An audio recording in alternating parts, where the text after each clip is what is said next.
Hello everybody, welcome back to Wampleville, and I guess welcome back to Middle Earth, or maybe just more specifically, welcome back to Moria, because what I want to do is take these Davale dwarves right here, and boy, they really are pretty similar in scale. I guess the heads are bigger on these Oathmark dwarves, but what I did on these dwarves, I want to do on these guys here. So we have a little reference picture over there on the left-hand side. If we can get to it, I have oh yeah, I do have a couple of these guys here. So to maybe do some TMM like this over here, see right under there. So we have a couple of elves there. We even have a miniature here.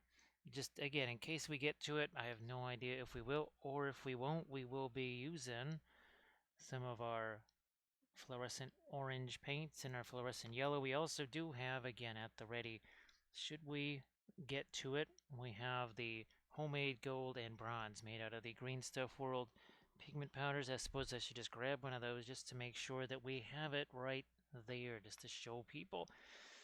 Now I also have a couple of these guys that are sort of partially underway. Now here is this. I actually did this yesterday during a painting competition for, I think it was probably spent about an hour on that or something like that. This was for the Gen Con Aces of Painting competition thing here, so we're going to be doing something somewhat similar to that. And again, what we want to do, these Vault Warden teams, the idea is that you have the pavés in front and the spear in the back. So let's see what we can do with this here. Now over on the palette, and we'll get to that in just a second. It's a little bit crowded here because also trying to introduce these new radiant colors. We'll get to those in a second. They're part of Opaque Alley though, and believe it or not, these fluorescent colors are also part of Opaque Alley. Who would have thought? Never thought I would have said something like that. But we'll start over here with the white, the brilliant yellow pale, the cadmium yellow deep. That is the diet version where it's not actual cadmiums in there. Terra Rosa, Fanchon red. Now here's again the three fluorescents that we've got are orange, light orange, yellow. These are the blue and turquoise radiant. So these are from Gamlin right here, and we've been using those, wow, the last few tutorials and the last few sessions as well. These are the usuals here of indigo, black spinel, Van Dyke brown. You got your Indian yellow over here. Just a couple of other odds and ends. You got this Egyptian violet that's left over from last night, some asphaltum, little Prussian blue for some of the metals, and some of the perline black, also something we use on our floors. Now for those that maybe missed it last night, this was our session that we did last night. So a little bit of Lothlorien right here as we welcome in Toad Prince. Well, Toad Prince, I know you saw this. I know you had a chance to see this thing here play out. So this was really fun. This might have been the most detailed of all the stuff that I've done so far. I mean, who would have thought that Lothlorien would be the most architectural? Even the Osgiliath one, as architectural as that was, it's almost like this was a little bit more architectural. Well, it was way more complicated with stuff just pointed in all directions and having to figure out what the heck was what. So nice to see you back. We'll be showing that a few times over the course of things here. But oh, we also have, well, it's more like a King's Champion right here, whatever. But also this is from Davale. I haven't painted any of their doors. The only figures actually, it's weird. For as many of theirs as I've printed out, all I've painted so far was a couple of the cave trolls here, which were of course fabulous. Really had a blast painting those. What we'll do is we'll start to establish some things here. We're gonna try to establish some of our glowy stuff. We also have our makeup sponges at the ready here. I guess I thought I had already cleaned out that brush from last night, but didn't happen a chance to do that. So we'll do that right now. Do that now and then get going here. So Toad Prince, I hope that your Saturday has been good. Boy, it's really going to be confusing here. It is going to be so darn confusing because, doing that last night, that is normally a Thursday thing. So I'm seriously thinking that this is, of course, Friday, which it is not, which it most definitely is not. Here we're just going to, again, try to get a little hint of some reddish stuff going on here, and then we'll get to our cool colors. And we'll hit these first two. Maybe a little more of that fancy red. We'll wipe some of this away here. Now here, of course, we might want, just maybe a wee bit of almost like a shadow on our dwarf friend right there. So again, these are from Davale, which apparently is spelled with an A, as in D-A-V. I always thought it was D-E-V, but who knows? I just wish, I don't know, I wish people would use more easy, it almost looks like a little bit of a face right there. Okay, let's get the rest of our, we usually call this the pre-glaze. It's going to be less, less glazy, that's for sure. Here, let's push these guys out of the way. A fan of the short stuff. Fan of the squats there. So we'll just hit this real quick with the sponges. And then we're going to start to go over that with our cooler colors. Just a quick hit with the sponge there. What is always interesting is how absorbent the 3D printed stuff is. Now, I don't know if every single resin is this way. I use the Soraya Smoky Black. I suppose I could maybe get the thing with the dwarves out here. Is this the one? Nope, that doesn't have the dwarves in it. Which one does? I don't... here it is. How did that end up over there? So, here are some more of the dwarves printed up. Witness my minis. Well, Witness my minis. Thank you so much for witnessing this. Thank you so much. So, yeah, it is. It's quite the change to go from Lothlorien to the dwarves. Oh my goodness, that is quite the change. So I hope that you are also doing well and having a decent Saturday there. Let's not use this one. Oh, we'll just go with this. We're going to throw out a variety here of some indigo, some Van Dyke brown, maybe a little bit of perline black. That's that dark green every so often. So thanks again for checking this out. Where's it? Oh, here we go. So this is basically kind of the atmosphere that we are looking for right here on these little dwarf guys. And this, of course, is the very, very, very messy part. The part that we enjoy. Look at all that extra spatter right there. Now, if you use less of the thinner, you're going to have less of the spatter as well. So, actually, lately I have just been using less and less of the thinner, but sometimes you've got a rough surface or whatever, and you just got to get that covered, get the stuff down into the cracks and crevices and such things.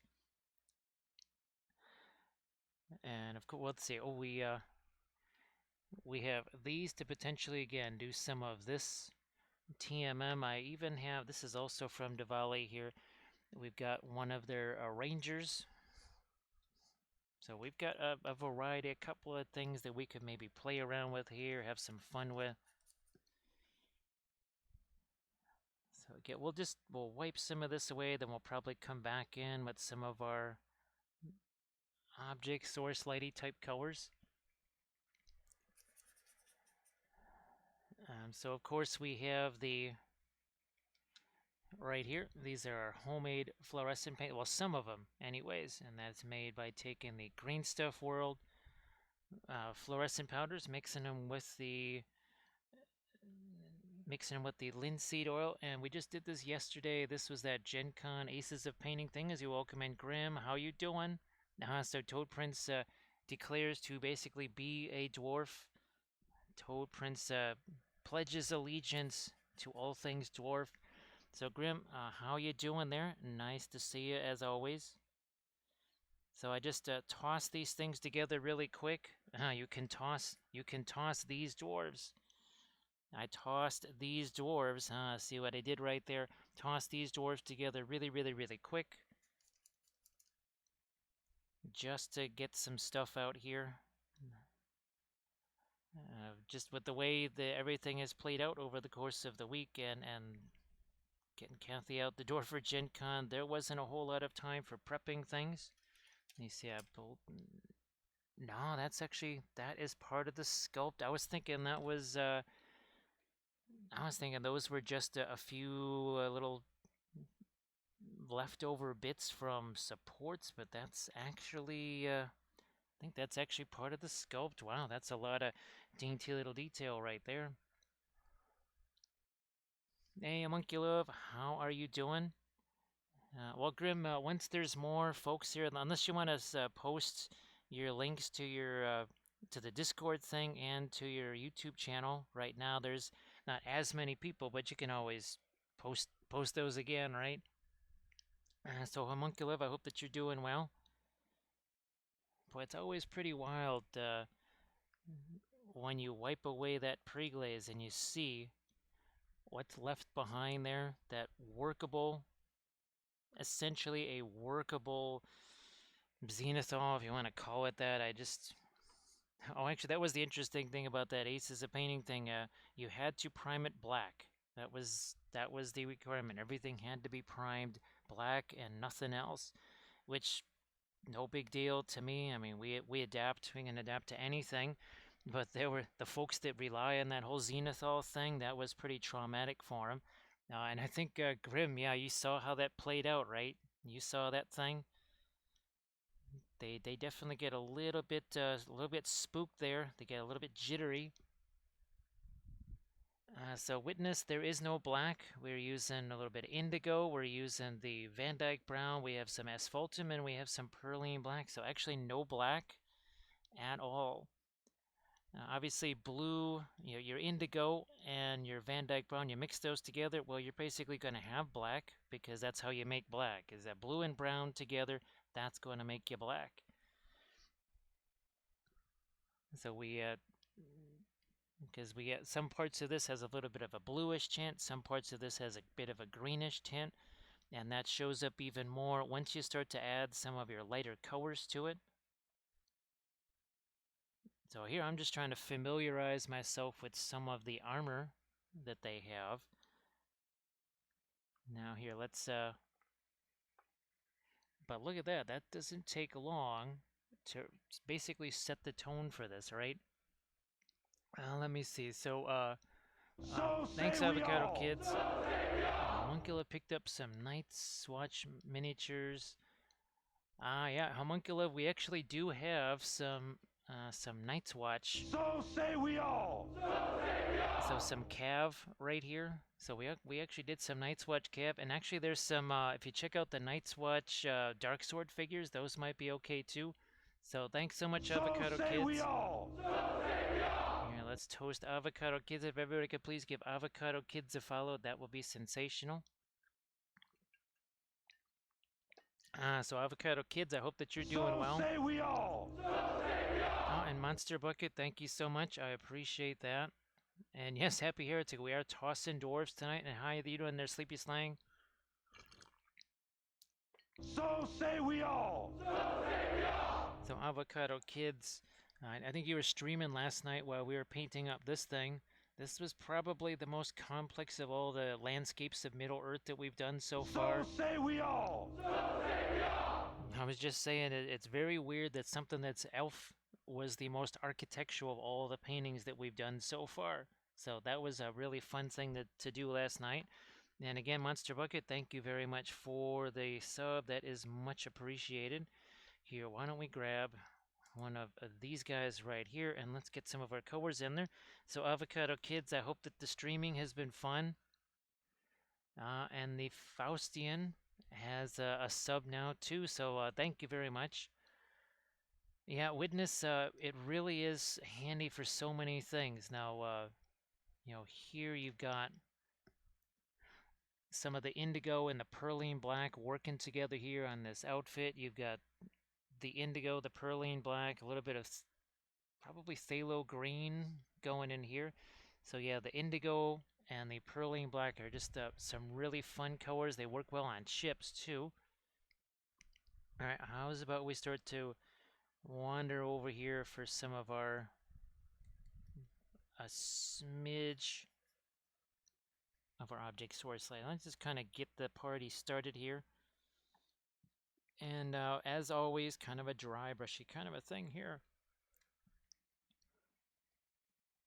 So yeah, Avocado Kids. Well, if you want to shout yourself out, that is fine. Armored Wolf, he's still at Gen Con. My guess is he's not probably going to get back home till Tuesday afternoon at the earliest. Could be even later than that. It's quite the long journey for Armored Wolf to get back home. Let's see. So yeah, Avocado Kids, the 2D stuff has really been fun because it gives us a chance to show folks a lot of the stuff we'd like to show them on a miniature, but the miniature is just too darn small. So it's kind of fun having that larger surface, which is only a 5x7 piece of illustration board. It looks huge, but it's really small. Of course, it is always hilarious to see it as a backdrop. Here, where's our Schmeladriel here? She's like, that's my house. Look at that. Check it out. See that? Don't have to pay electric bills either. Yeah, electricity. What's that? We just see we got these little lights over here. It's like magic. That's what it is. No, boy. It is just not fair having those painted backdrops. It is just too much fun. Well, thanks again, Avocado Kids. Now, will you be? I'm assuming that you're going to be streaming later tonight. I assuming you'll be doing that again. So here we are, just again starting to set the tone for thing, and we're doing the little dry brushy type stuff here. All right, well, no problem, Avocado Kids. And again, thank you so much. Oh yeah, Happy Heretic, I saw what you were posting there. Those are looking really fabulous. Sorry that I forgot to mention that last night. Let me see. I just want to make sure we're all caught up on things here. So Grim, I think what he's been I think sales are ahead of last year. It may not be like the super insanity that was Dragon Con, but I think just being somewhat ahead of the game is, I mean, that's as much as they could have possibly hoped for right there. So yeah, here let's. I am going to actually. I just got to kill Facebook there because I just heard an alert sound. I'm like, that's usually not there while I'm streaming. So we just turn that off. Let's see. I'll be streaming in a few hours and been doing 8 to 12 hour streams. Well, Avocado Kids, I know that you really love doing those long streams, so I'm glad that you're able to get back to those. So here, let's get to our lighting now on this guy. Now, obviously, well, I don't think they actually referred to these as pikes.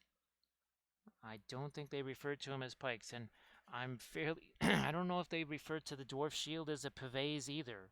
I would think that they did, but I'm not sure if they do. Wow, there's actually a lot of detail on these dwarf guys here. Again, these are from Davale. They make a ton of incredible stuff. And now we've got a whole bunch of Medbury Miniatures files to go with it.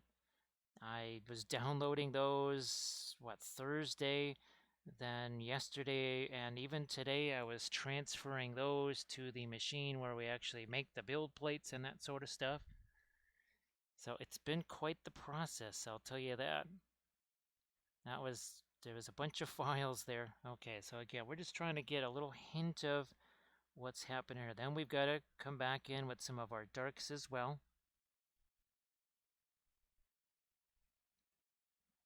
Here, let's grab a little bit of our Fanchon red, maybe a bit more of our fluorescent orange here, and just really start to fill in some of these areas, like so. Hey Dano, hope you're doing well. And Witness My Minis, yeah, everybody, please go check out what Witness My Minis and witness their minis. Go witness My Minis minis. Yeah, I ain't saying that 10 times fast. I'm not even saying that once more fast because it would go really badly. So Angry Ham, how you doing? Yeah, I apologize that this is about maybe a half hour later than I wanted it to be. I was actually still prepping these things. In fact, I don't think I even started prepping, well, started basting these until maybe 3-ish o'clock or something like that.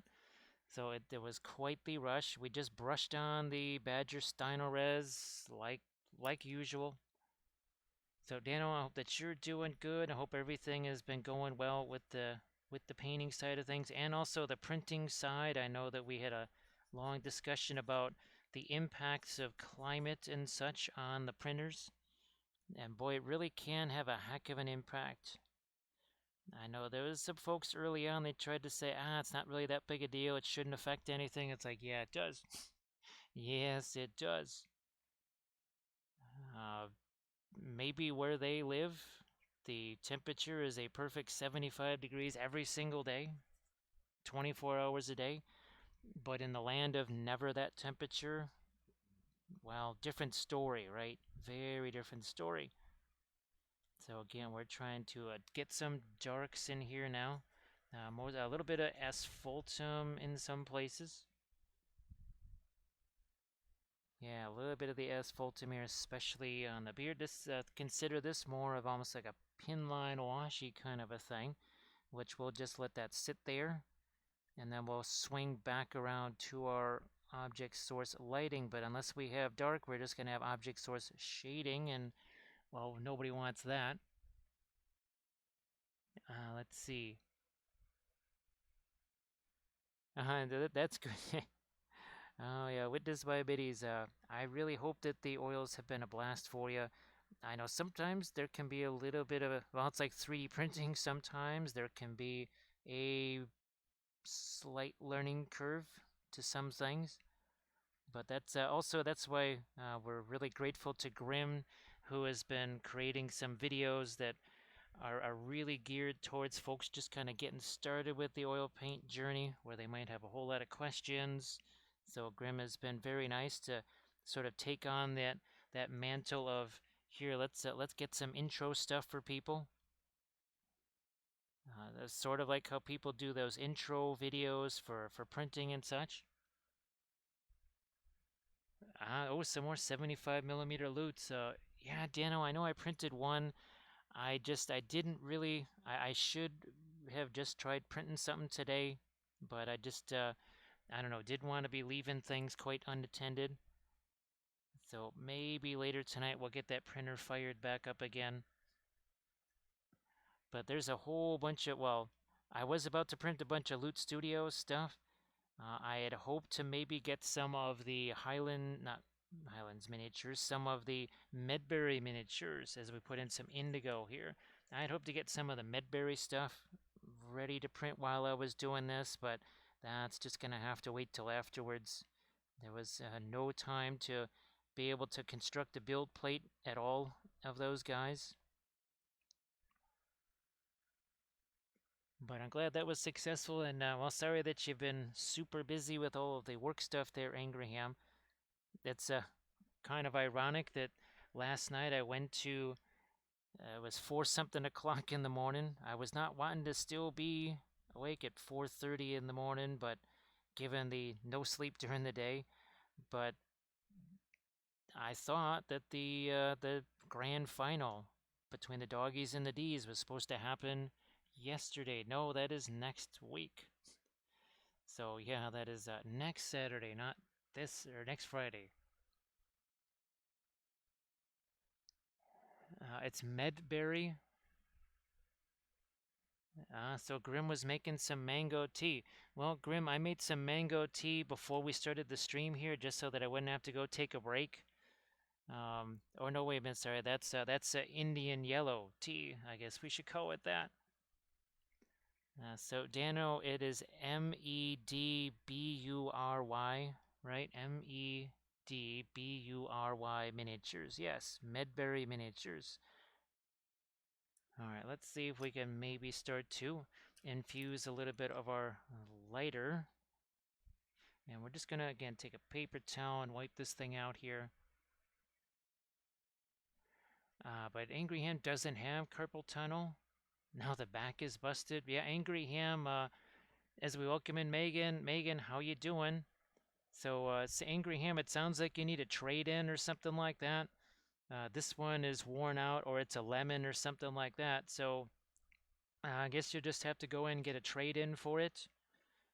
And just say, yeah, not satisfied with this one. I'd like another, please.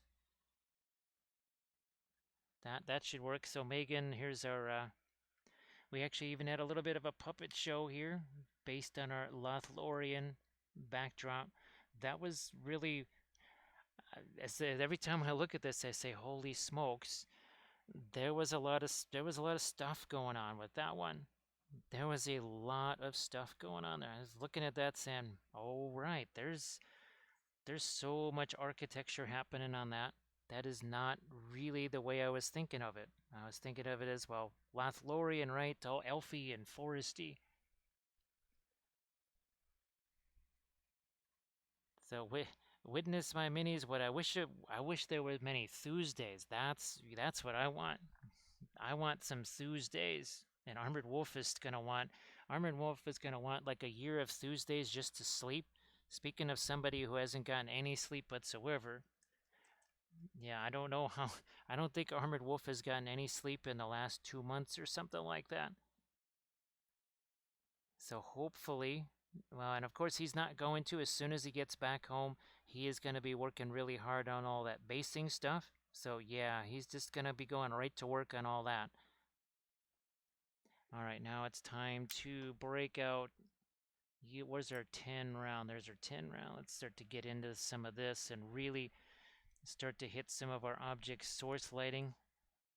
We do have a lot of metal stuff here, which means we can, in some ways, be a little bit more intense with it than, say, with clothes or skin or whatever. Let's see, another silver lining. He visited doctors and psychotherapists or physiotherapists so much that it's free until next summer.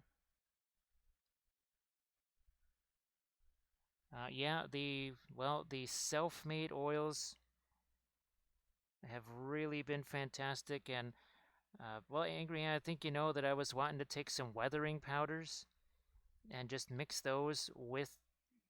Here we got some right here. We'll just take some of these, mix them with the linseed oil, and just see what the heck happens. Because if we get opaque earth tones, that is a massive game changer right there. That is a huge game changer to have opaque earth tones. Because with the few exceptions, just like fluorescence, you never, ever, ever, ever say that about earth tones.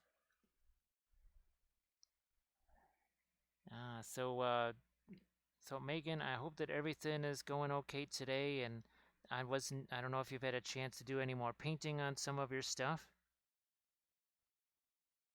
And hopefully you're feeling pretty good about all of those results too. So again, I'm just gonna keep mixing a little bit of the thinner here into this. Now this has been kind of sitting on the palette since, well, since yesterday afternoon. So it's been out there for 24 hours. It's a little bit, it's been out there a while. It's kind of aged a little bit, so we have to sort of reactivate it here and there.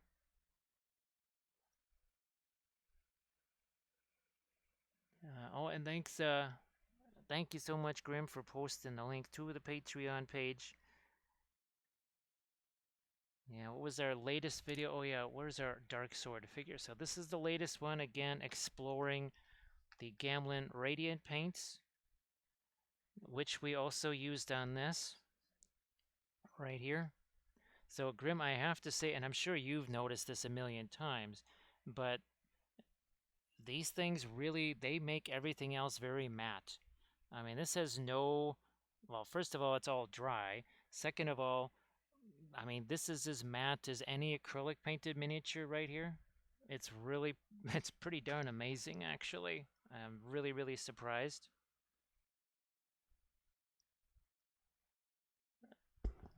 Let me see. No painting today, lots of cleaning. Hopefully get to spend the day painting. Got 2 terrible jobs to do first. Ah, well, sorry you have to deal with that there, Dano. So let me see here. Nope, our volume is it's all what the usual volume should be. I'm gonna get back to there we go.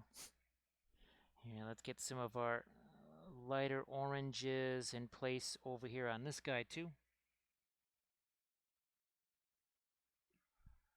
Let's see, every one of the radiant paint strat. Yeah, Grim, it's kind of interesting. That was one of the things I wasn't expecting, especially from, well, actually either one of those, because phthalo green and ultramarine blue, they don't exactly dry matte, we'll put it that way.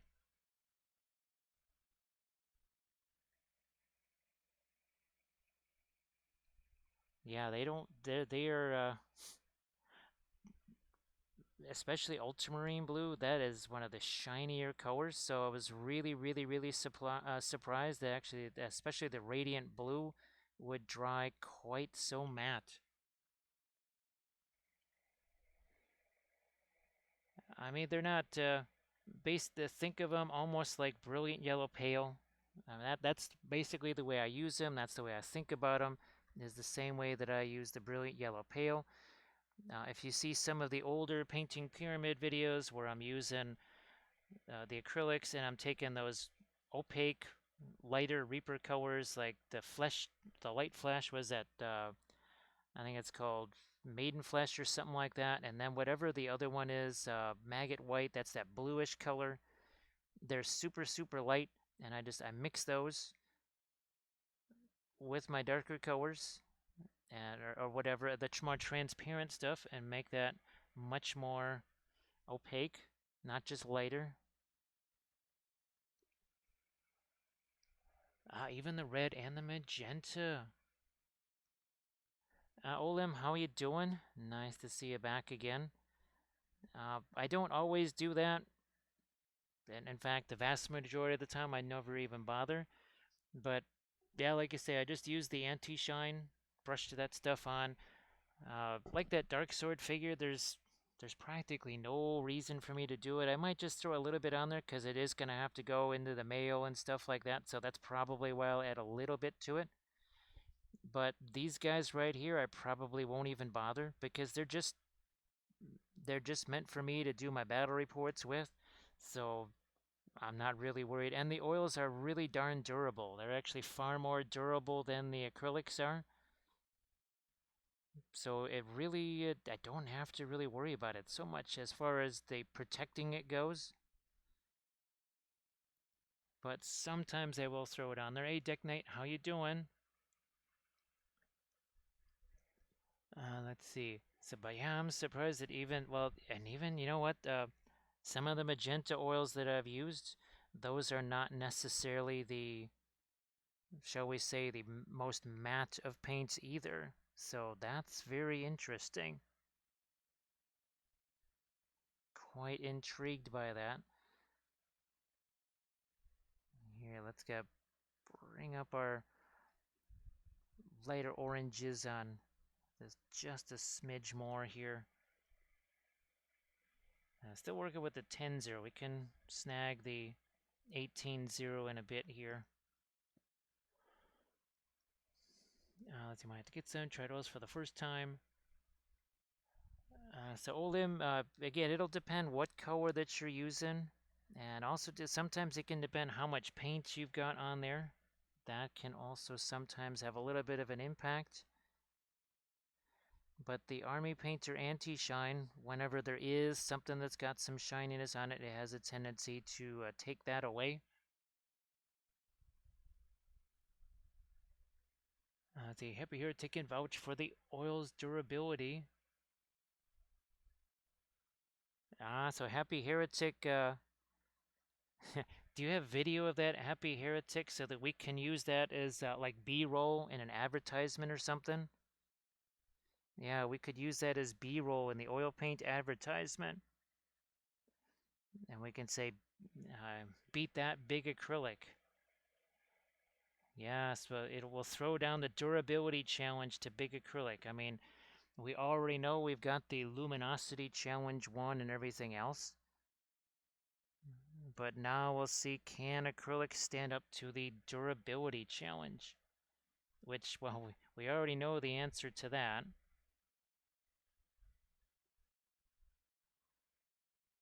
Uh,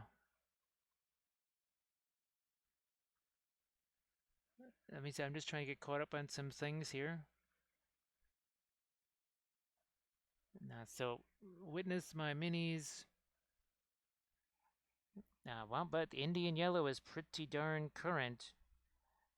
Those radiant paints that we're talking about, those are just in the last couple of weeks that I've been trying those, so those are very, very new. You've also got, well, of course, I think you've seen the homemade fluorescents that we did and the homemade metallics that we did.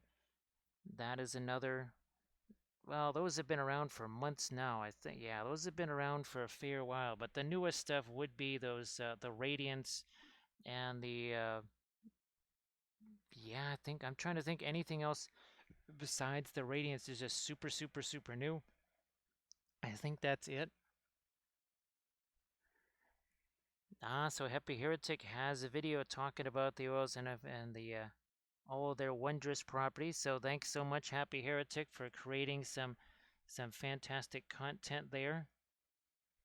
We certainly need to have that just to keep people. We have to spread the word, right? So you were able to make those yourself, Witness? That's fantastic.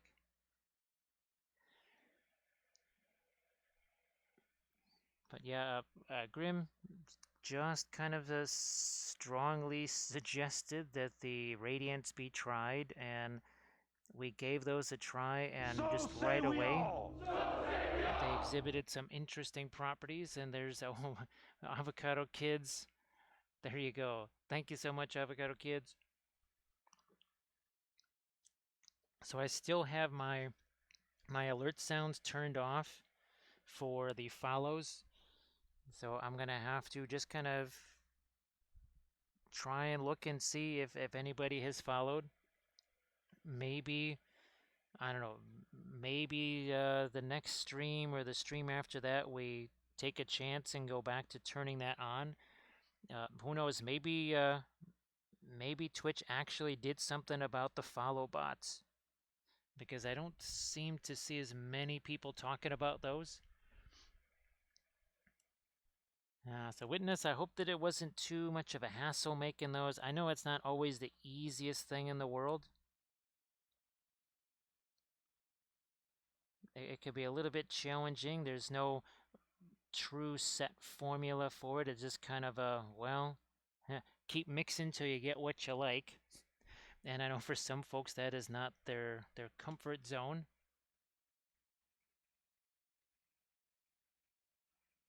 So what I'm going to do is even here try and lighten up a bit more on that shield, and then we're going to just take our blending brush later on and hit that. But right now, let's head over here to some of our lighter oranges and such.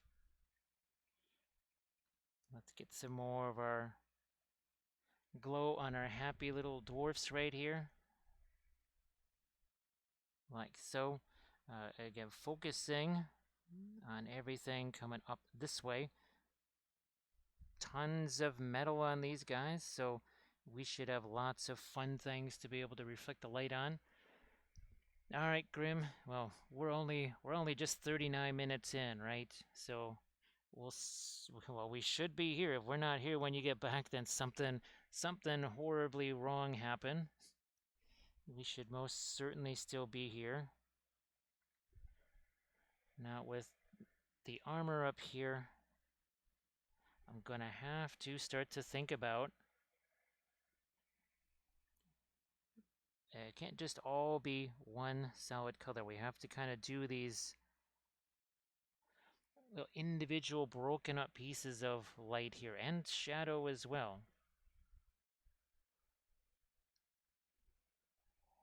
So may it hopefully I don't know if you've gotten to the plaid part of your project yet. Oh, and if Queez is around, I saw Queez's Instagram post, I think earlier today. So that was looking sensational too.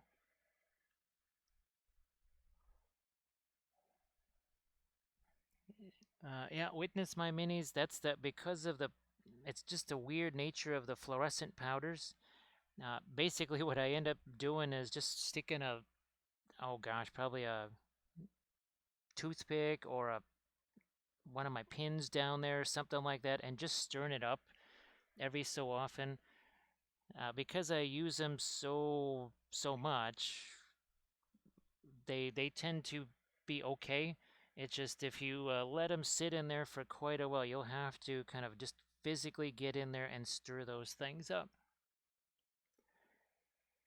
There's definitely a bit of shadow and flame, but I really wish that I still had the our Balrog versus Gandalf painting, because well, that was really fun to paint that, but it was really hilarious for puppet shows. That was quite the backdrop for some puppet shows. So that's something that I'll try and repaint so that we have that back, and we can have some more fun with Gandalf and Bernie the Bow. No, Benny the Balrog. That's right. Thanks, Happy Heretic. Yeah, that one. It was kind of wild that whole having to change parts of it midway through and basically wipe whole pieces of it away to be able to come back in with some of those lighter flame colors. So yeah, actually, I'm gonna make some more of them, but I'm gonna be using these nail polish containers here because actually I mixed this, what was this, 4.5 years ago?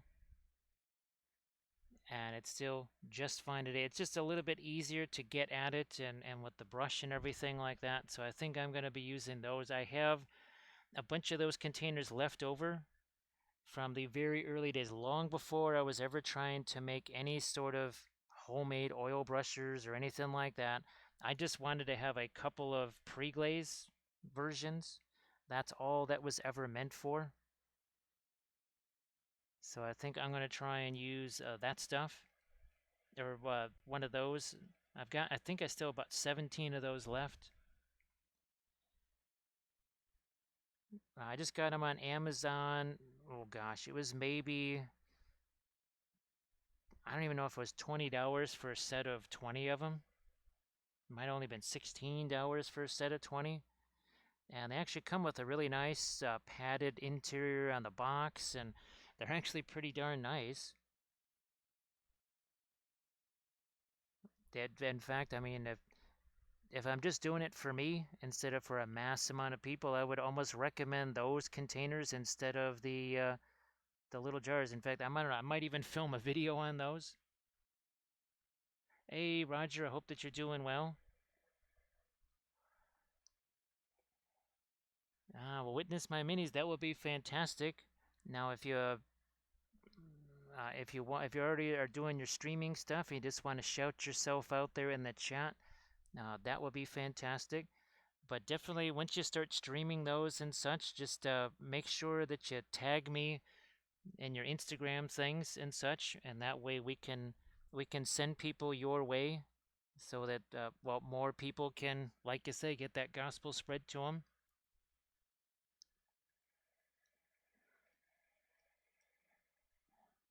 And the you really don't need lots of fancy stuff for streaming things.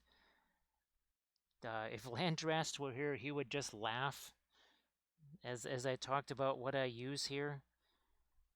There's people, I'll see them, they're streaming stuff. They got thousands of dollars worth of stuff that they're streaming with, which is fantastic if you have thousands of dollars to spend on streaming stuff, which most of us don't have that. For those of us that don't, if you use the Logitech 920 and you get rid of the stupid autofocus and you have your lights, and these are just essentially 10, 12-hour LED lights that are spread all around me here.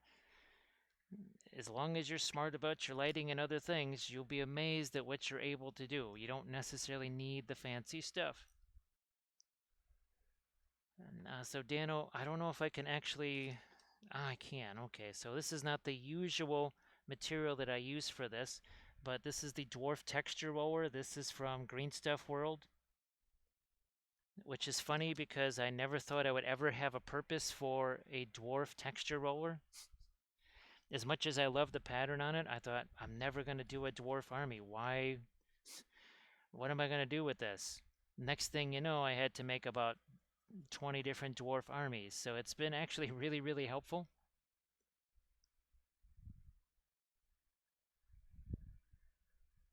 So yeah, that's I'm pretty sure because a lot of them have some kind of affiliate thing, right? With all of those places that make the snazzy stuff. And of course, well, that's a nice little kickback to them, as we have none of those things. And we have no kickbacks here.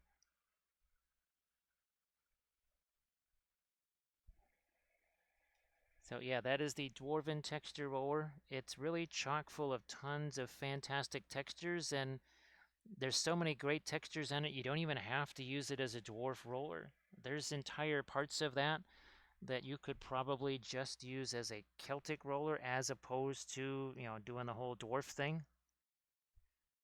Just like with the Roman texture roller that I used on some of my Gondor stuff here. This is actually the Roman texture roller, but we just kind of carefully edit out all of the Roman bits of it and just use this part, and it has a nice Gondor look to it there.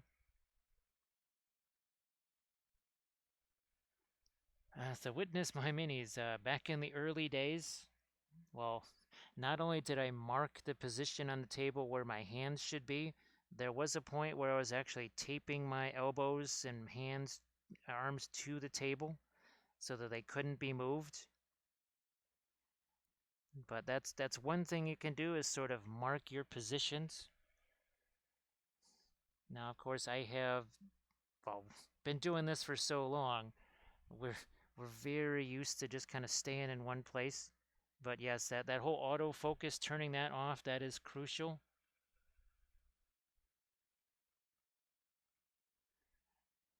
And now, I know, well, Stila, I think she still uses her phone as her palette camera, potentially, I think. I could be wrong. And, since I'm gonna be forced to get a new phone because of the whole 5G thing, I was starting to wonder if I could use the phone.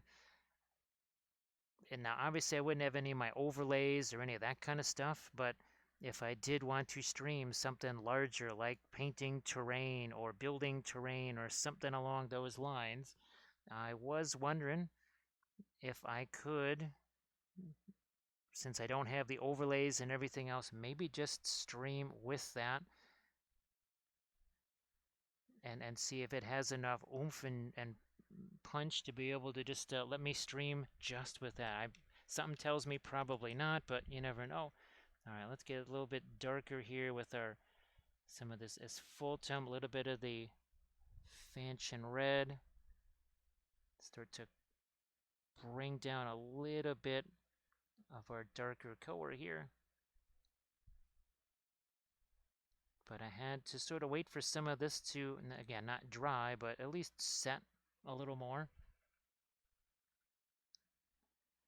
I remember the early days of Facebook Lives and stuff that I did. I was just streaming with a junky 2G phone or whatever it was, or 3G phone down in the basement. And I think it was a 3G phone down in the basement, just streaming with that, or doing Facebook Lives with that. Obviously, no overlays, no sound alerts, or any of that kind of snazzy stuff. It was just the phone, the miniature, and me. No palette cam or anything like that. Hey Beef, how you doing? Nice to see you again. Yeah, Beef, that was the first phone after the flip phone. Yes, that was the first phone after ye old flip phone. That wondrous old flip phone. I definitely remember having one of those. Yeah, we're just gonna try and again knock down some of our lighting right there. We don't have to take it all away, but just gonna knock it down a little bit. Like so here. I think we're all caught up there.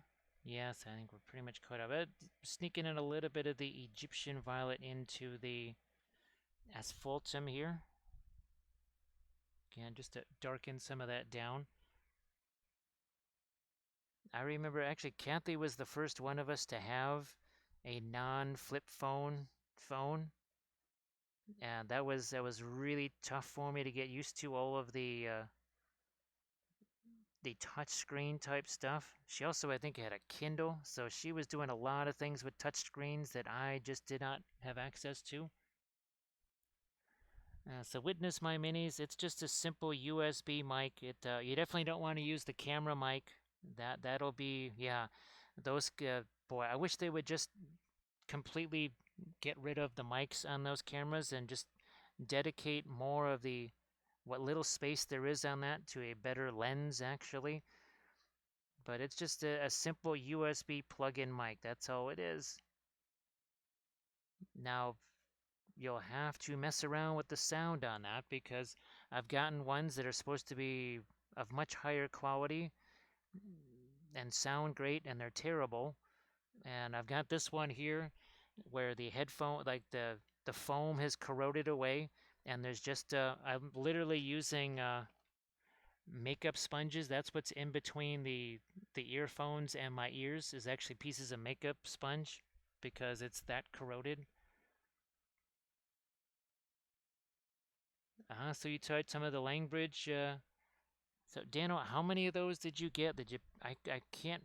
I've already forgotten if you picked up a handful or did you get the kind of a supply of those? I think you picked up a couple of test ones. I think.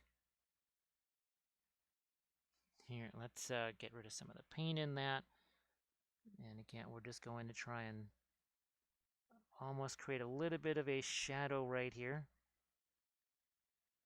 Maybe being cast by the rock right there. Something like that.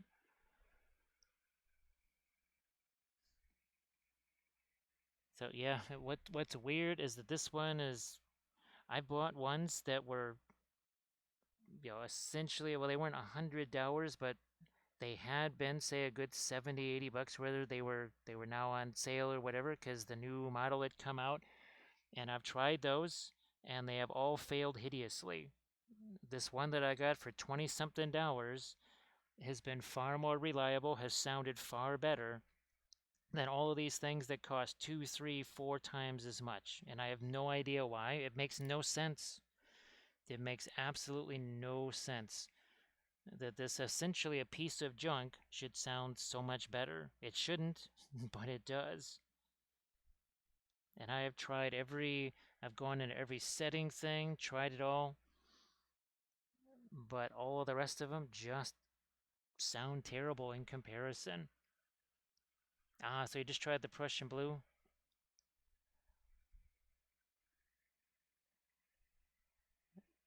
And one of the things that you'll want to do with the microphone is essentially make it so that it's only picking up you, right, and not all of the background noises.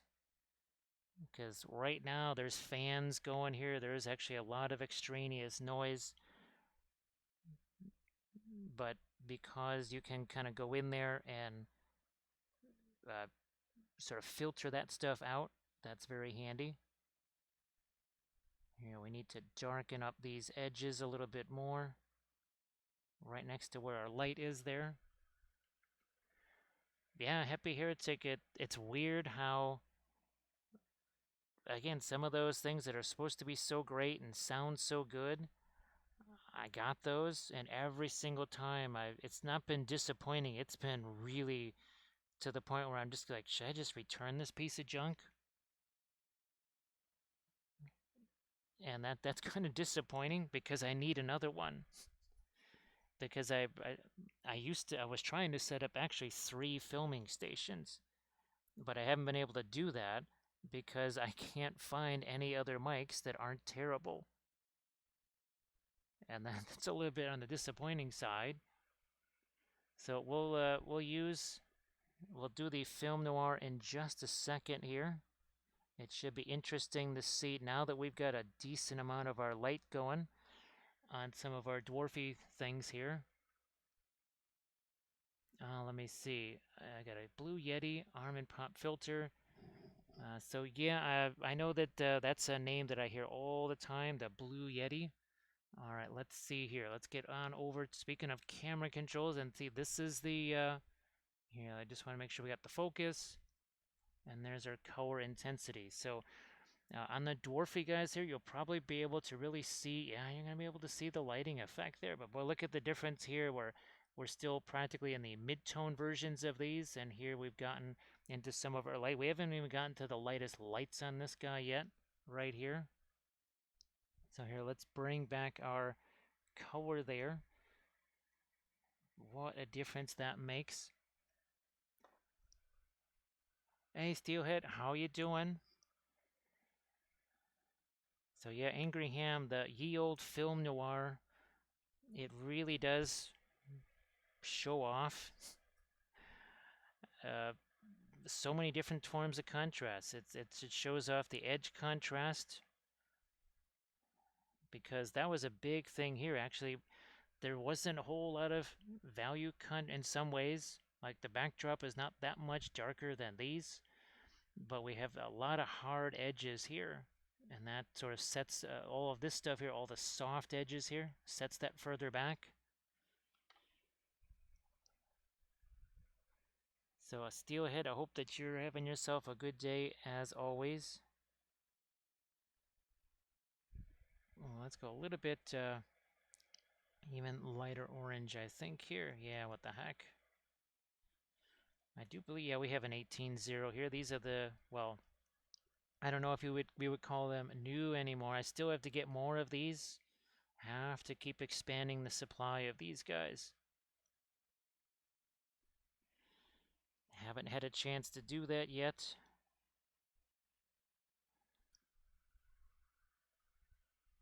Now, yeah, Angry Ham, yeah, that was last night. Boy, really had a blast doing that.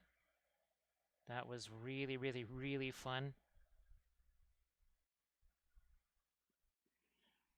Well, it took longer than I think pretty much all of the other paintings. Yeah, I think we were doing that one for actually over 5 hours. There was a lot of stuff to try and do on that one. That one was very complicated. Steelhead's been stripping paint off of miniatures. Boy, that is something we've only ever done that once or twice on some eBay rescues where there was super glue all over the place. That's the only time I remember doing that. But yeah, there was piles of super glue on these things. You could barely even see what the miniature was. There was that much super glue piled on it.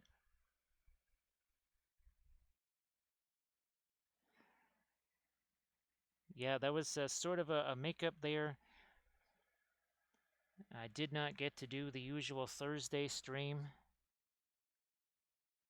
and do the usual Thursday landscapes of Middle Earth, so I thought we would try and do one on Friday.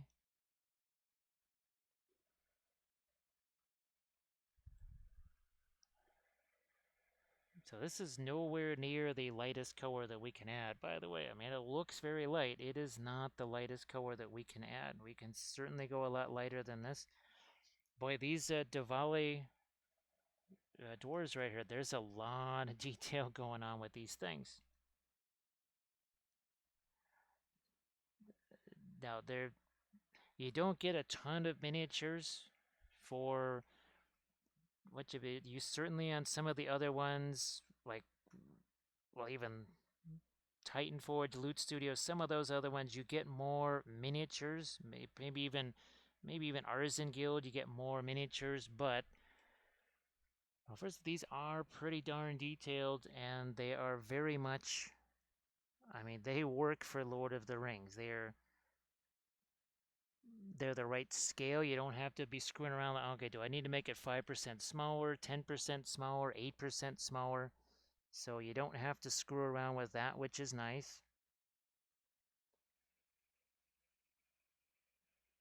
And they definitely have gotten better with their supports since the early ones. You got old, middle, great, unclean one. Yeah, happy heretic. You should definitely do that. All right, well, witness my minis. Thanks for hanging out. I sorry I didn't get a chance to start earlier today because I was kind of hoping to maybe start at least a half hour earlier, but we were deep in trying to get things prepped for the stream. Now, if I get to do my Monday stream, we do have some ships prepped for that already. So we'll be doing more of our Armada Mondays. I think we'll be able to do that for the next couple of Mondays for sure. So Happy Heretic is going to have to create a base for that great unclean one.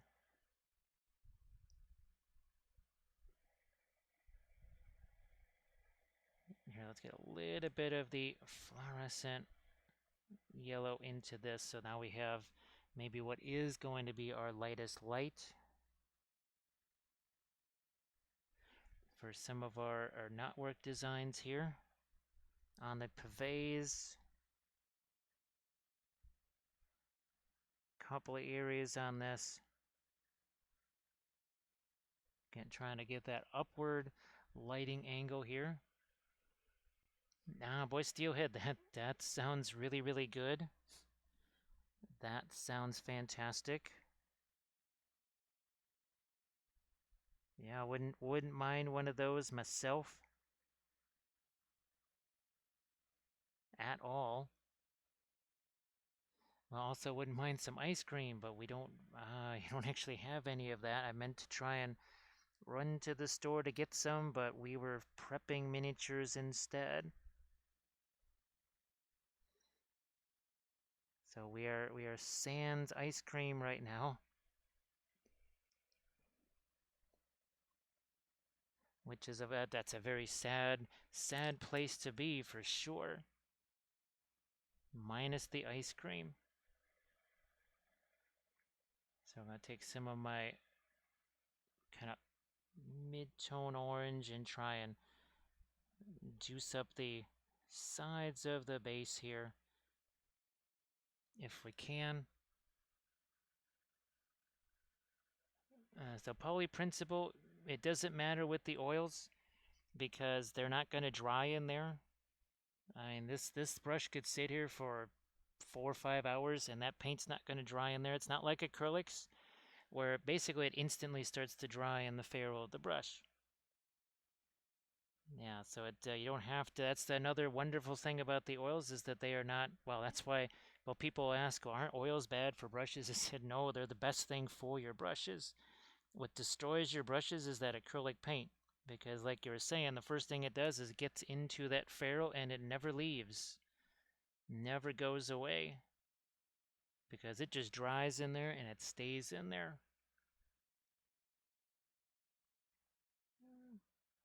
Just as evidenced by like these brushes right here. If I'd been using these things with acrylics over the same time that I've been using them with the oils, these things would be destroyed already.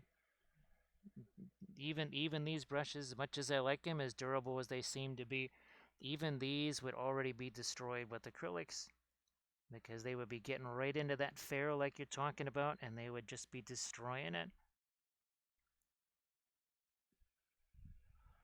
Hi, Doll. How you doing? Nice to see you. My oil brushes last longer against my oils than acrylic brushes did against. Yes, that's it. So yeah, poly principle. I bring that up a lot as far as well the positive side of the oils versus the acrylics, where you're not going to be destroying your brushes. So Down, I hope that you're doing okay, and I hope that that was pronounced correctly. I think I might still try and get a little bit of my lighter orange, especially down here on the bottom section of the shield. Let's see if we can do this here.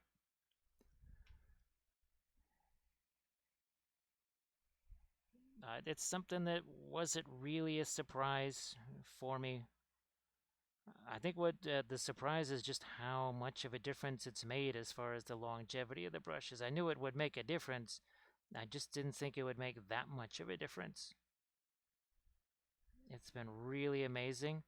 Now, actually, there were brushes that I was going to just throw away because they'd been destroyed by the acrylics, and the oils, for all intents and purposes, brought them back to life again, which was also pretty wild.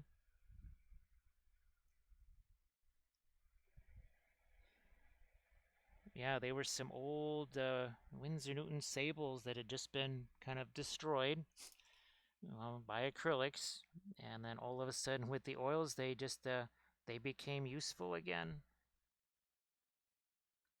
Not something I was expecting. I was glad because it gave them almost another year or so of life. That I was just they were gonna get chucked in the garbage. They were like 2 or 3 hairs left on them. And then all of a sudden they became a viable brush again. Let's see if I can't get a little bit of our lighting up there. Don't want to get too much of it back here. We're just trying to keep it out this way.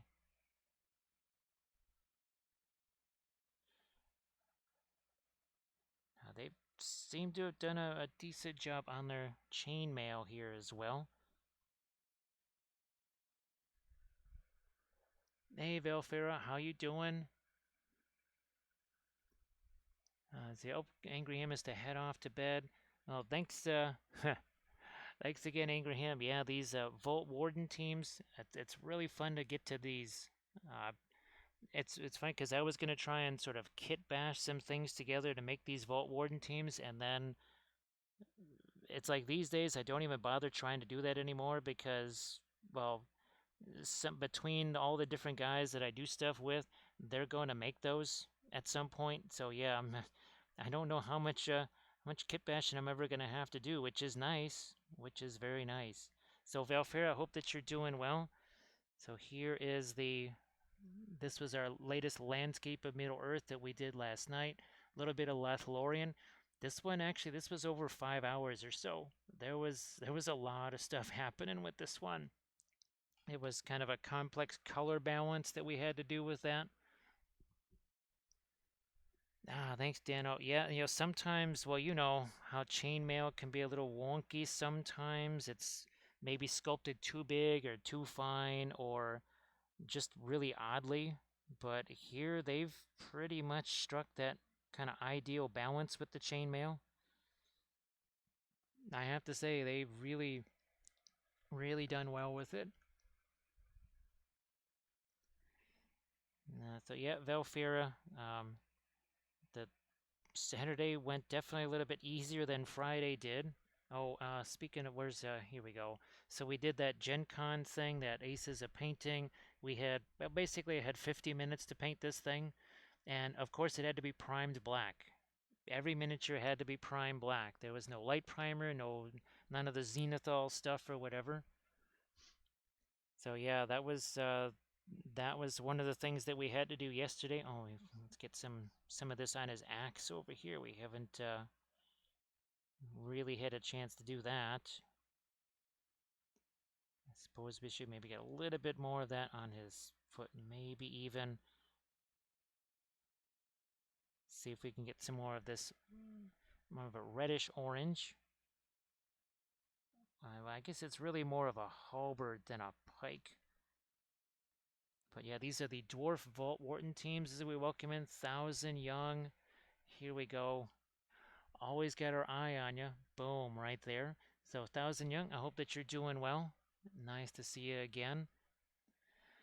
Yeah, Valfira, that was a super complicated one because, well, it had all these architectural elements to it, but they were sort of piled one on top of the other.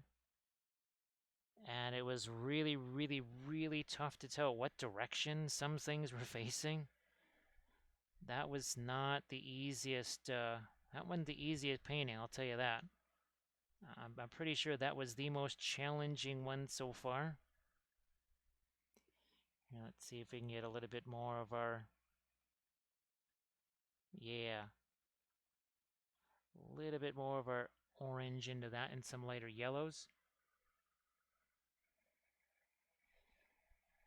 So Belfer, it's basically we're just trying to keep the same theme for all of our Moria stuff right here. So even our fellowship has the same basis. So everything that is Moria, here we've even got, so there's our Gabos there, the Balrog, the dragon, everything all has, even Boromir has the same style base. So everything that we're doing for the Khaza-Dhum dwarves, for the goblins, all that stuff is going to have this type of a theme for the basing and obviously the object source lighting. Mostly because I've seen a bazillion dwarf armies and goblin armies, and while they're nicely done, it's just, oh look, they're bluish gray. Oh look, another bluish gray dwarf army. Wow, look at this, it's another bluish gray goblin army. And while they look really nice and they're done very, very well, they also look very much the same. They're they're pretty much impossible to distinguish from each other. So I said, well, we need to do something that's got a little bit more uniqueness to that. And well, nothing like this to make things a little bit more unique. Because if you remember with the movies, I think even when I know when you had the Balrog in there, you certainly had that sort of fiery light from below, basically. There was that off-camera light source, think of it like that. And that's sort of the look that we're going for here, that sort of off-camera light source. And of course, well, like you were saying, Velfera, the Balrog, he kind of carries his own light source, right? So we actually have those. Well, here's our dragon, and of course, well, there's our Moria army. So he's kind of he lights up the world all by himself, doesn't he? He also puts it in shadow. Yeah, I'm going to see if we can lighten this up a bit more. With some of our orange here. Again, that's kind of a mid-range orange. Boy, there's like individual facets on the dwarf gauntlets here, and actually some of the armor here, some of the chainmail is almost like it's in a bit of a Celtic knotwork design. That's pretty darn wild, I have to say.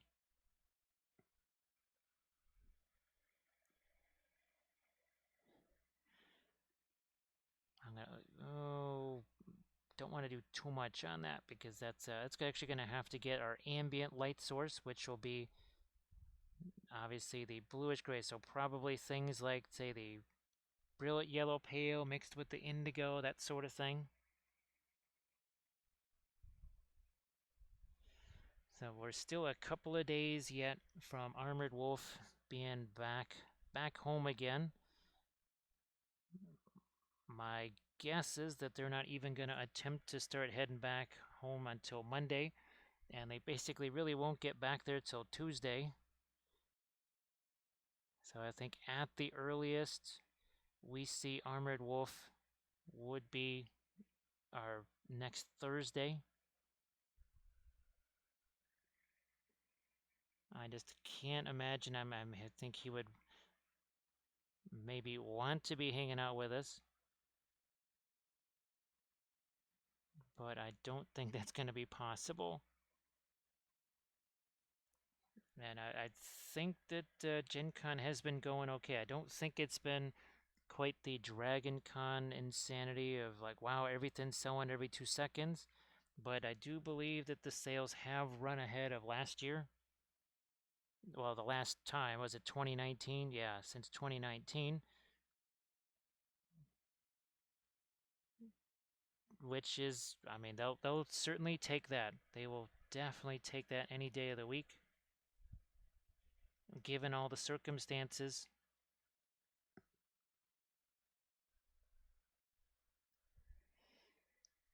So yep, Velfer, just well, think of these as the foil to all of those goblins, right? Yeah, just like you're saying there. So basically, these are the dwarves that got wiped out by the orcs in the Balrog. I just didn't realize there was so many different types of units. I thought there was just dwarves, but you've got Hearthguard, Oathbreaker. You got like, oh, you even have dwarf rangers. There's so many different types of dwarves in that Khaza-Dhum list. I couldn't believe it. You have Kazakh you have regular dwarves, you have these Vault Warden teams, you've got crossbowmen, you've got guys with axes, and it's all kinds of different stuff. Let's see. So you got some Whiz Kids D&D minis, and they come with some really weird-looking weapons. So you're sculpting little swords for them out of epoxy putty. Well, Thousand Young, I hope that goes well.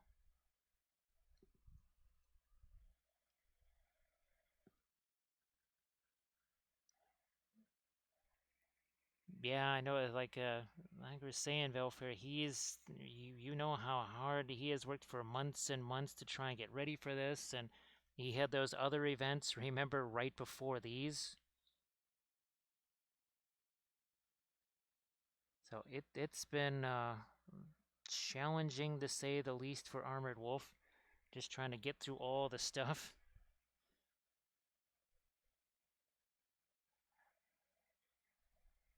Now I have no idea what kind of winter events. Now, of course, once he's done with all this stuff, then he starts to get into making the basing supplies, which I know we're all looking forward to.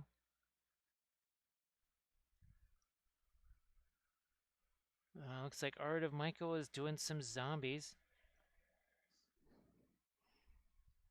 And Art of Michael, I hope that your printer has been behaving itself. If I had the camera pushed a little bit further back, like it was last night, I could almost bring up one of the bins of all of these stuff. But, well, let's just say that in one of these bins, 2, 4, 6, 8, just in one bin alone, there's 10 of these filled with infantry and other type stuff. Let's see. Oh, here's just some of the war. These are also from Davale right here, and here's some trolls and orcs in there. That's just a tiny, tiny smattering of it. Yeah, Artemico, actually, I'm gonna have to get some resin too. And yeah, Happy Heretic, believe it or not, I'm starting to run low on tufts as well. So now, of course, you would think that big, tough dwarves like these, they wouldn't really be scared of much, right? You wouldn't think they would be afraid of goblins, especially goblins. I think that probably you'd think that's the last thing that all these brave like goblins, schmoblins. We're not afraid of those kind of guys. Well, they might just run in terror from these. Why? Because these guys are the mimes of Moria. Yes, they are French. Jetez-moi, that says toss me. Right there, that sign says we love the mimes. Oh, look at that. Some of them's even got a fan club going for Pierre. We'll meet Pierre a little bit later. But they have their top hats. They've got berets. Heck, they'll even sport a chef's hat.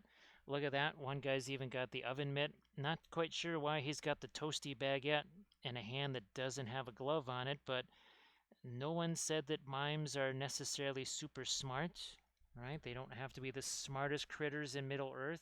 Now look at Charles de Gaulle. He's smart. He's the coach. Now there's Francois and Pierre. Said that you guys were going to meet them. There's Francois and Pierre. Now they were not really big on the whole blocking and tackling or any of that kind of rough stuff. Wasn't really their deal. Wasn't their vibe. But as you can tell, they were quite the connoisseurs of the vintage. Yes, they had quite the wine cellar. Yeah, Khaza-Dhum became a giant wine cellar. Well, also for making cheese, and of course you have some assistant coaches and some fans. But all of those miniatures, those were metal, because there were no plastic dwarf or plastic goblins back in the day. There was certainly no there was no 3D printing back in 2006. Hey, Fox Mountain Painting, how are you doing? Oh, and Fox Mountain, thank you so much for that raid. Sorry that you didn't get to, let me see if I can make the raid sound for you here. Nope, there's no raid sound, but we'll give you this. Thank you so much, Fox Mountain Painting. So sorry, we were right in the middle of, we were in Moria. we were in the middle of the mimes of Moria. So if everyone could please give Fox Mountain Painting a follow, that would be sensational. So Fox Mountain Painting, what kind of stuff were you working on? And of course, you just finished your stream, so you probably don't have Instagram pics posted. I know I wouldn't.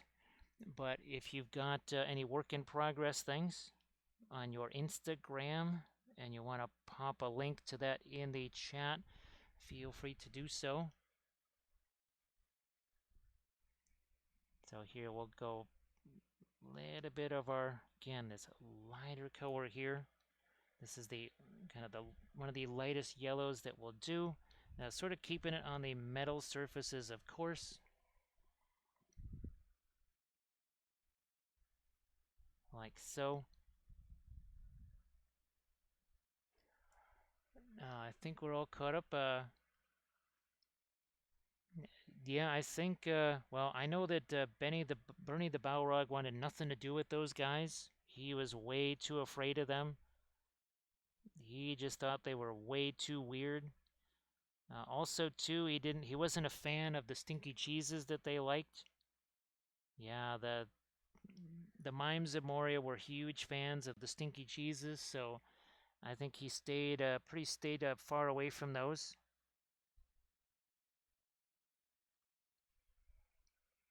Let's see. Oh my goodness. Well, now what about blue tack? Happy Heretic. I would think that blue tack should still probably work for that.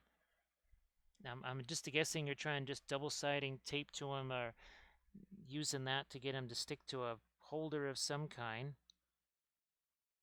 I mean, we're just using dead paint jars and blue tack, and we've done some pretty heavy things with that.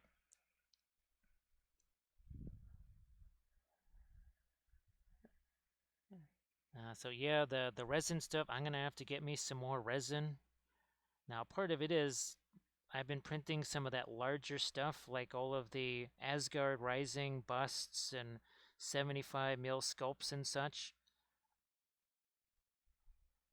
That's why I was about to print some more of the 75 mil stuff, but now that I have all those Medberry files, I want to make sure I can at least print off some test versions of those with the resin that I have before I kind of use all of the resin up on the big stuff.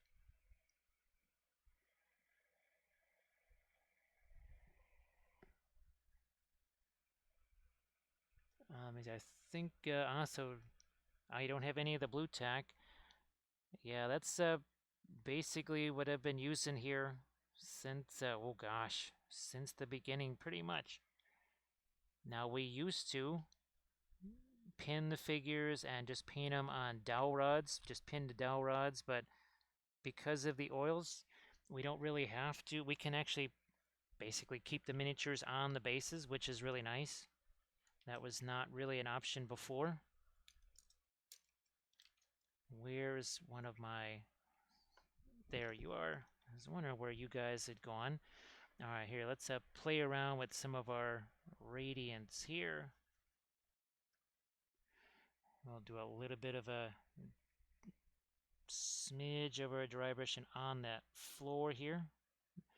We don't want to bring up too much of the pattern, but we need to bring up some. We're also going to use some of that here, well, on the rest of our dwarf. But boy, that really, the existing color really does blend in with it. Let's make sure we get more of that gone. So yeah, just taking the radiance here, doing some nice, gentle, dry brushing of our cooler colors into this. Now, these are all the ones that were printed out on the new Frozen Sonic Mini 4K. There's some of the files that are still left over from the old Elegoo. We still have some of those in existence. The pill bottle was using too much paint on it. Well, that'll do it, definitely. Yeah, Velfera, we definitely want to keep a handle on our Soraya Smoky Black. Although I guess, I don't know, I could try the frozen resin, but the thing is, the reason I like the Smoky Black is because it's the simple. I don't need any of the 90% alcohol or whatever to clean those. I can just use the regular old rubbing alcohol and water to clean those. And that's pretty much the main reason why I use it. I'd use the other stuff, but just I already have plenty of the 70% alcohol around here just for cleaning brushes and other things. So I already got it. So the Soraya Tenacious might be used by Arta Michael. Actually, speaking of printing, now Valfera, is there any, now that other project that's pretty much under control / done, is there a big challenging thing that you got to print and paint for an upcoming project? Actually, I've meant to ask you that several times over the last several streams. Is there another really sort of large scale thing that you've got to print out that could be a bit of a challenge? See how that mixes with the color that's here? Look at all that dark color that's on the end of the brush. That's why this is a dry brush sort of technique, but it's not going to give you a dry brush result because it's mixing the entire time. And again, we're just trying to utilize a little bit of our, that's the radiant blue, not the radiant turquoise, the radiant blue. Gives us sort of a nice little grayish tone here. We need that on the top. We'll just call this a halberd. I think that's pretty much the safest term for something like that. Let's get a little bit of that chainmail there, but look at that. See how it's picking up that pre-glaze that's already there. That's what I really love about, well, the whole pre-glaze thing. When did we put this on? About an hour. Yeah, okay, these two guys here. This is an hour and 28 minutes. Now, right there, that's, you got your object source lighting, you've got non-metallic metal. Obviously, we'll be doing more to these, but that's an hour and 28 minutes. That's, you can get, not just get armies done like this, but they're gonna look just kind of snazzy. It's one thing to have an army done, it's another thing to have it be done and also have it be quite distinctive as well. Now we'll go back in, mostly our indigo here, I think. Yeah, indigo, maybe a little bit of the Van Dyke brown, and we'll darken, sharpen up some edges too, like so here. Now we did the same thing on the pavés and some of the other areas. Let's do that here now. Can sharpen up some things on the halberd. We've got plenty of light established. Now we need to start to establish some of our darks here. And I know I've never tried the Soraya Tenacious.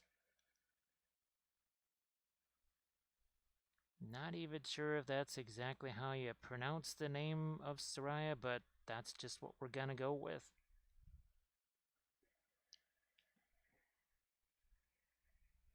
Again, keep going with some of our nice darks here. Wow, there's a lot of intricacy to the armor on these guys. I think they really did a nice job on these. At first, I wasn't really sure. I don't really paint a whole lot of dwarves anyways, so wasn't really sure what to expect on these guys. But I have to say, they really did put a lot of interesting stuff on the armor here.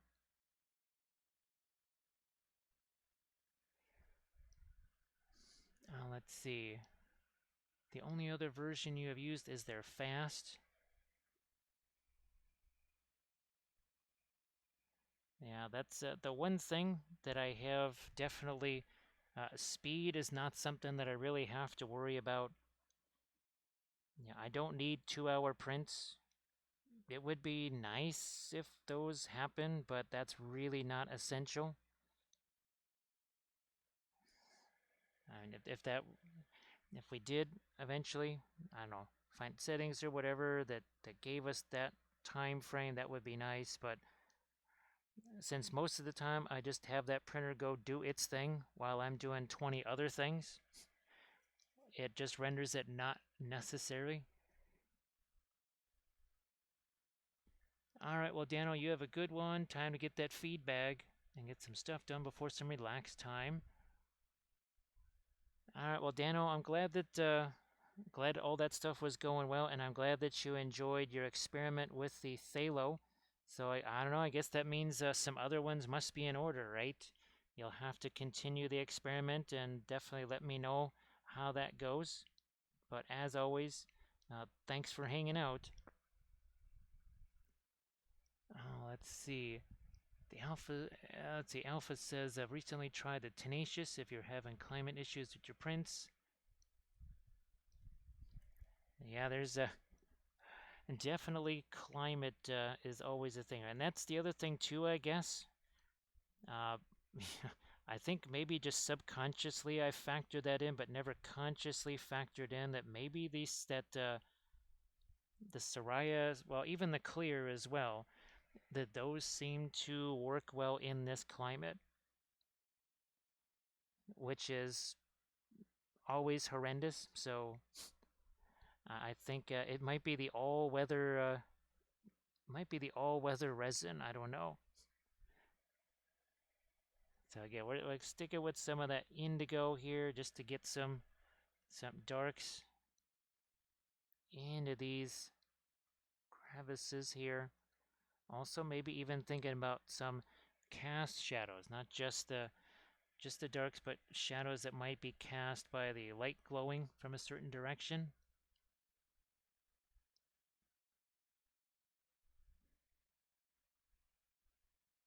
So here we'll try and get a couple of more of our darks out. This is very much a pin line wash sort of a thing. Right, just barely touching the brush to the surface, letting the paint do its thing.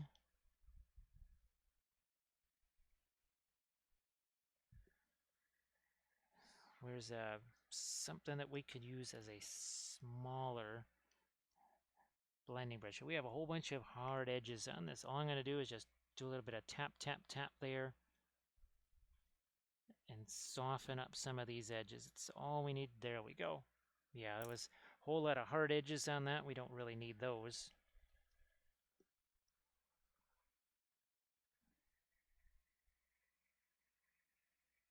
I think I'm going to have to get some, yeah, some darks here on his feet, boots, no, more like armor.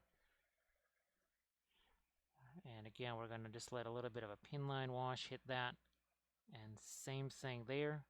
Then we'll try and go back over the top of that with our lighter colors.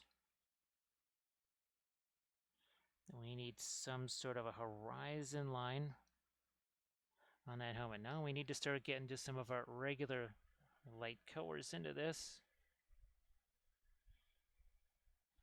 might even snag just a little bit of the.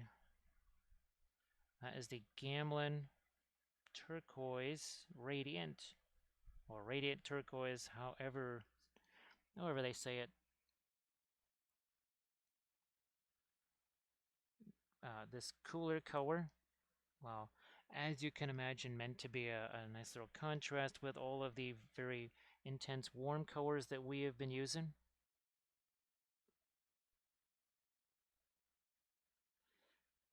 Try and get some of the upper reaches of the armor here. There's quite the intricate, man, that's some pretty intricate Celtic knotwork up there on that armor. Very impressive, I have to say.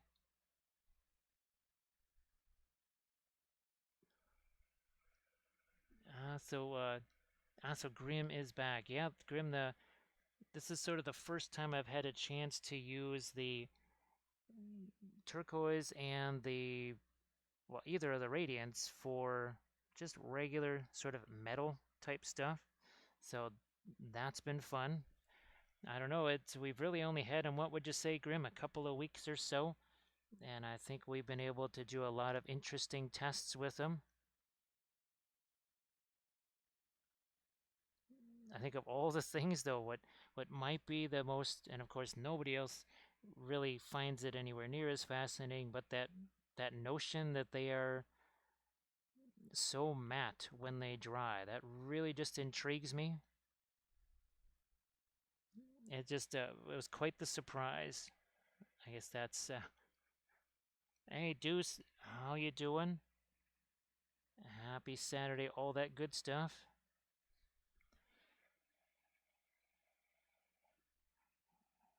So I think I guess Kathy says that for those that are familiar with Gen Con, and I'm sure anybody familiar with Gen Con remembers the Ram. That's that one restaurant not far from the hotel, well, not far from the hotels and the convention venue itself. Apparently that is gone and been replaced by something else. I don't know what it's called, but the Ram that used to be there is no longer there. Uh, no idea if that went away because of all the stuff being closed and something else took its place, or if it already had its place taken by this other joint. I mean, it's been since what, 2019 since we were last there, so it's very possible.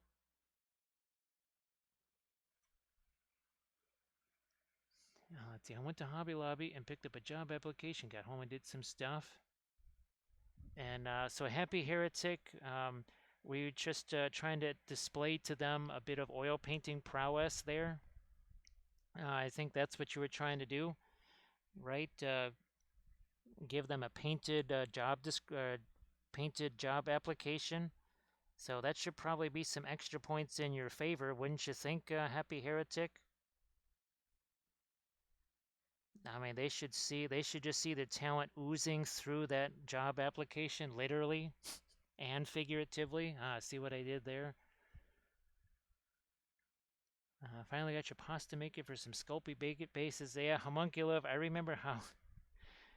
I mean, I don't know if I would say disappointed I was, but I remember being somewhat chagrined that when I opened up my clay extruder, it had recipes in it. Now, we're not talking about Sculpey recipes either. So, yeah, that was not something that I was expecting. My clay extruder was just a stinking pasta machine. That's all it was. But it still works to this day, so I guess I can't complain too much. If I paint on the application, doesn't say hire me, I don't know what will, yes. So yeah, Happy Heretic, I think now you have to be a shoe-in for that job, of course. So I guess we will be joining us from Hobby Lobby then. And you'll have to tell us all about the sales in advance, of course. Gee whiz. Ah, see, that's the other thing you could have put on your job application. Is that you could have got, said, hey, I can bring lots of people your way. Let's see who's bringing some people our way. That would be the pigeon squirter. Squirter, how the heck are you doing? So if everybody could please give Pigeon Squirter a follow, that would be sensational. So Pigeon Squirter, I hope that you had yourself a nice stream. Sorry I didn't get to hang out in your stream. I was furiously trying to get these dwarves all prepped right here so that we could paint some of these. We've got, well, Vault Warden teams. So here, let's have them in their proper place. Vault Warden teams like so. So Markook, how you doing? And actually, Pigeon Squirter here, we'll have to back out to show this fully, but this is what we were painting last night. So I think you've seen some of the 2D stuff that we've been doing. So this is what we did last night, a little bit of Lothlorien here.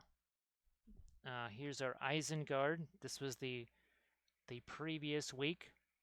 They're like miniatures, just a little bit flatter, right? They are very, very flat miniatures, but these are really a lot of fun. Again, doing them with the same oils. And as far as oils here, let's show off some of the brands that we use here. So we got the Williamsburg, Gamblin, and let's grab a little bit of Windsor Newton here. So here's these two brands right here. They are really solid, about the same in price and quality. Now, these are going to set you back more, but being handmade oils, they tend to be of a higher quality. So those are what we're doing. Now, we also have taken Green Stuff World fluorescent pigments, powdered pigments, mixed them with linseed oil to make fluorescent orange. And, well, there you go, fluorescent orange light and yellow. And that's what we've been using here on our guys. Hey, Dave's Mini Art and Captain Madlove, how you doing? And Snickson, boy, Snickson, it's been a long time. I hope that you're doing well. Now here's, well, here again, some more examples of what we can do with those fluorescents. We're just kind of continuing here. These are the dwarves that are opposing our mimes of Moria. So yeah, we use the oils. We love our oil paints here. Yeah, well, actually, here's this is a Reaper Bones dragon. Also, well, look at that, the same kind of dwarf floor right there. And well, here's some busts. Let's take out Gandalf. He's like, whew, dude, man, never fight a Balrog with a kitchen utensil and a glow stick, because you'll end up with no arms like me. Great idea, Luvatar. Yeah, thanks. So here's so these are some 3D printed things that we've done here. And also with the oils. So this is from Loot Studios. That's from Titan Forge.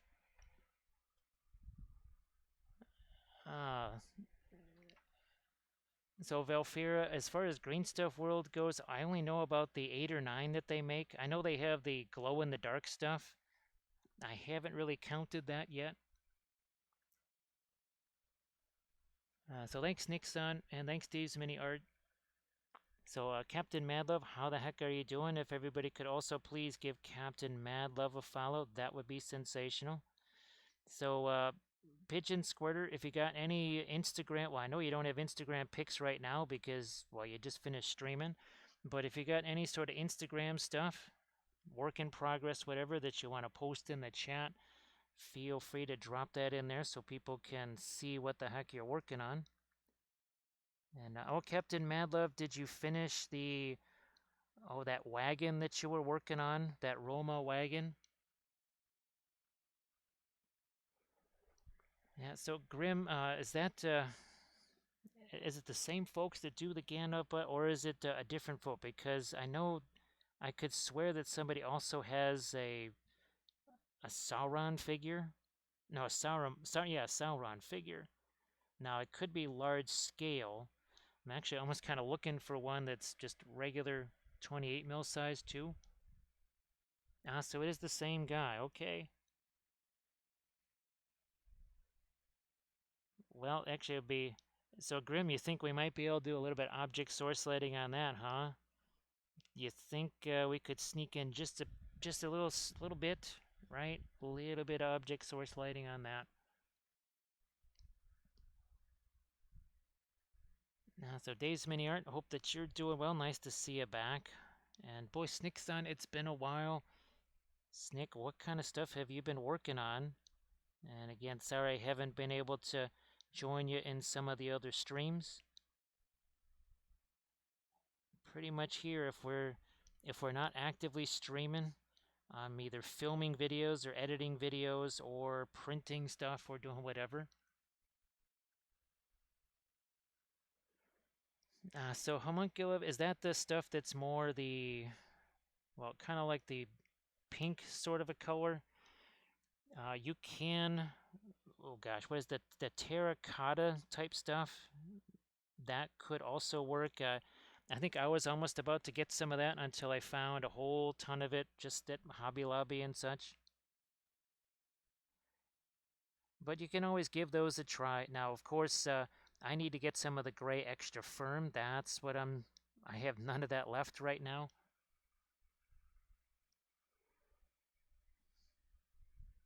Hey, Toe Prince, Kempty, yeah, they were, well, we're trying to match our Khaza-Dhum.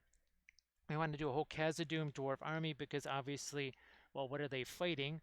They're fighting our Moria army. Our Moria, see, that's all that dwarf stuff was all 3D printed. The dragon itself is a bones dragon. And here's our Moria army. So that is what they're going to be fighting against. Is of course the Balrog, the goblins, the dragon, all the other gribbly bits there. Yeah, homunculus. There's quite a few of them, aren't there?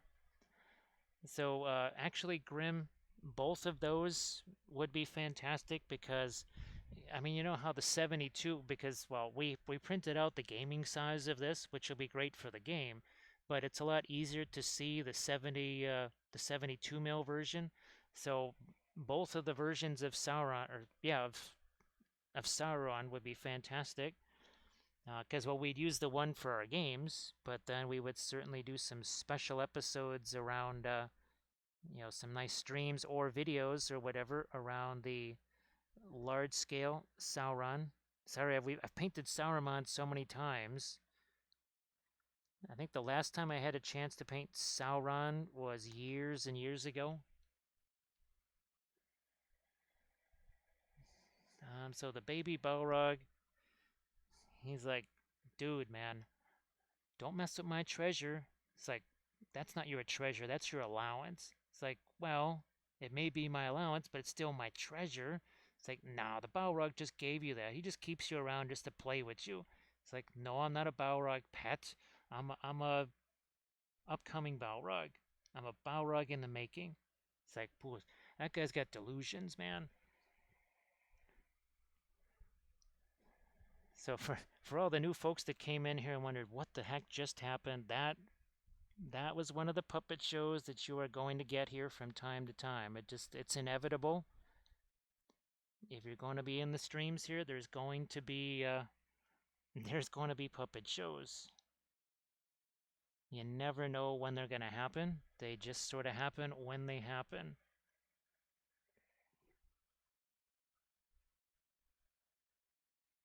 So, yep, that is our baby Balrog. I think we need to give the baby Balrog, we'll probably find a name for him. You know how these guys go? Their names just sort of arise. Sometimes it's faster, like Alex the Cave Troll. I think Alex the Cave Troll was pretty much right away. His name was revealed. But the baby Balrog, we don't quite know his name yet. Now I am going to have to come back in here. I think we'll come back into his helmet here with probably some more of those lighter tones as well. Or some of the darks, I think. Reinforce a few things.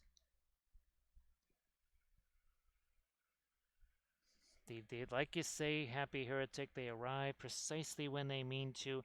That is why we don't have a channel point thing for the puppet shows, because they're just magical. They show up whenever the heck they please, and that way they're always unannounced as well. You never know when they're coming, so you can't brace for impact. I'm going to grab me a little bit of this Van Dyke brown here, speaking of some of those darks. Yeah, oh, actually, what the heck are we doing? We need to zoom back in here. It's like, why are we so far away from our dwarf? That's why. Because we zoomed out to show the paintings there. It's like, boy, that dwarf got smaller. Which, of course, yes, we realize the irony of saying that.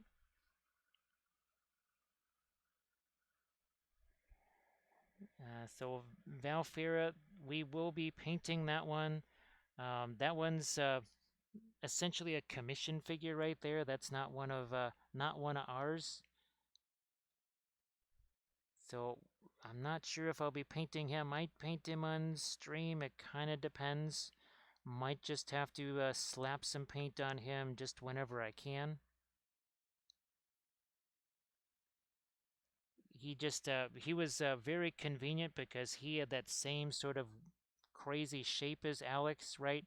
And you saw how difficult that could have been because I remember doing a couple of those trolls way back in the day, trying to pin that part of it. Ooh, that was brutal. Yeah, Velfira, he's actually a troll. Believe it or not, he's a troll chieftain for I think maybe Angmar. Yeah, I think for the Angmar list. I think Birders, that's his name. But we have a couple of more. Valfera, get this. Medbury Miniatures, they have three different trolls. Three different trolls, and they're sort of like the Davale ones, but they're just a little bit different poses and such. So yes, we will be painting more trolls because you can never have too many trolls, right? Yeah, so stay tuned for more trolls. Looking forward to doing them with the basing. That's actually, I don't know, those might be some of the first files that I try and print up actually. And I'll try and get those set up later tonight so that we can maybe print those things off.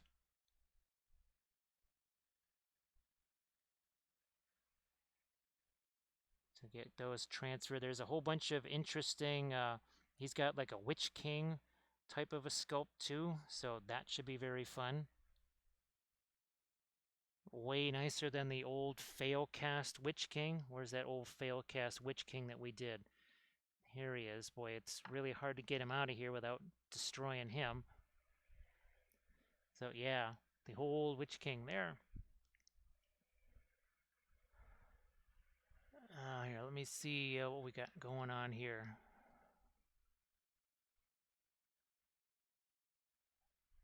Always fun when I trim off a bit and ricochets off the wall and hits the door. That's yeah. I have a special thing where I try and actually launch the pieces of my pieces of pin just in the general direction of Kathy, so that you can hear him bouncing around in the next room.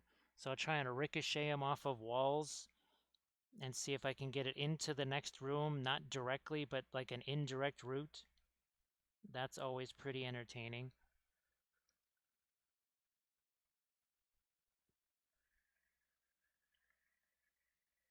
And of course, the other thing that they've got is the more wargs, of course. Boy, I didn't need to get these. All this Oathmark stuff that I got, didn't need to get any of this. But at least we have some very distinct, kind of orc warg riders right here. Those are going to be for my Wolves of Isengard. So literally, I will be able to have individual wargs for pretty much every occasion. Wargs for every occasion.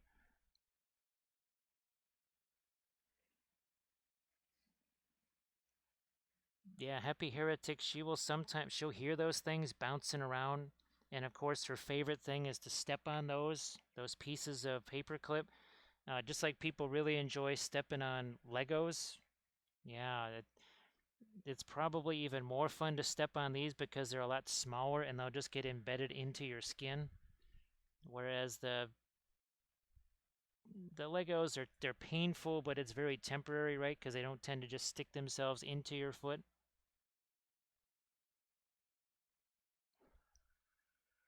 So it's a much more effective torment device, I think. I think we need to get a little bit darker over here. Yeah, let's darken up that edge too. Not quite sure what we'll do with the hair on this one.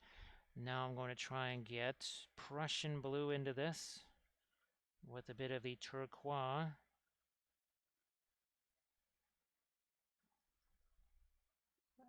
A little bit of a color difference right here. So not just lighter, but also it's got a little bit more of the blue. I don't want it to necessarily be sky blue, but I'd like to have some difference with all of these warm colors right here. Ah, JP, nice to see ya. Nice to see you again, JP.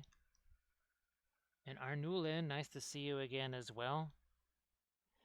So JP, where's our, oh, here it is. We did this one last night. This was a pretty complex landscape right here. Oh, all of these roof lines and everything, that was a challenge to try and get all of those things picked out. And then even this, that was quite the bugger trying to get that thing going. So yeah, this was a very complex landscape last night. And Hootie Hoot is here as well. Back in high school, we had a D&D game that resulted in a trip to the error because someone stepped on a D4. Wow, Happy Heretic. Yeah, I could see that. I could see that happening. You step on that thing hard enough, you put all of your body weight on that, I could easily see that happening. So Arnulin, I hope that you're doing well. And JP, nice to, like I said, nice to see you again. Yeah, that was our latest landscape of Middle-earth. We painted that one last night. Did not get a chance to do our usual Thursday show on the landscapes. We were kind of getting ready for that, was it the Aces of Painting thing? So we had, what, 50 minutes to paint this? Well, each person had a different miniature. I really wish they would just give everybody the same thing. It's like they had everybody prime it black, but yet they gave everybody different miniatures. It was, if you're going to do something like that, it would be better if you just gave everybody the exact same figure.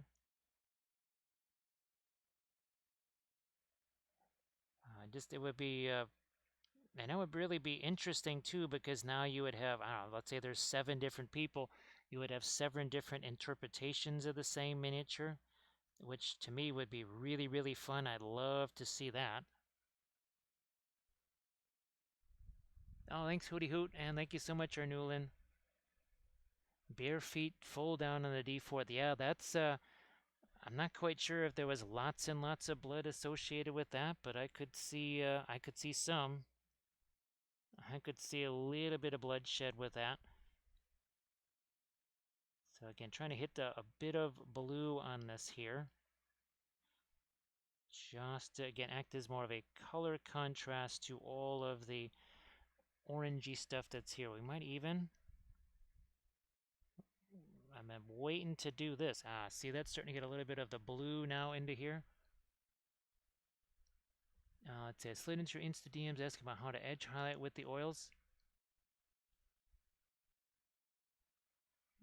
So I don't really do any edge highlighting with actually with the acrylics or the oils. Now, one way you could do that is, well, something like a liner brush here, and you would just take that and just kind of go along the edge like so. If that's the kind of edge highlighting that you're looking for, don't really do that too much, because we always prefer shapes over lines. So Hootie Hoot, these are from Davale. These are 3D prints right here. So basically, this is a Dwarf Vault Warden team. So these are 3D printed. Where's the, I have the batch. Here we go. Nope, that's not them. So Is say this we them? all. That's not them. Where did they end up going? Is this the Vault Warden teams? Nope, that's not them. This is them. So thank you so much, Painting Tutor. So here's the, so again, these are from Davale. And Vault Warden team. Now, I don't know what they call them. I just call them Vault Warden teams. And thank you so much, Painting Tutor. I appreciate that because we could use some of those right now. Thank you so much, Painting Tutor. I appreciate that. And that is 10 months of subscription. That is 10 months of appreciation there. So our new one, it's oh, thanks, Painting Tutor. It's going to depend on the situation. You don't always want to have super thin paint with the oils, because remember, most of the time we're just dry brushing with the oils. So if you, that is, it is thin, but it's not thin with a lot of liquid. That's generally one of the things that kind of gets people when they're first using the oils, is that they're used to acrylics and they're used to putting a ton of liquid on the brush, which makes sense because acrylics almost sort of require you to do that. But with oils, you want to do pretty much the opposite and just have less. So see, look at this. See how we got blues and oranges kind of combined. Now it looks like there's maybe torches or fires or something like that, instead of all just the flamey orange. Look at that. A little bit of difference right there. And let's see if we can do that over here too. Now we might have to reinstall some of the blend. Now here, this does have a little bit of thinner in it, but we don't want to use too much. And even now, see, that's just basically a dry brush right there. Using that to sort of mix and to blend. I mean, even this, for as tiny as it is, that is, for all intents and purposes right there, a very tiny dry brush effect. So yeah, you have to sort of set aside the acrylic stuff. Yeah, our new one, that's the last. Now you can, sometimes we even on these, we have done some pin line washes on them, but that's very minimal, just in a few special areas. And timing is kind of everything as well. But yeah, with the oils, you do not want all that runny stuff going on. That works well with the acrylics, but that will not work super well with the oils for sure.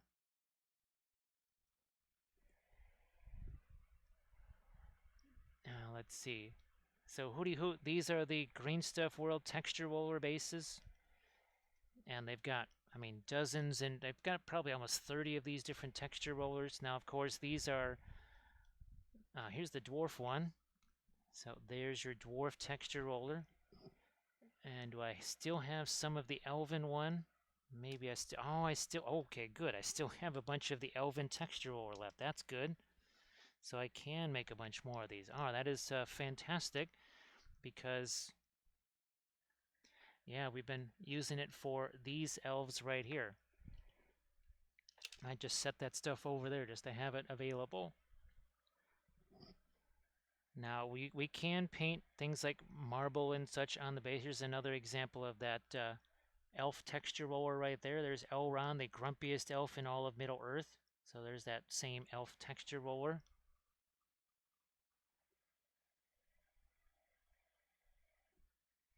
Let's see if I can get a little more of my blue here, just a couple of areas. Something like this. They've really got some detailed, kind of faceted armor on these guys. Really nifty. The more I paint the Davale figures, the more I say, wow, they might be some of the nicest sculpts out there. Again, they're not going to have quite the variety, maybe, of some of the other Patreons out there. It's quite specific to Lord of the Rings. They are getting better with their supports. You're not going to get a whole bunch of sculpts each month, but what you get is pretty darn detailed, I gotta say. I'm really impressed with what they're doing. See if we can get our, again, the ambient light coming down this way on top of our dwarf there. So Hooty Hoot, they do not sell it in sheets like that. You have to, that's with some baked Sculpey. Actually, you can check out, well, on the YouTube channel, or even here on the on the Twitch channel, you can see some of the episodes where we take the baked Scoopy. So here it's basically just, now this is very thick, but just sheets of Scoopy. Like, well, you have to roll it out, then you have to, once the Scoopy is flat and the right height, then you roll the texture roller over the top of it. So it's a tool. So there's the Elven texture roller. So that is a tool that you use with the clay. Yeah, it does not come in sheets or anything like that. Now they do have, and these are actually very nice as well. Let me see if I can get these out of here. So they do have, of course, that's going to be very hard to get my hands on. Here we go. So they do have these, and these are called, I think, crunch times. These are resin cast plates right here, and you can break these things up. And I have also used these for basing armies. Those are also very nice. So yeah, definitely you can check out some of the previous basing streams that we've done. You can check out the, like I said, the YouTube channel as well. I know they were actually going to get rid of that product because people were using green stuff and they were not very happy with their results because the green stuff just kind of smushed and was very hard to control. It wasn't even or anything like that. And I used it with the Scoopy clay, and all of a sudden, well, people started buying them like crazy. They started making tons more, and I think they even sell Scoopy. So yes, for folks that can't get the gray extra firm Scoopy, I do believe that Green Stuff World, now it's not big, it's not a lot of it, but they do actually sell the gray extra firm. At least they did on their site. So surety, it's Davale, so Davale. I do believe that's how it's spelled. It's a Spanish group. So it's going to be, let's just say that their English is not fantastic. Their English is not the greatest. So it can be a little bit hard to figure out sometimes what they're saying, but uh, their new releases coming up is going to be Warg Marauders, which I desperately need, and also a King of Earth, and I do believe they are making Black Numenorians, which is another thing that I desperately need. Basically, even if I had the money and the old Black Numenorians that GW makes were in stock, I wouldn't want them anyway because they're hideous. They're absolutely just a joke. But I'm sure that Davale is going to make something fantastic for theirs.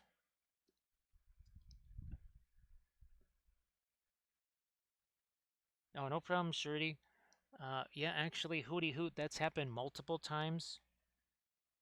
That has happened multiple times where a product was basically headed for the discount bin or a clearance or just discontinued because they basically weren't using it correctly. That is, now if you're wondering why companies send me things, they send me things because they know I will use it in a way that it was never meant to be used, which generally means that now all of a sudden a lot more people are going to find a use for it. Because unfortunately, while companies can innovate and make some really nifty things, many times they have no idea what they've actually got, or they have no idea how to really use it practically on a large scale. Like, we're still trying to figure out exactly what's the best way of using the Green Stuff World, their Stoneworks molds. Still trying to figure out an easier, faster way of using those, more effective way. But that was a product that was headed to the ash heap. The reason that I got those is because they were on clearance, as in like we're getting rid of these on clearance. And I think I got 5 of them. And all of a sudden, everybody wanted to know where they came from. And that's when I first heard from Green Stuff World. I know there was one time another company, it was Happy Seppuku. They don't exist anymore. They wanted to move into something else, but I'll never forget, I bought a couple of their products and I did it with the Sculpey, and they said, "What the heck did you do? Our sales went up 400 and something percent in a week or something crazy like that." And so I just showed them how to use them with the Sculpey. All right, here, this is a case of a little bit of a pin line wash. I'm just going to take the brush and just dab it on here. That's it. I'm letting the paint go wherever it goes. That's it.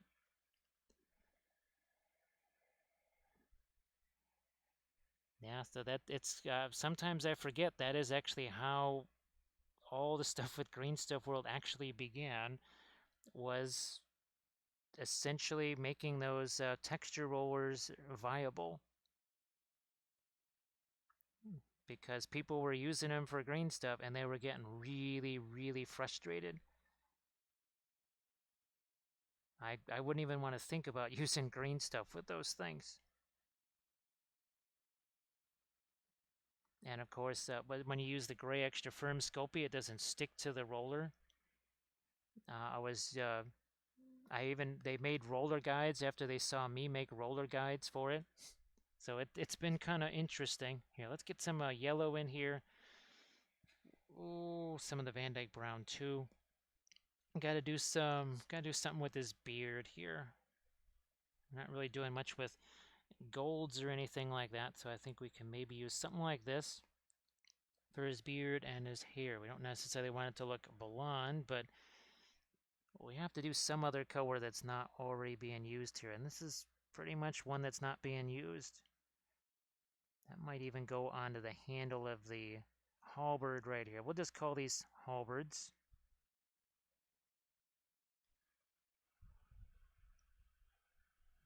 So surety, if you use the gray extra firm Sculpey, that's what we used here. It will not stick to the roller. Now you also will want to, there's a couple of other things. Now, I have tutorials, well, on the Patreon page. I have dozens of them on the Patreon page, but I've even got some tutorials on the YouTube channel that show how to bake Sculpey. And you're going to want to have those roller guides. They're these little green rubber type things. You're going to want those. Also, you're going to not want to bake it on a cookie sheet. Whatever you do, do not bake bake Sculpey on a cookie sheet. Cookie sheets will bend, so you're not going to have a flat piece of Sculpey for one thing. Also, the cookie sheet will transfer too much heat to your Sculpey. You want a ceramic tile. And you're also going to want to experiment with your oven, because every single oven is different. You may need to put it on the top shelf, the bottom shelf, the middle shelf. You may be able to get away with putting it on any shelf you want, but every oven is different, as we learn the hard way ourselves. So you are going to want to experiment with your oven, and you're going to want to use, again, ceramic tile, not a cookie sheet. Cookie sheet will, and especially if you're looking for something flat like this, right? Not going to be terribly flat and straight if you put that on a cookie sheet. So Grim is just going to go, Grim, do you remember that video? Of course, it was doctored, right? They actually hit it with a flamethrower, or a blowtorch first. But do you remember that Africa Core video where they were, it was on a PZ4 and they were they were frying eggs on the PZ4 in the desert there? I mean, I thought it was real when I first saw it, but then later on they said, no, that's, they actually hit it with a blowtorch first just to make sure it was hot enough to actually fry the eggs. But I could see in Arizona, that's why you do the nighttime walks, I assume, with the dog instead of in the middle of the day. I could see your dog looking at you going, seriously, you want me to walk on that sidewalk? You got shoes. Here, why don't you take off your shoes, walk in your bare feet on that 200-degree sidewalk? Hey, we got Richard in the house. How you doing there, Richard? I don't know if you had a chance to see. I think maybe you saw part of the Lothlorien. This was a challenge right here. This was a huge challenge with all of these shapes going in every which direction and trying to keep control of edges and such. Oof, that was a tough one right there. So I hope that you're doing well. Ah, thanks, Richard. Yeah, now we're getting into some. These are prints from Davale Miniatures. We're trying to get some Dwarf Vault Warden teams going here. Some nice little Dwarf Vault Warden teams. So Grim, do you have any particular recipe that you like to use for your sidewalk eggs? Do you put some extra cheese on there, or do you fry up the bacon first on the sidewalk to act as a little bit of a, like we used to do in Boy Scouts there? You fry up your sausage or your bacon first and use that grease for your eggs. All right, here, let's get a little bit of reflector light again on the helmet there. We're going to have to put a bit of a horizon line on that side of his helmet. So, yeah, we've got a couple of more of our Dwarf Vault Warden guys. We also have this guy right here. This should be very interesting to do. I think we'll hit him as well. We just tried to base as many things as we could. This is also from Davale right here. Nice little ranger guy.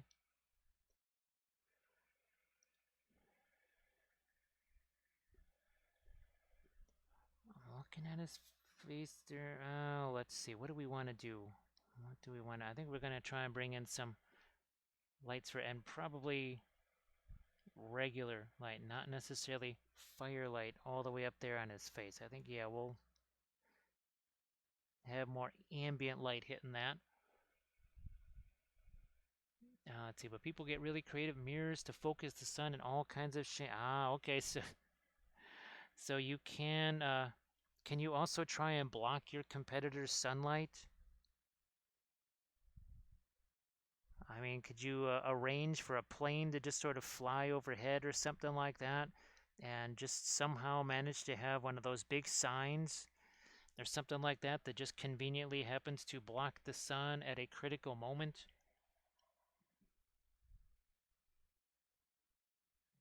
I mean, not that I would recommend anybody do that, but I'm just all of a sudden getting a visual of that.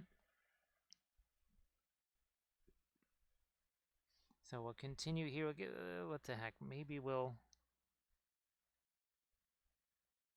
see if we can't give him a bit of an eye there, perhaps.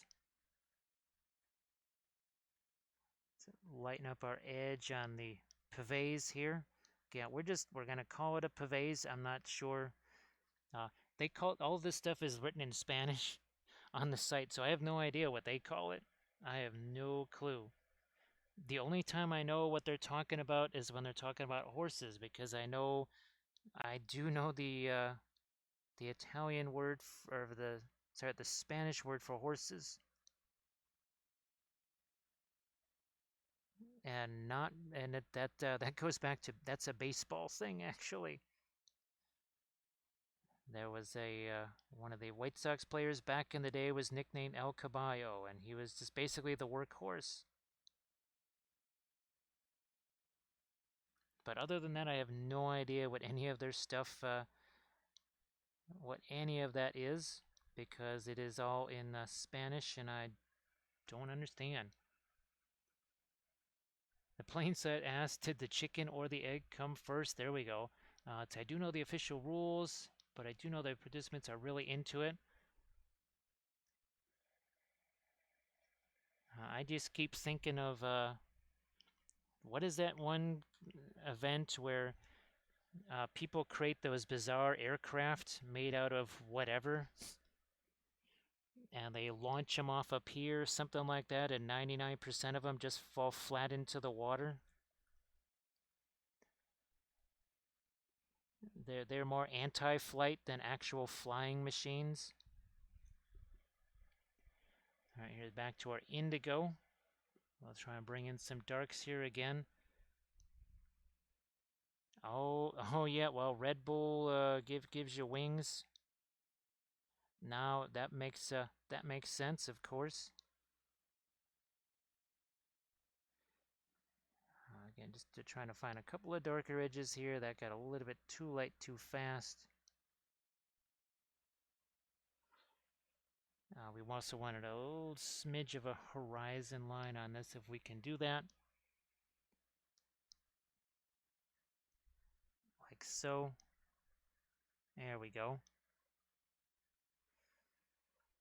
I might figure out what's going on the back of the pavés here. We haven't really messed around with that too much.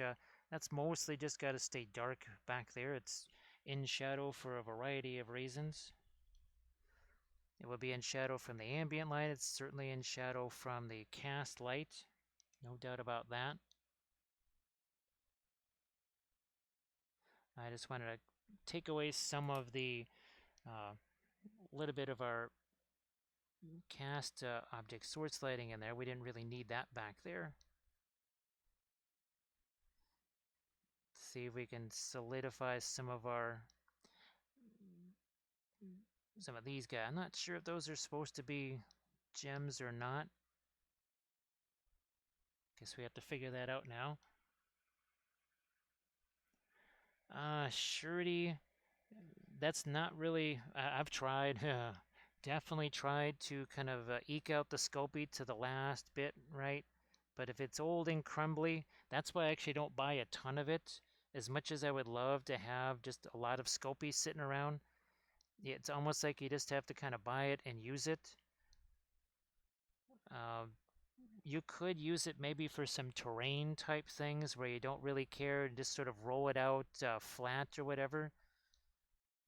All you can sort of do is just keep kneading it with your hands. You could even try and warm it up a little bit. And I don't mean like heat it up with an oven, but just the friction of working it with your hands might help. If you had any kind of water to it, what's going to happen, and I know this from trying to use water as like a mold release with it, which is never a good idea, as I found out the hard way. Yeah, if you add water to it, it's just going to explode. Yeah, that water gets trapped in there and it just kind of explodes. So that's not a good thing. I mean, it's not like exploding like a grenade or something like that. You'll get all kinds of weird air bubbles and pops and stuff like that in it. Let's see, I can't make my pre-glaze stick after I use the sponge. Alright, so my mini craft, there's two likely culprits there. The first is probably too much liquid. And that happens a lot. Like we say all the time, for folks that are kind of trying to get used to the oils, that happens a lot. Too much liquid, because that's sort of an acrylic holdover. The other thing that can happen is, what primer are you using? Are you using the Badger Steino Res? And then the other thing that can happen is, well, the sponges themselves too. Some sponges may not be super ideal for that. And the other thing is, there are very few colors that are what we call staining. There's indigo, there's phthalos, like phthalo green, phthalo blue. You have that perline black. You've got the Egyptian violet, Terra Rosa, sort of. Some Van Dyke browns will, but that's getting to be maybe Indian yellow. All the rest of them are not staining colors. So yeah, my mini craft, there are not many staining colors. Now it's not like it'll all get, and you also could just take a lighter touch, right, to wiping away your stuff. But yeah, if there's too much liquid, that's really going to contribute to that a lot. I use less and less and less and less liquid these days, just in general with the oils. it's something that I've discovered over the course of time.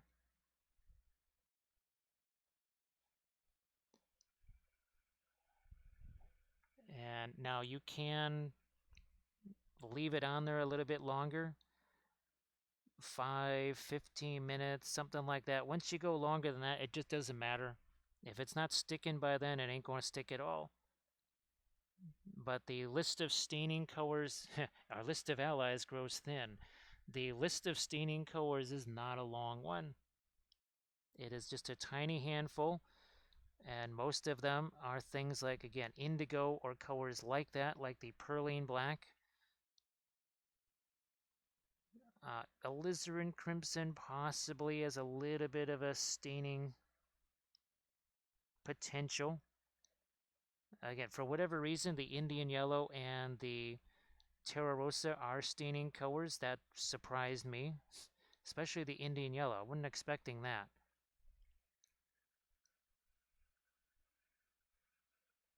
So yep, my mini craft, if you're using like spray primers or the GW primers or Vallejo, you're basically like painting on glass. You're really going to want to have, well, I mean, I use this primer all the time for everything, and not just for oils, it's for acrylics too.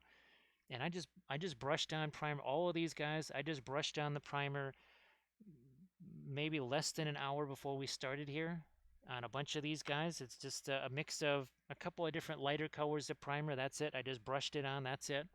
Nice and simple. And again, you're going to want to use the latex-free sponges. That is something that we use. They're really, really, really cheap on Amazon. So yeah, not expensive or anything like that. I think now we can maybe put a little something like this on this shield. See what happens here. Go back to our oranges here. I have to get a little bit of our thinner into that.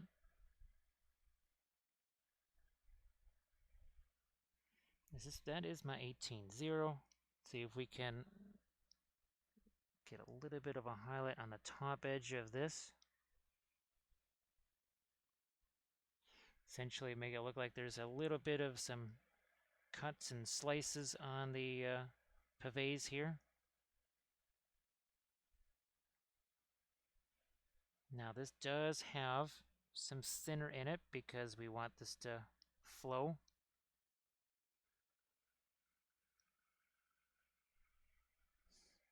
Yeah, oh that ink. Oh my gosh, who was it? Oh, that was Grey Wolf Studio. Yeah, he learned the hard lesson about those inks. He didn't tell me he was gonna do that. I guess well he used Stynylrez and then he used that, but then there's also Sarge. Sarge doesn't do that. Sarge just fires away. Thank you so much, Sarge. That is appreciated.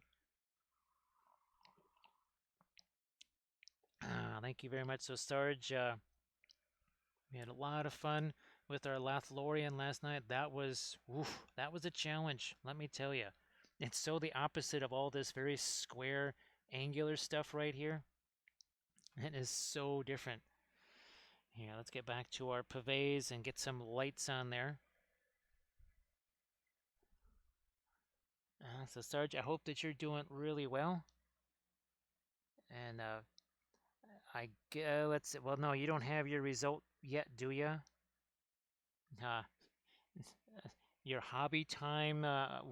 Will you have hobby time, or are you not going to have extra hobby time? I guess that is the question.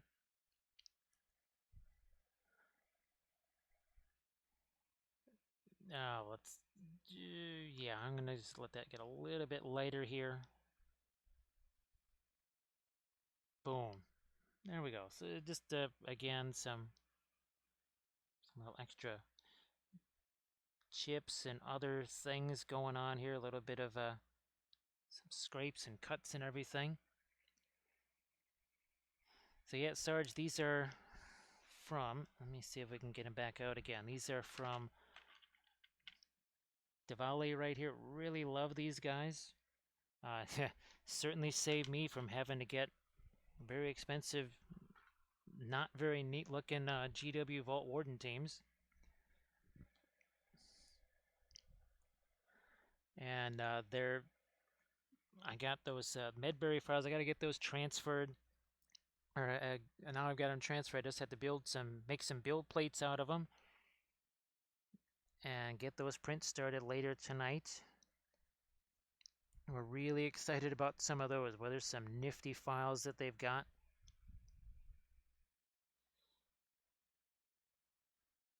Yes, an actual Witch King instead of this hideous failcast figure right here.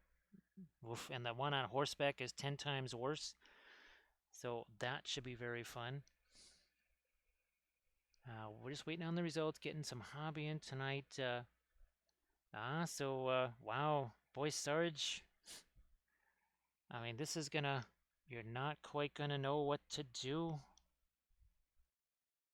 Well, you have a million things you would love to do, but it'll be a little bit weird at first, that's for sure. I mean, not that I'm rooting for a self-imposed hobby vacation or anything like that, but I mean, I don't know. I think that's they're bound to get a result like that when they just keep saying, "All right, you guys just have to show up every day forever." That is bound to happen. See if we can't get some on the bottom of his belt here. Yeah. Some of that here too.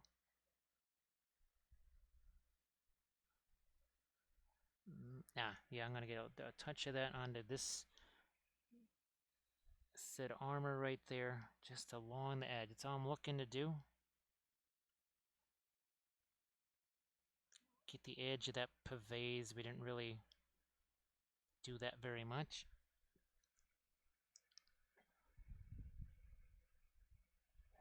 So yeah, basically, this is how the Vault Warden teams are deployed right here. You have the pavese in front, and then your pike. Well, I think they call it a. I think they probably call them a halberd in the back there.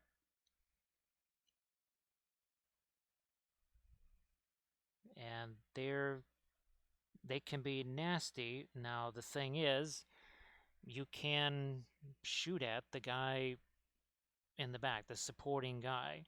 And if you're familiar with the rules of MESBG, the bad guys can shoot into combat. Because if they hit their own guys, well, sometimes that's actually something you want to do. That, well, if we ever actually do start actually playing games again, I can only imagine the reaction of the person I would be playing this with, where I shoot into combat intentionally trying to kill my guy instead of him. He is not going to be very happy about that. Who enters my domain? Well, look who has returned. It's the return of Preach Paints, aka Preach 40K.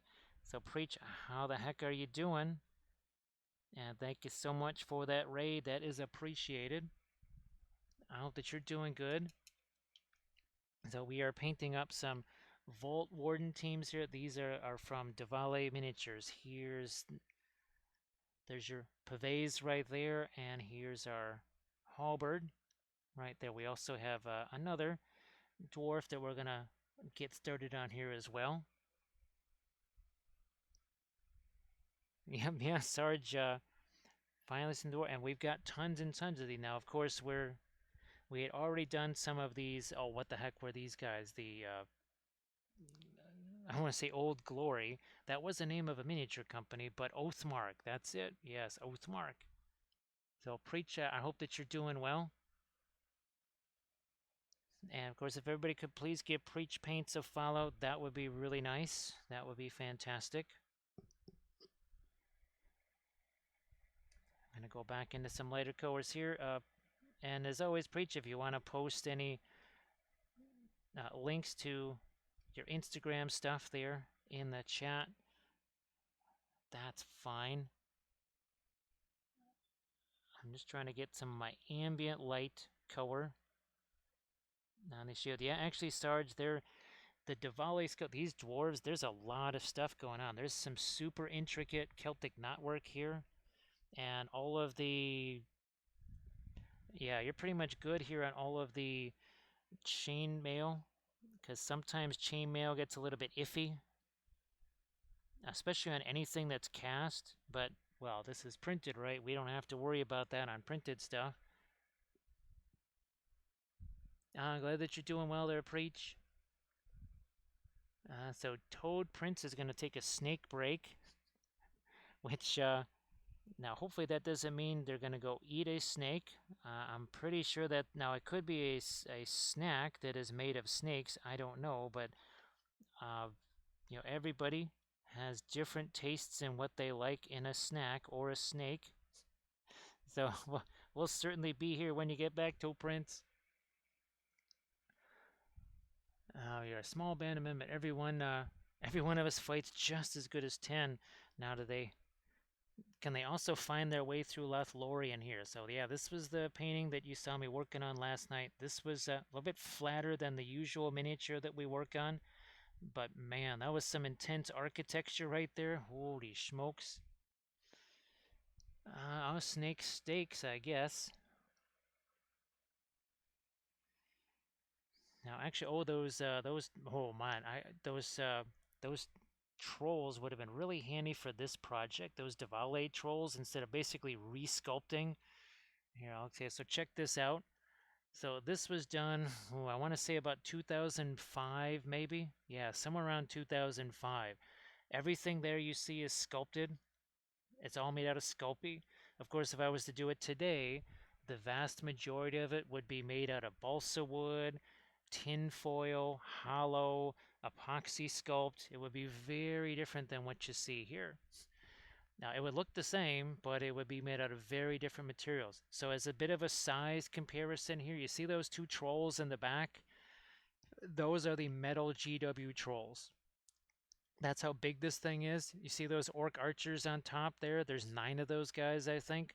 Those are 28 millimeter metal orcs standing on top of that thing. That's how big this thing was. So there you go. That is, and we sculpted little dinosaurs in front. But like I said, we would take a totally different approach to that. Now, if you want to see some of the work in progress pictures of that, you can check those out on the blog, just Wapelius at blogspot.com. So Preach, so he had a booster shot there, and now I know that some of them, like Kathy's arm, hurt like crazy. I know what I did, and who knows, it could have just been the one that I had. I put ice on it right away. Like as soon as I got back to the house, I put ice on that thing for 6 hours or something like that. No, not 6 hours, but at least like an hour, 60 minutes. That's what I was trying to say. That's me with the words, yep. So about 60 minutes worth of the ice on the arm when I got back.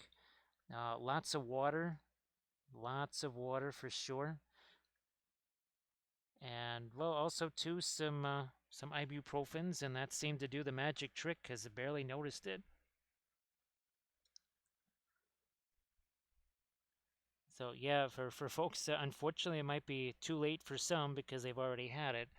But yeah, that's the thing. You want to have lots of water.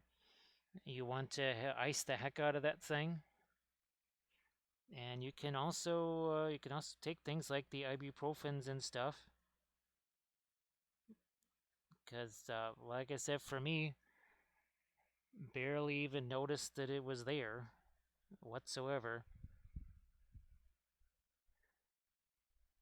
So Toad Prince is doing a little bit of airbrushing on the snake break. Airbrushing snakes on the snake break. There we go. So just for, I keep thinking that, well, everybody's gotten those or, you know, whatever. I guess people are, in some areas, maybe not available or whatever. But that is something that you can do to help mitigate those things.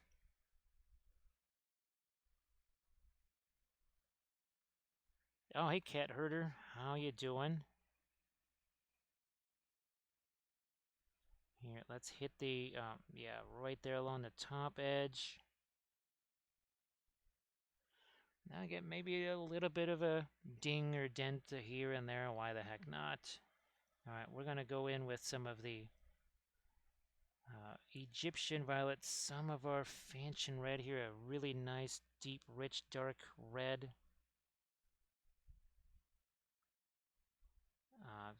Thinking these maybe are supposed to be some sort of gemstones or something like that. So see if we can maybe give those a little bit of a backlight here. Not quite sure if there's enough space to work with, but we'll give it a shot.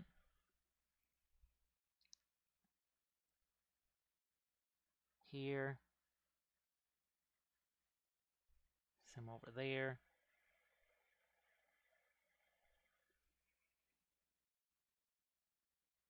Yeah, let's get this top edge here. Maybe a little bit more on our... At first I thought maybe those were supports in there. I mean, they could be, but I don't think so. Let's see, what I've got last week, but we're down with a cold. Yeah, that's so. Yeah, you wouldn't want to double up on that, right, JP?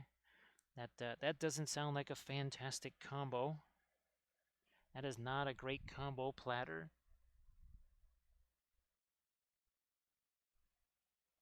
Get a little bit more of my orange on the underside of this here.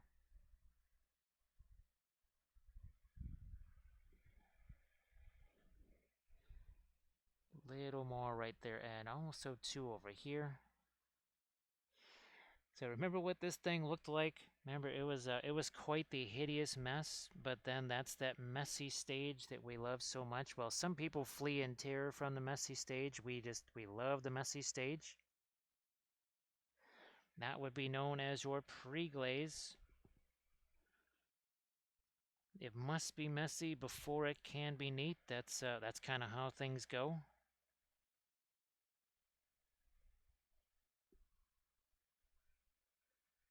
And of course, you have these two guys right here. Let's see, 2 hours and 2 hours 42 minutes start to finish on these. And there's a lot of little details on here. Again, just saying, 2 hours 42 minutes.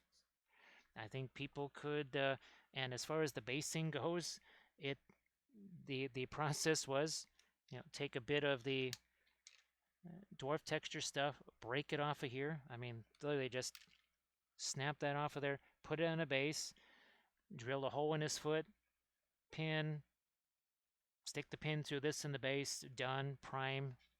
That's it. That's all it took to prep these things. It can be just that easy. Now, where's my, here, we're going to get a little bit of a, I need the black around the edge of the bases here just to see how much lighter slash darker I need to go here. So let me just move this stuff out of the way on these two guys. And we're just using some Steinerez primer here at this point. Just throw this on here, and the same on the other guy, because I think I'll probably go a little bit lighter maybe with some of that underlighting there. Let's get this one too. Let's see.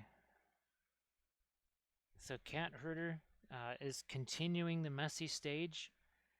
So Cat Herder likes the perpetual messy stage. Permanent messy stage is Cat Herder's current situation there. Well, Cat Herder, a couple of ways to sort of avoid that is, well, always a dry brush, right? Less is more, and more is always way too much. And maybe also just have other things to be working on at the same time. If you have other things to work on at the same time, you don't get sped up, right? Because for as much as the oils are very relaxing and such, they can in some ways basically speed you up because you're having so much fun doing all of the wet blending and everything. Next thing you know, you got that Road Runner Wile E. Coyote, you're out over the top of the cliff with nothing underneath you, and down you go.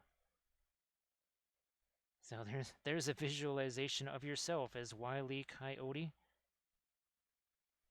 just heading down over that cliff, because there's just a little too much paint on that brush, too much liquid on the brush. Those are all things that tend to nab folks sometimes.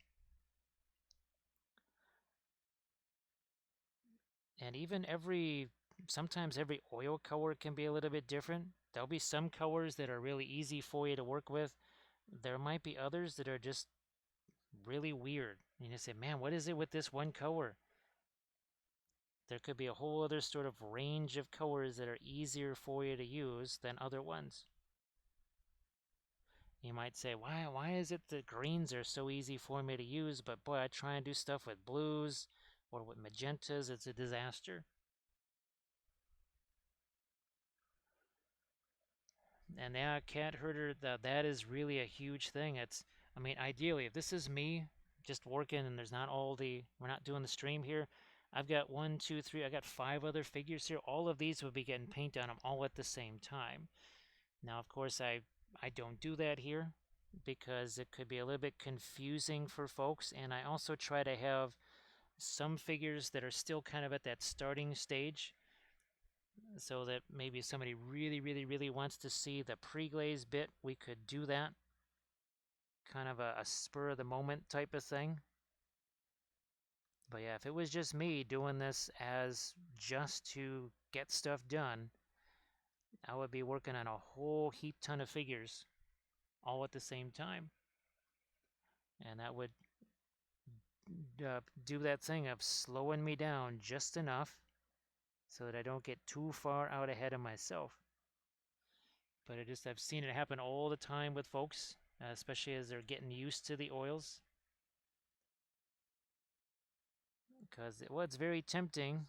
You know, like you say, you're doing all that wet blending stuff. You're having fun, not quite realizing that each layer is piling up that much more.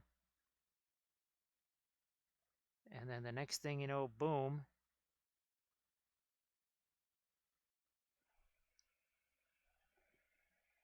I'm gonna get maybe a bit more of the lighter tone right on the bottom of that. Whatever that is. Lighten this up right on that corner there.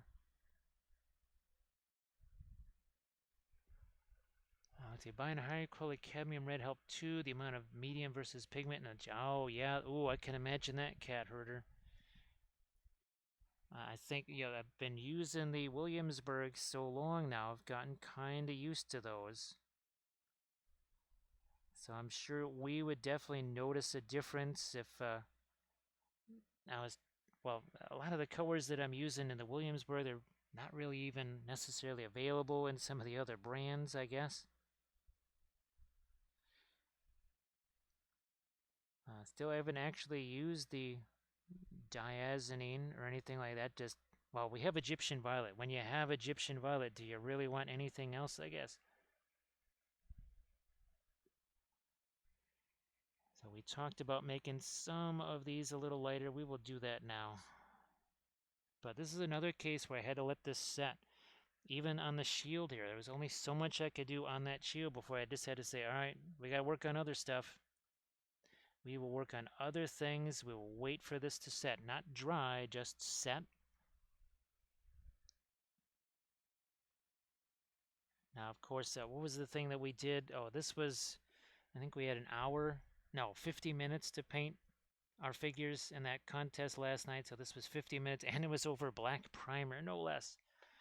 That called for some modifications right there to the approach, having to do that over black primer, because everybody had to prime theirs black.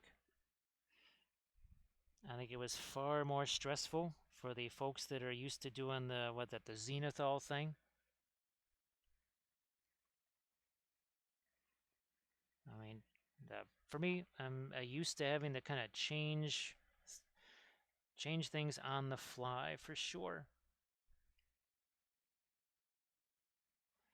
Now this could definitely benefit from some more lights right here along the base. We're probably going to hit this thing too. Yes, we're going to hit that with some lighter oranges as well. So while I'm here, let's do that while we remember it. Yeah, these are the homemade orange oil paints that we did.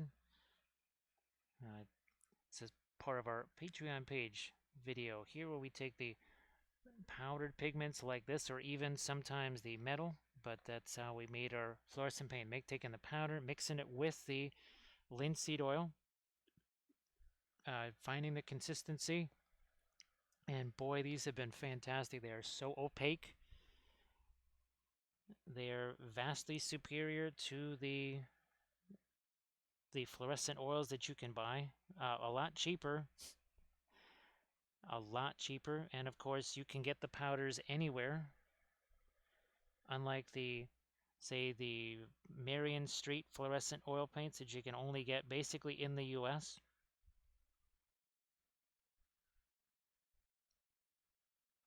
Yeah, well, Grim, I had other figures. Technically, I was painting another figure during that. And that was another reason why the bio that I gave him had like one sentence in it, so that I could just do more show and tell. Because I actually needed, Grim, I mean, I had to wait for the stuff to set, right?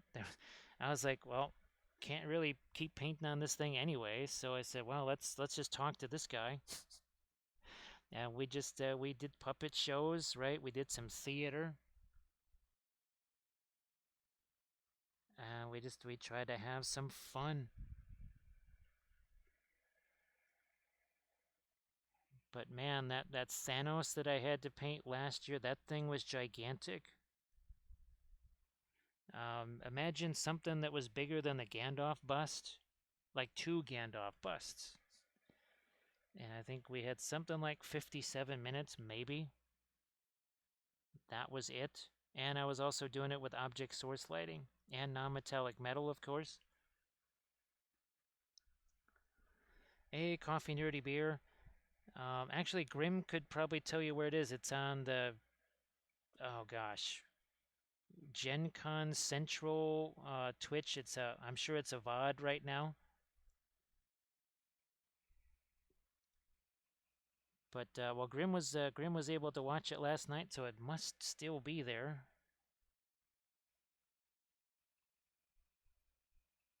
But it's interesting because the folks that are on there, most of them stream. Actually, pretty much all of them stream or do something. Not every single one, but they're not quite used to, say, the time limitations. Oh, Gen Con main stage Twitch. Okay, thanks, Grim. So Gen Con main stage, because I actually want to see that thing myself.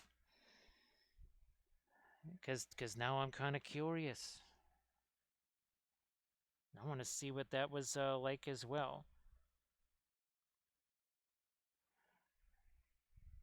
Because I'm pretty sure, I'm trying to think of what some of the little puppet shows that we did. I'm pretty sure that we had Alex the Cave Troll. I know we had Saruman come out there too. I think we had Saruman and Isengard. So here we're just getting a little bit of our reflected firelight right there.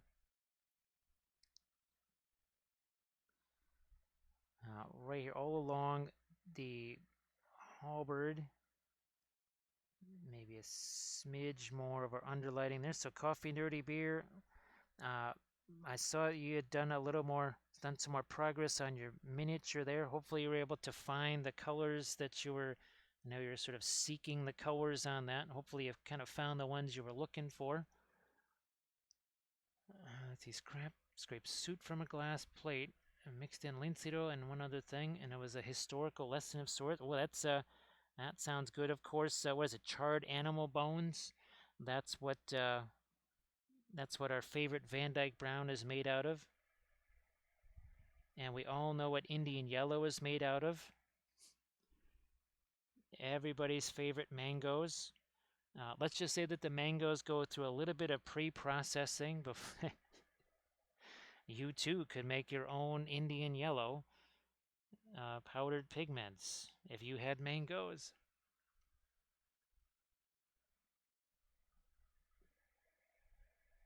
Yeah, there were definitely some folks. They were getting a bit anxious there. Actually, Grim, remember how many people do you think were not told, or it wasn't made too clear to them that they only had like an hour? I'm pretty sure that some of them thought they had hours to paint that thing, because they're like, "We're and I'm going to do this and I'm going to do that," and he's like, "Well, you got 4 minutes left." Do you remember the reaction of some of the folks? They're like, "What?" They thought he was joking. So that was, well, again, depending on the sadistic nature of a person, one can find that somewhat amusing. And I do believe, wasn't it Q that put it very well when he said one creature's torment is another creature's delight?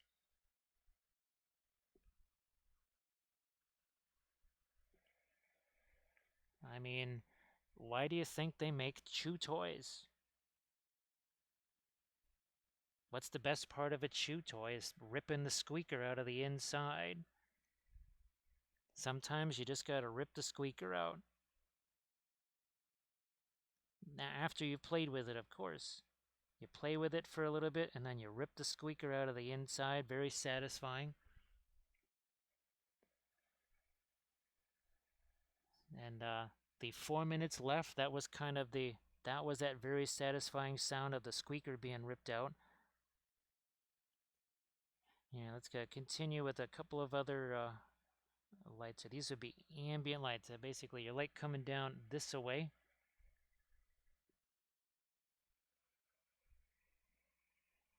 I think we'll hit this edge.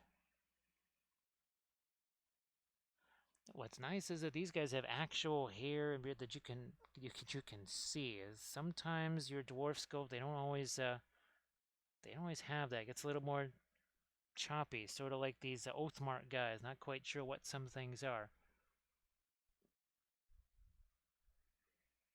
Yeah, I think. Oh, I know what it was. Oh, thanks, Coffee Nerdy Beer. Because guess what? We're gonna have a little bit of that. That's sort of a mixed bag of medicine right there. Basically, a bunch of leftovers. I'm pretty sure. Where the heck did he go? He's around here somewhere. Oh, here it is. Yeah, because we had more of our done lendings to do, so we brought out this guy. Because some of the same colors are on our done lendings as that thing was. So yeah, I just started painting this. That was pretty funny.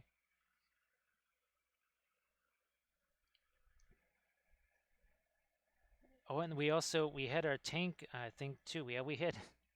Oh, I know what we were doing. Yes, there was. Actually, now it's not going to be on any of the VODs or whatever.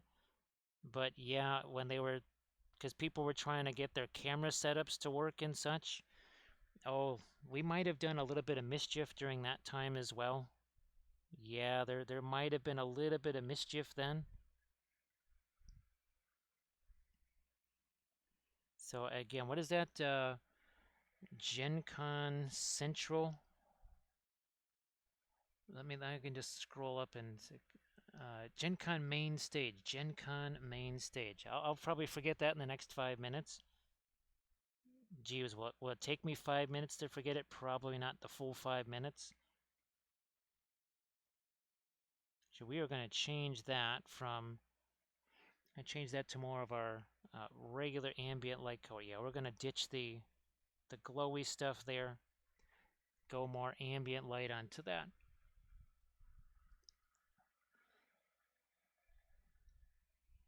That was quite the piece of entertainment right there. Like I said, I do wish they would just everybody would have the same figure, because some folks, well, sometimes they have a bigger figure or they have something really tiny. And gee whiz, I can't remember. It's been years since I last painted a Privateer Press figure. I want to see if I can't. Get some darks in this area here. We got a whole bunch of lights and middle tones, nothing that's really dark. So I'm going to take my indigo here. Bam, that's, yes. When in doubt, make it darker. That's in the book. When in doubt, make things darker. And we just did that here. Very helpful.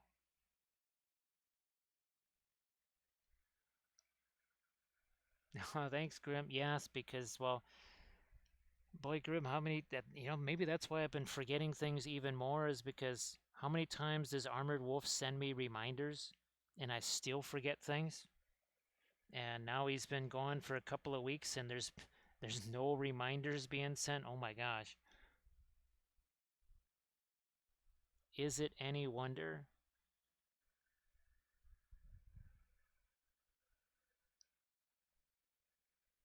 Actually, Grim, I meant to ask now, of course, I think the feed is different than what we saw was different than what people saw.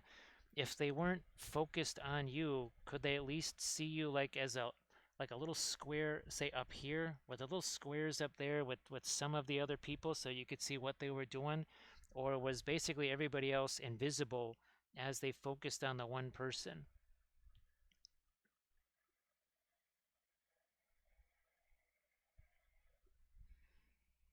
So JP, the only thing I know about Adepticon is that, well, they're planning on doing it. They are planning on doing it. However, I think there's going to be I think there's going to still be a hefty amount of restrictions in place, and I know for me, I might have to just forego doing things like classes.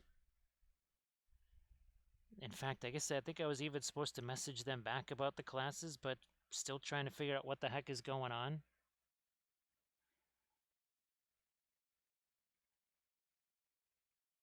Because I'm pretty sure that at least some of the more basic restrictions of the mask and all that kind of stuff, that's probably still going to be around. And if that is the case, well, that's not going to work too well for me in doing classes.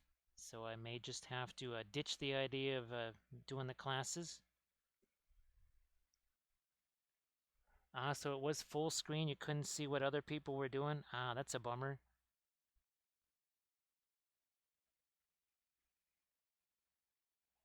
Because, yeah, I knew that what I saw in my thing was going to be very different than what the people were. I thought they could at least still see something.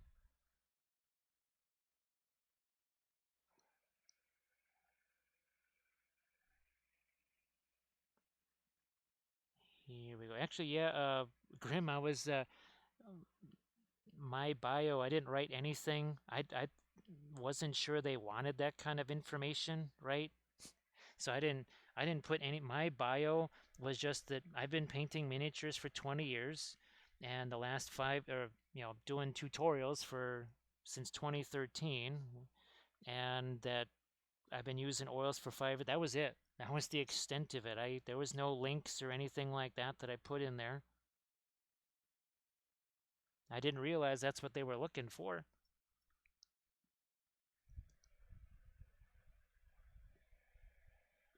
Now on this top edge here, I think we did it on this side, but on the top edge of the halberd there, I need to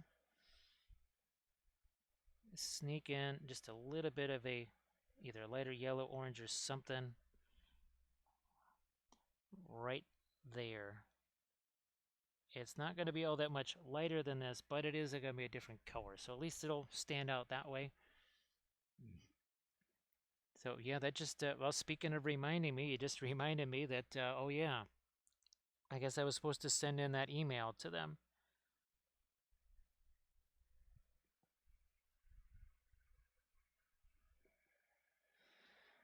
Yeah, and I guess, I don't know, apparently, I don't know if he's ever seen any of the streams or whatever, but it sounded like he was familiar with me, so that's why, well, again, I figured that it was going to be Dallas was going to be the MC, so Dallas didn't need any of that information, but I think that all sort of changed at the last minute, which was like, oh, well, okay. Yeah, there was a whole huge surprise. There was a lot of changes at the last minute. I'm going to go back over here to Mr. Pavey's, and we need to do some more resolution here on his mask, or the helmet here. Let's see if I can't, on the underside of this, on his beard, maybe just a smidge.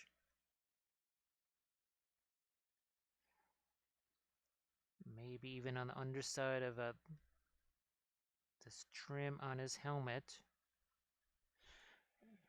Gonna go back to some orange over here. Enters my domain.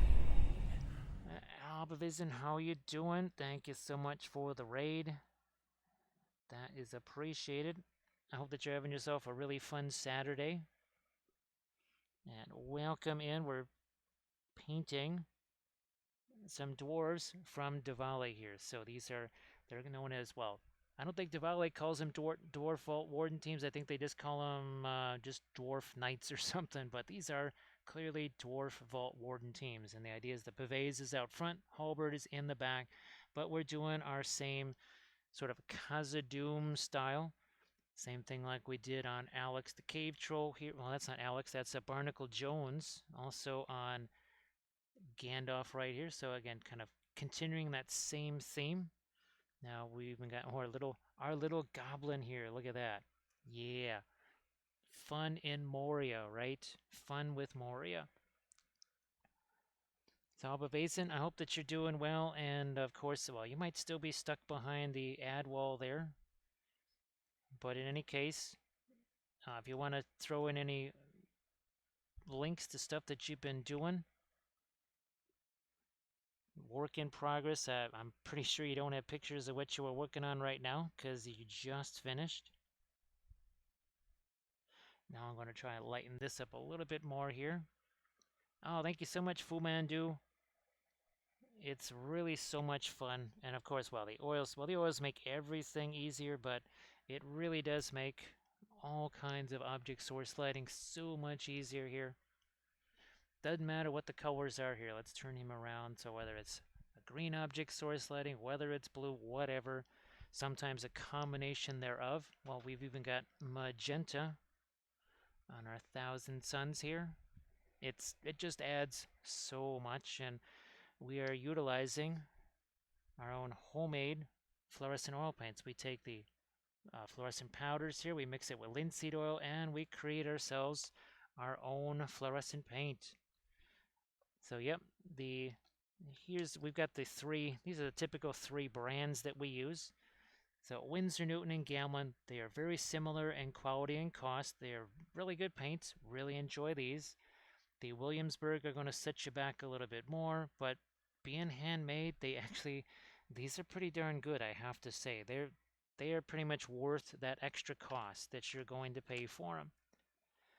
But yeah, all of the stuff we do, it's all in oils. And of course, we were just using a lot of these same colors last night to paint a miniature that's a little bit flatter, kind of a flat miniature there. This is a little bit of Lothlorien right here. And where's our Isengard? There it is. So a little bit of Isengard there. And of course, along comes Saruman and says, yep, that's my house, man. That's my house. Got the Palantir in there. Sauron, let's say we go mess up Rohan, right? Yeah, we can hit, we'll hit Gondor later, but let's get Rohan right now. Absolutely love the painted backdrops. Those are so much fun. Clearly, Grim, I have way too much fun with those. I'm telling you. I don't know, maybe if well, no, there's no way I could do a green screen. No, I was just thinking, because so many of those are gone now. And even the Isengard one, that's going to get sent off to its forever home soon.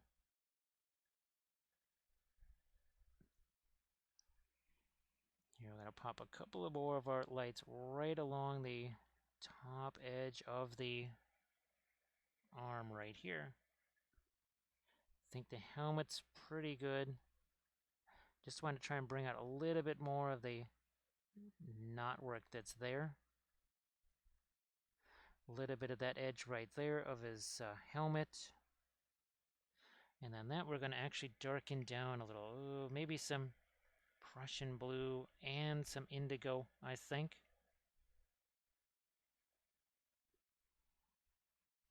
Can you see it? Yes, you can. And you see how that's almost like a bit of a dry brush right there. See, we didn't have a whole bunch of liquid on that brush. That brush is quite dry. In fact, we have plenty of paint to mix into here. Why do we need to throw... We don't need any more liquid, but see how that's now... It's more of a dark to light, as opposed... That was just all the same level of mid-tone right there. There was not much of anything going on with that. I think we are also going to, on the back of this, do this... Yeah, here, let's lighten this up here. Definitely not firelight color. We need to do the same on this side over here. Like that.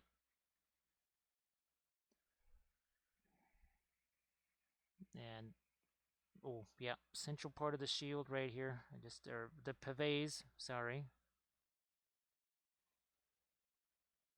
And we'll maybe take some of our asphaltum here. We'll let it mix with a little bit of that brilliant yellow pale. It is something similar to what we use for darker skin tones. Where is that? Here it is. So it looks really dark on the palette, but on here it's going to look a whole lot lighter. It's all about context, right?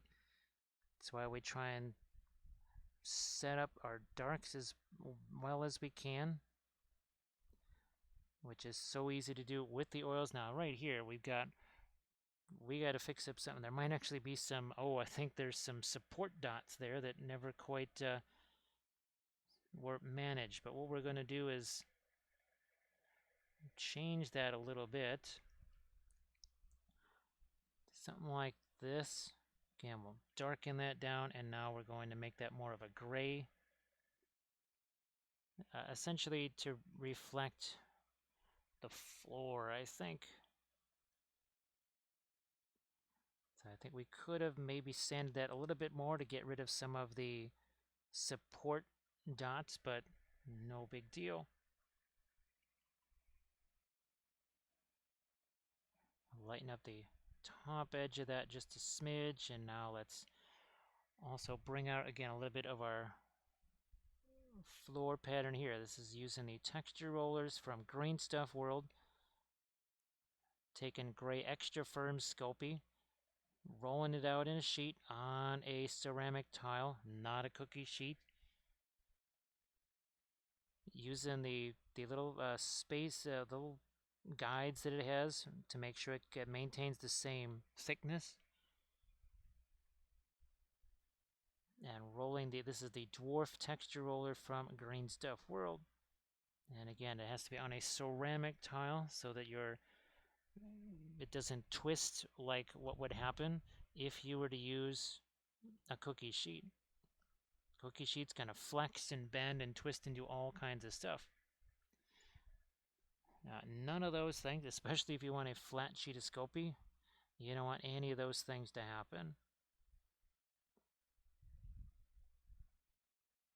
So another reason why I want to try and lighten up some of this area here is that's going to look like it's in shadow, right? That should be casting, I don't know, some kind of shadow there.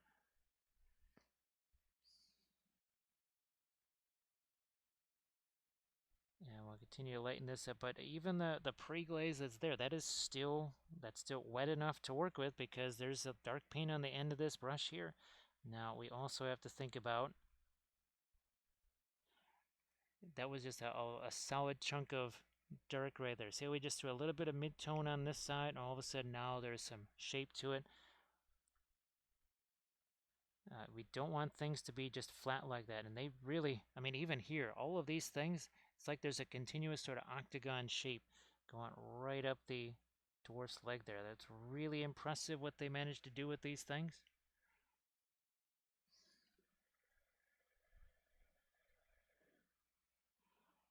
And as you can see, we don't necessarily have a ton of colors out on the palette. Typically, a dozen. That's what I'm working with.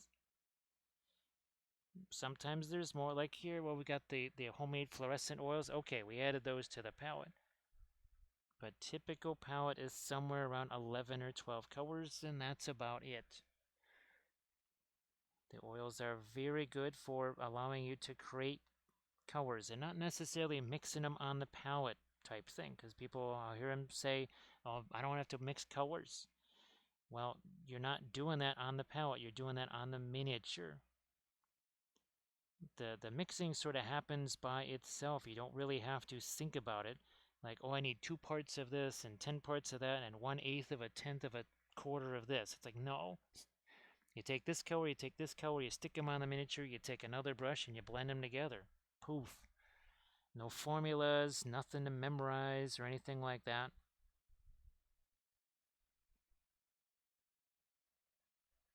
No formulas involved.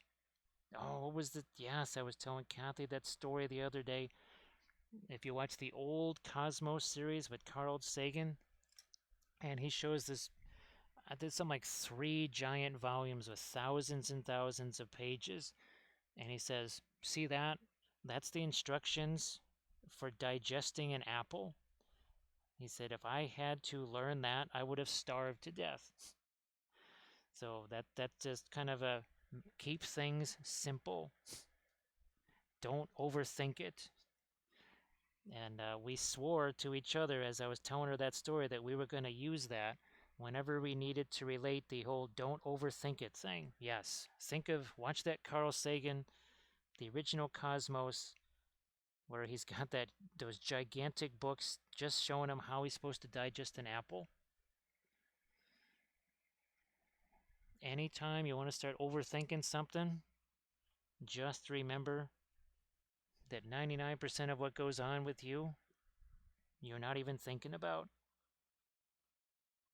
Of course, now if you think about digesting food, you probably won't be able to do it and you might starve to death, so definitely don't think about digesting food.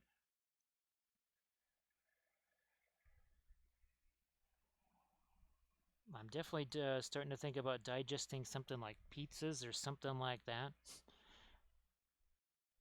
Or ice cream. All of those things sound really, really good.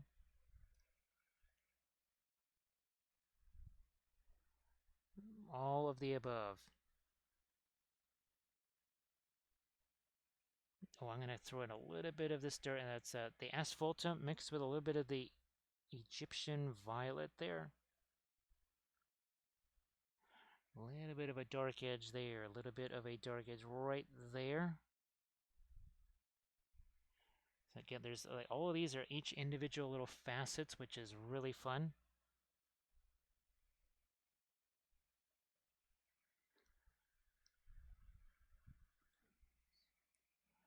And I think we're doing pretty okay here on our little chips and such that we did here on our pavés. I might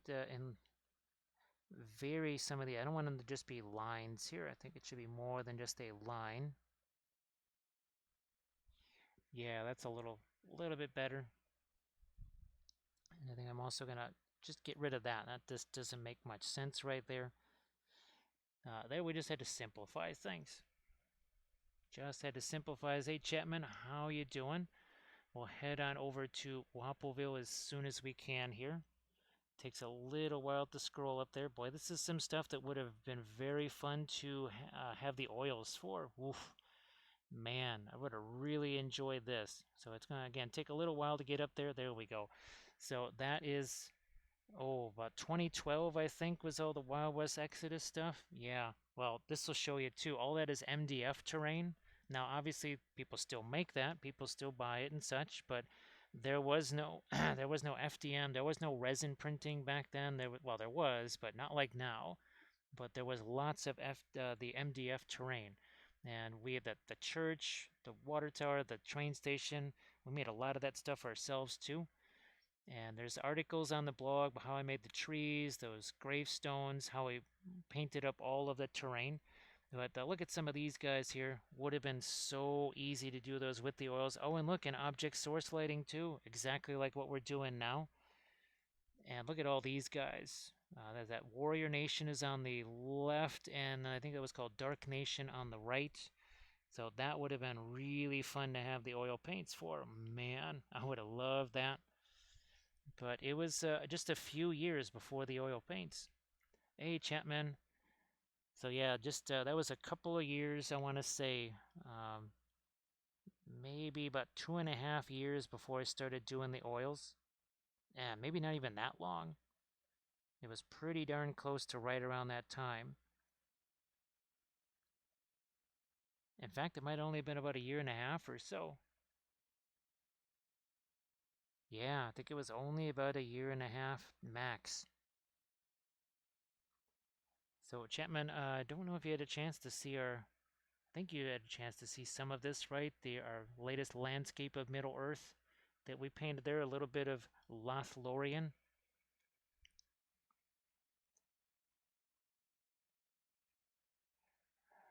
Now up here, see that's just like what we did over here.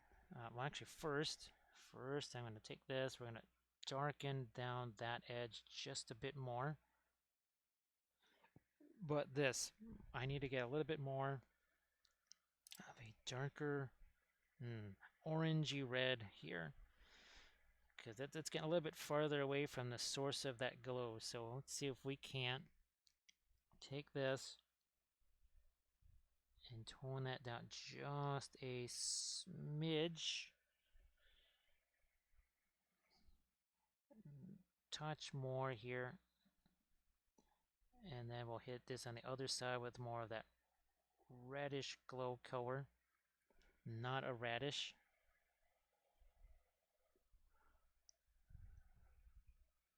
So Chapman, we had enough terrain to fill basically an 8x8 table.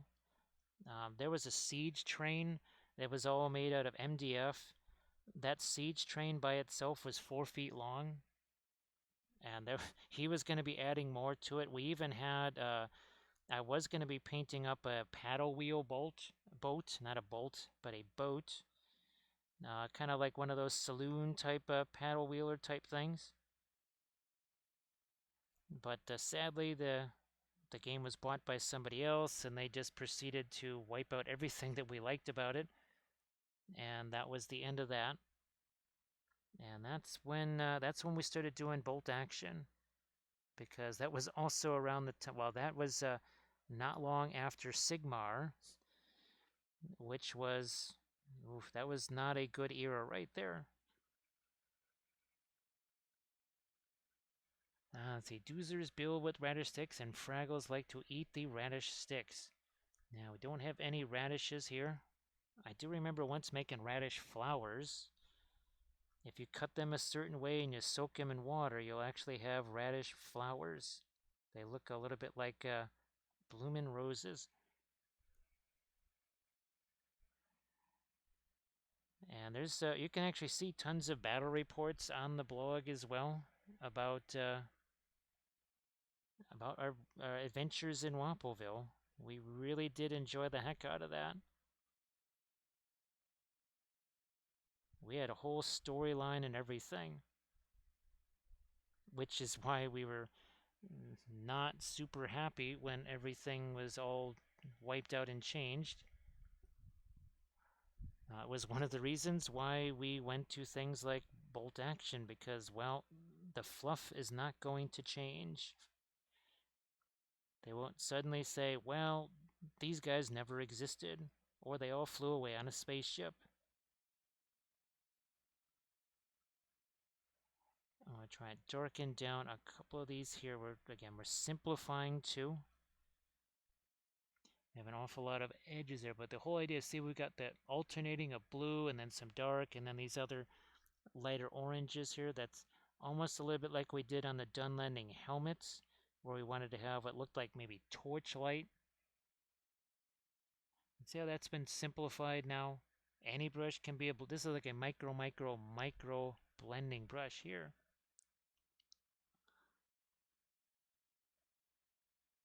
I mean, That is the ultimate micro blending brush. And yes, with the oils, it can easily take that kind of punishment and not get destroyed. It's what we love so much about them. Here we'll, we did that on the other side already. That's good. We've got our knotwork pattern pretty well established there. Now that, we've got an awful lot of yellow there on something that's actually pointed up towards the ceiling, so we're going to change that. We're going to take some of our indigo slash Prussian blue here and maybe actually, well, not necessarily darken it, but we're going to get rid of some of that yellowish color. Yeah, that's okay. It's a little better. Might even darken it down a smidge more and then throw a bit of a lighter highlight on that.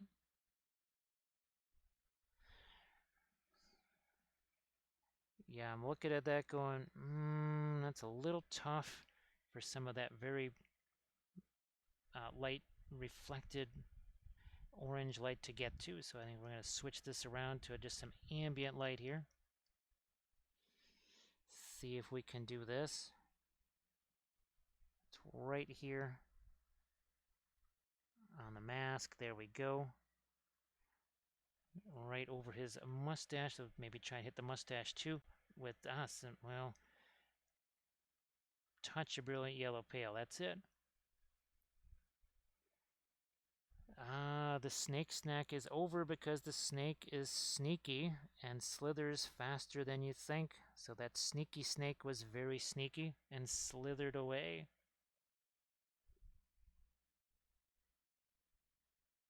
Here we're going to hit this again with a couple of our,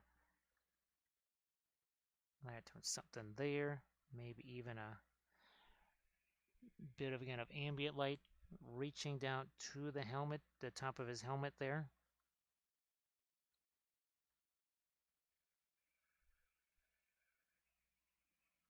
Any more reflected light back in here? Maybe just a touch on the, again, on the top of the pavés, well, the viewport through the pavés at any rate. Come back over here to the halberd, because I did want to bring out a little bit of this texture out here again to try and make it look like he's casting a little bit of a shadow onto that. Well, chicken nuggets, those sound good too, for sure.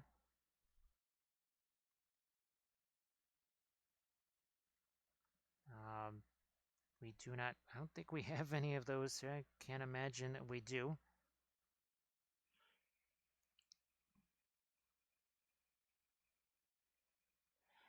So get just a little bit of our lighter tone there. Now we'll take our blending brush here. And we got some brush stroke. This is not so much about blending the colors, it's just about subtracting the brush strokes away.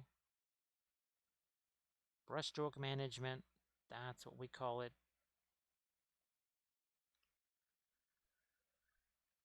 Little bit of brush stroke management. Ooh, let's make that a smidge lighter in there too. Go back over here to, it's the Van Dyke brown mixed with some of our brilliant yellow pale. And it's still mixing with some of the pre-glaze that we've got in here. We never actually got any of these lighter colors down into this. So again, this is the Green Stuff World texture roller. So you take your Sculpey here. Again, this is the gray extra firm. It's got to be done on a ceramic tile. You roll this out so it's flat like this. Then you roll over, put the roller over the top of that, and that's what's going to generate your texture. It's one of those things you just kind of have to learn how to use it. You'll learn how to get just the right amount of weight or pressure in one area. And there, of course, people have a dominant hand, so one hand is more likely to put more pressure on it than the other one. With a little bit of practice, you start to learn how to not have too much pressure just on one side of it. So say we all. Oh, thank you so much, Legion of Grey. Legion of Grey, how are you doing? Thank you very much. So we're painting up some of the fabulous Davale Vault Warden team. Well, they don't call them that, but so we printed up a bunch of these guys, and now we are painting some of them up here. And we've got more that we will be working on here. So we'll be getting back into the more of that starting phase again. I'm just going to lighten up. I get a couple of other areas of our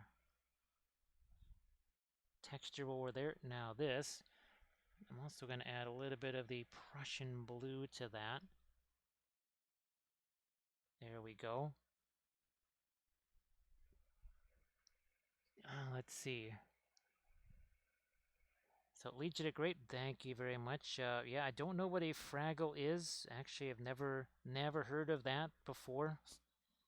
I'm sure it's some sort of a, I don't know if it's a nursery rhyme or a Dr. Seuss sort of a thing. Could potentially be Dr. Seuss. But yeah, not super familiar with that, so that will have to be explained to me.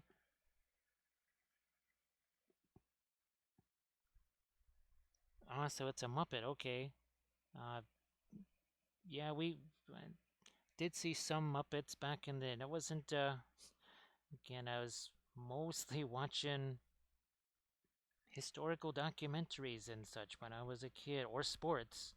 Not necessarily too many. I mean, I'm familiar with the Muppets. I saw some of that, but I don't remember the Fraggles at all.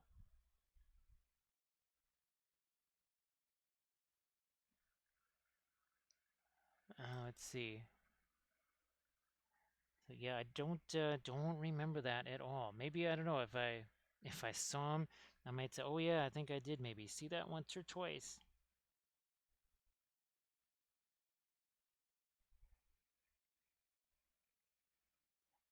Okay, ooh, that needs to potentially also get some, maybe some darks brought back into it. We'll take some of that Egyptian violet, mix it with our asphaltum here. That is actually a really interesting, but that's why I almost think you don't need the connect. Well, it's not that Egyptian violet's exactly a cheap color, I suppose. But there we, that's right here where his eye is. There was a couple of lights and a bunch of middle tones and really nothing else in between. How's about we add a smidge more of our orangey color right here. So again, this is using our homemade fluorescent oil paints. Right there, maybe not even toning that down a bit. Okay, so now I feel like there's that's a more of a round surface there. What's going on with the underside of his halberd there? I'd like to really lighten up the edge of that right here. So I think we'll just take some of our brilliant yellow pale and really go strong on that. So brilliant yellow pale, probably some of the Indian yellow maybe. Yeah, well, something like this, nice and opaque. And you can see how much lighter that is. But that's something I just wanted to wait and see, okay, well, what do we do everywhere else? And we might even still darken that edge more. As I lighten this up and I said, well, that doesn't look as light as I thought it was going to, then maybe that's where we come in on the other edge of this and just make that a little bit darker. We can do that pretty darn easy here with some of our Fanchon red, some of the Egyptian violet. We won't darken this entire thing, we'll just darken it right here along the edge, like so. And when in doubt, make it darker. I could have made that thing white, and it barely would have stood out. just a few seconds here with the darker color, and that already stands out way more than any light was ever going to do. I mean, it would have made some difference if I had put some white there or whatever, but not quite like that. But we also have a harder edge too. See that nice hard edge on that? Great period away from the Muppets with Dark Crystal, Labyrinth, Storytell. Yeah, I don't remember any of those. I see. Yeah, we did that on the other side. We had much darker on the other side. So now I see why I wasn't familiar with that.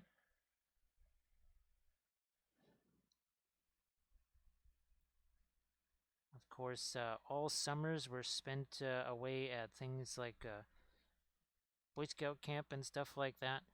So I didn't really see a lot of the sort of the Saturday morning type cartoon things in the summertime. That is metal. We got nothing but dark right here in this area. Well, we certainly got to do something there. And we already have a little bit of the Prussian blue sitting right here. So I'm going to actually see if I can extend this down. I mean, not much, but I looked at this and I said, well, what the heck is this weird shape doing there? Now that looks a whole bunch better. We're going to also put a little bit more right over here. It's basically a seam, right, where the two bits of the chest plate has been sort of strapped together here.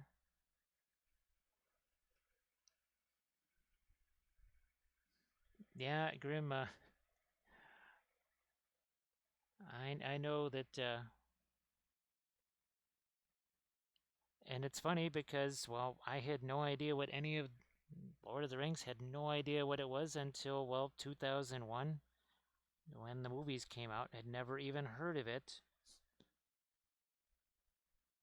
which just absolutely stuns people when they're like, "Wait a minute!" And still have not read the book. Well, apparently, I guess somehow I don't know. I've been searching on it on Amazon for it, but I guess the Andy Serkis read Lord of the Rings.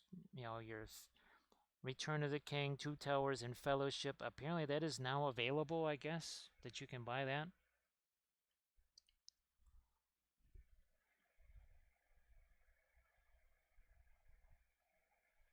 Yeah, it's weird because I remember seeing, the Muppet Show, and of course saw was it Sesame Street, whatever. But it's like I don't remember these other things. What is this other stuff? So now I see why I don't remember that. I'm gonna take some of this lighter color right here, and just right here on the edge of the halberd, we gotta lighten that up even a bit more. Lots of octagon shape type stuff here, which means a lot of edges, but I mean, he's a little tiny dwarf here, so it's really tough to maintain. Like here, where we're trying to get it to go dark to light. We don't want the whole thing to just end up being one solid level of lightness.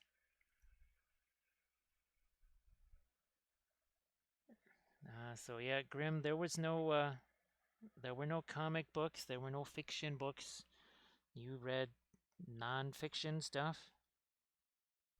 And like I said, you were most likely going to be at some kind of a camp, or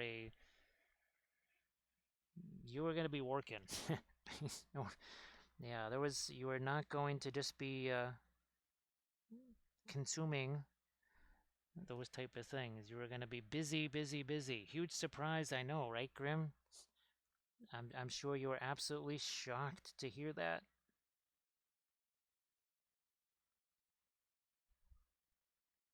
I mean, Wapples have a saying that workaholics are really lazy. Always keep an eye on them. You can't trust them. Yeah, we got to add a little bit of this is our black spinel, a touch of a little bit of the brilliant yellow pale mixed in that.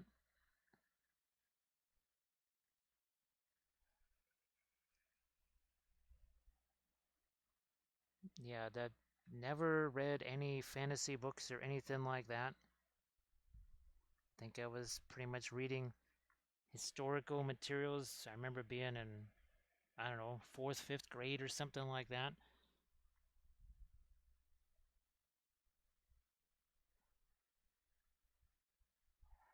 Okay, do we need to darken this down at all? No, we need to actually get a little bit of light on that side. That's going to be some of this Prussian blue.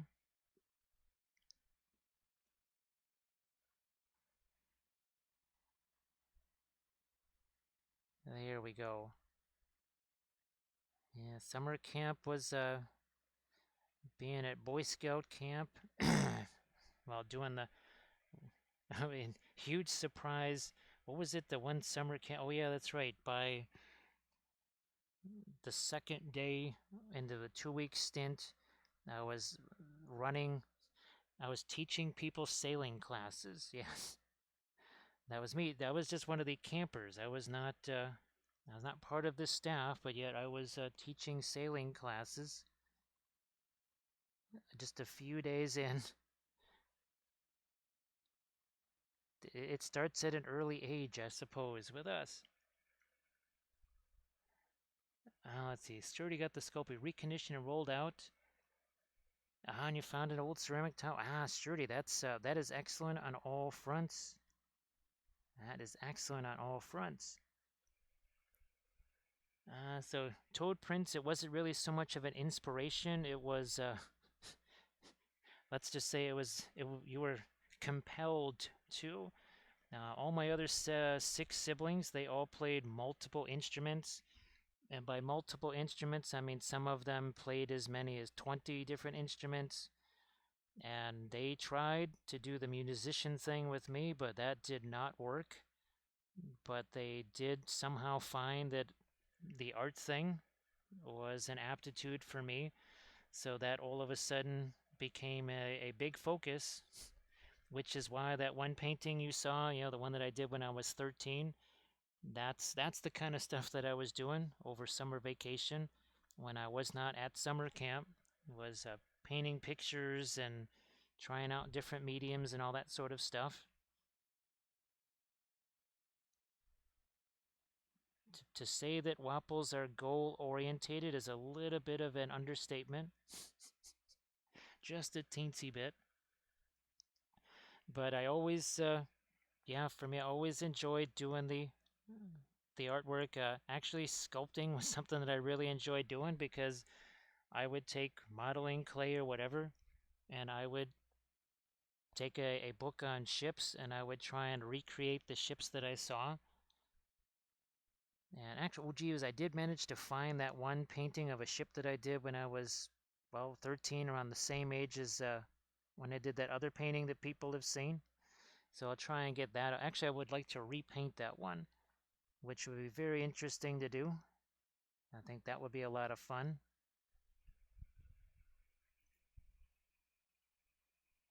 So yeah, there was the.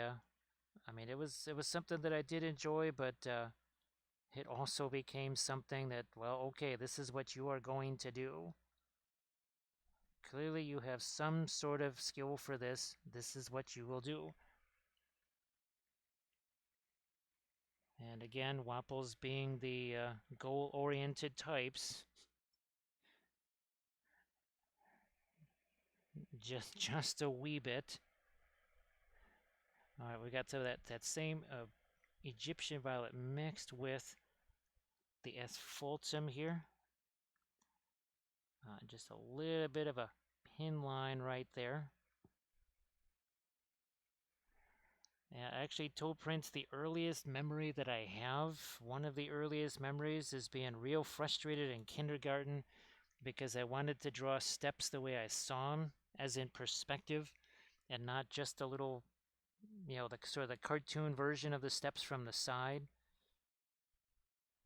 And I remember being really frustrated because, I don't know, when you're 4, 5 years old, however the heck old I was, you're not real adept at perspective, to say the least. And that's one of the earliest memories I have. So yeah, in case, here, maybe we will just scroll on back. So again, this is what we used to do years and years ago before they were miniatures. Here we go. We're almost there. We go. So these are some watercolors here on hot press watercolor board. And we loved our B5. Absolutely. Well, I love doing portraits, just kind of in general. Now here's a couple of pastels. Don't really get to do those anymore. And we will be painting this spacescape again. I think that would be really fun to paint that in oils. Now that's that painting I did when I was 13. This is also with the oil paints. Had no idea what the heck I was doing. I had no clue what was going on. Now we're back to some more watercolors here on hot press watercolor board. Did a whole series of these. I think there was about 7 of those maybe. Yeah, we did a bunch of those. So it goes back a little ways. That's for sure. Let's see. One in the 6th and 8th grade, got into Highline Tolkien from 8th to 11th. Ah, okay. Yeah, well, Grimm, I guess in that painting right there, there's plenty of object source lighting, right? Is it really, in many ways, it's a lot like this one, right? With all the interior glow of the buildings. Wow, it's kind of wild to see this all those years after the other one, huh? Yeah, that's pretty wild. Yeah, JP, actually, yeah, I think I had a book on the Civil War. It was all kinds of illustrations from the time period. So it was all that woodcut stuff, right? And I think that book I had when I was 7 years old or whatever, 6 or 7 years old. And just like for you, that became a big thing for me, that the Civil War era. Actually did for a brief time get a chance to do some Civil War reenacting. It just, unfortunately, they were way too far away and did way too many shows and stuff at the time. Yeah, let's keep going with some of our same oranges here. And Mary Berry Wannabe, thank you so much for that follow. I just saw that there. Hello, little hobbits. I spark my ganja. Wait a minute. I thought the Balrog took you guys out. He's like, no, man. He's like, must have been in a time machine. So thank you so much, Mary Berry. I appreciate that. JP was the only 4th grader to have a subscription to American History Illustrated. So I'm just trying to lighten up the bottom of this armor pad right here. Let's see if I can get a smidge more of the orange up this way. And now we're going to just try and smooth this all out. So we just replaced the color on there. Now we're just going to start smoothing some of that around. You got to figure out what's going on with this axe blade right there. It's a little fuzzy. We need to get a little more resolution on that.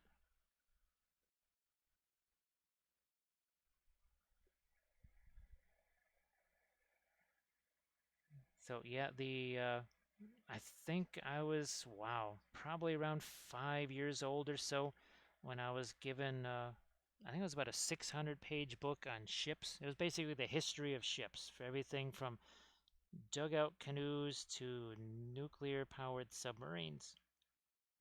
And I remember using that book as a reference to create many modeling clay models of ships. Because when you're the youngest of 7 by many years, there's no models that you're going to have. I just had to make them myself. Hence the whole sculpting. The reason why we like to do sculpting.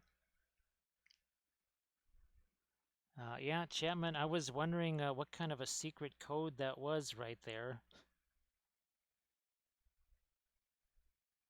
That was, I saw that and I'm like, I thought maybe you were trying to warn me about a follow bot or something like that, because sometimes, well, I think they're starting to maybe, I think they might have taken them out. I don't know. Now, people have been in other folks' streams. I have not had a chance to be in other people's streams. Does it seem like the whole follow bot emergency is maybe kind of maybe past a little bit at least? As we're adding again a little bit of our yellow reflections there. on the axe. So just a smidge more right on that lower edge there. Grim is not wrong right there. Grim, I see that. Yeah, you see that all the time, right? For the whole light fastness codes. Speaking of light, we are going to try and enhance this part of the halberd a little bit more with the light. I mean, if there's all that light that's hitting his hand, how in the world is there none on the haft of the halberd right here? So let's put at least a little more. It doesn't have to be as light as this, but just a little something. Boy, that makes a whole lot more sense right there. Now, sometimes you just got to do that. You know what? Here, oh, what the heck? Just for funsies, I want to get me some kind of reflection there. Probably not the. I want to see if I can sneak that in. Let me see if I can sneak in a little bit of the orange down there. I mean, that's just a hint of it. That's it. Just the barest hint of it. Not much more than that. I might even let a little bit of our orange kind of flow over on top of these tiles. Just a little bit, not much. Yeah, I was gonna say Grim. That's how we could tell that Grim has been looking at paint tubes and awful. Oh yeah, Grim, do you wanna? Speaking of your data, why don't you throw your links to the YouTube stuff and to the Discord into the chat? Sorry about that. Completely forgot. Well, I know we've done it a couple of times, but that was, geez, that was hours ago. So might as well do that again. Sorry about that. I tried to remember that. That's something I'll maybe get more into the habit of as we just keep doing that.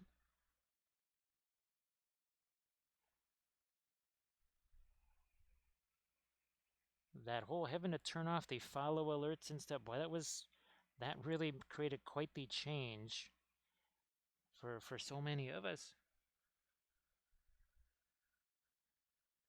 So Chapman, if you mean this edge right here, that's just the broken edge, and then somebody we can take well, either pliers or a little knife or something like that and kind of chip away at that a little bit more.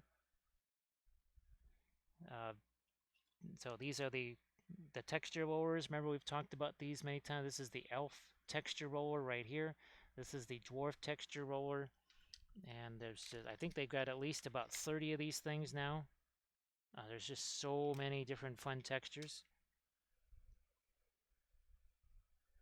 Andy Daddy wants to see what lurks in Moria.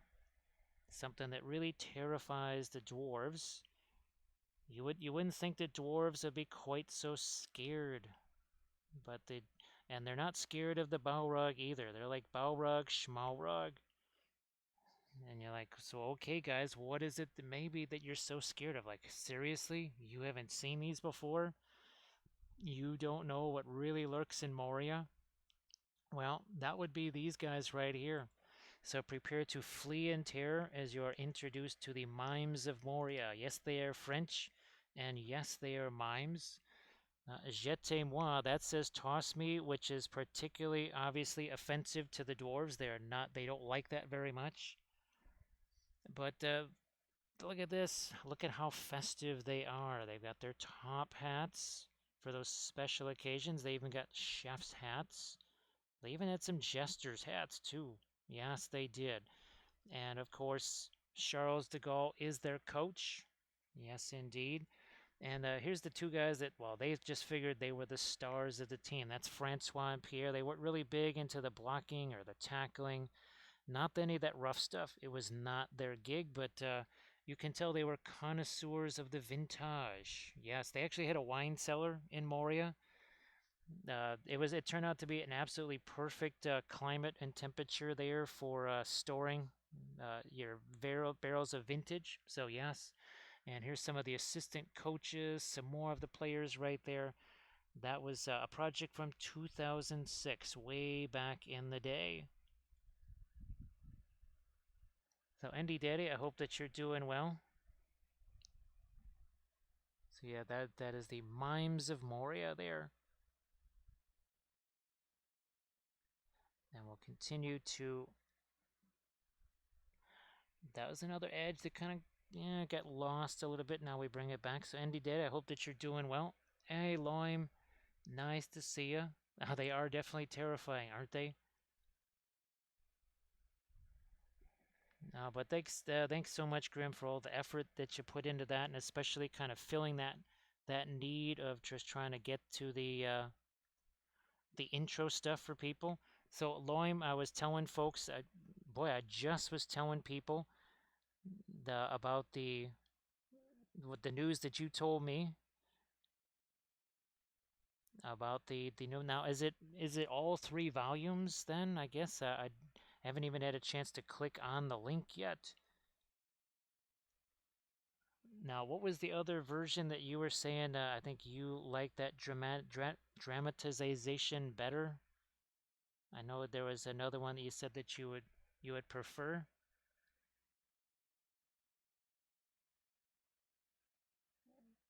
And of course, the bummer is that it's not going to have all your appendices in there and your notes at the end. So it won't have all of the information necessarily. But then still haven't read the actual books yet, so it could still be helpful at least.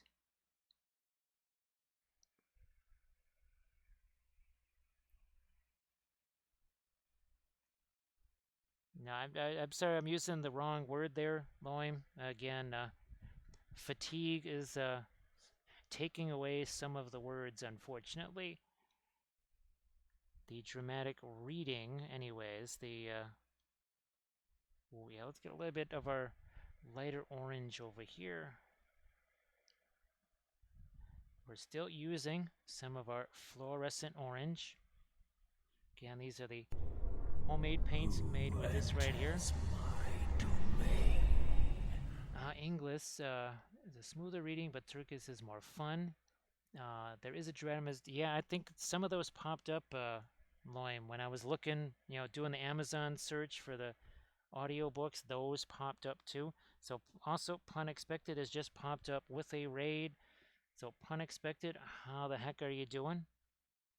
Thank you so much for that raid. And if everybody could please give Pun Expected Painting a follow, that would be sensational. So Pun Expected, let's see. Now, if you have any links to your, work in progress things, what you've been painting lately, please shoot that into the chat. And Pun Expected, I don't know if you saw our latest landscape of Middle Earth. Speaking of Middle Earth, a little bit of Lothlorien there. As always, a little bit flatter than the usual miniature, but very fun nonetheless. And we were also using the new Radiance on this, the turquoise and the that blue, the Radiant turquoise and blue. We actually have been using the Radiant colors on this to do some of the cooler tones right here. Let's see. So, Children of Huron is great and read by Christopher Lee. Oh, thanks, Pun Expected. Sister Mini to the one that you painted not long ago. Okay. That's really cool, Pun Expected. So here's, these are, well, they're known as the Dwarf Vault Warden teams. So these are for the Middle Earth strategy battle game, but these are actually 3D printed here. So there you go. That's these are by Davale. Really enjoy these. Now, the one thing again about Davale is you're not going to have a lot of different poses. You're not going to have interchangeable stuff, but there is a lot of detail for sure. Definitely a lot of detail. Hey, Great Scott, how you doing? So yeah, all of those things kind of popped up there, especially it's like it's more the lines of a radio serial. Okay, let me see something here. Oh yeah, as JP says, words just get in the way. Well, you trip over them. Oh, so JP, are words like Lego blocks? You just step on them. Is that what words really are? They're just Lego blocks to be stepped on. And then as soon as you do that, you say other words. Other words that are not super Twitch or YouTube friendly. Okay, here's some brilliant yellow pale here. We're just gonna see if we can't really hit a couple of right edges right along side of that. But I had to let that sit there. I was just about to do that back when we were working on this. I said, no, better just wait. Don't be hasty, little hobbits. Don't be hasty.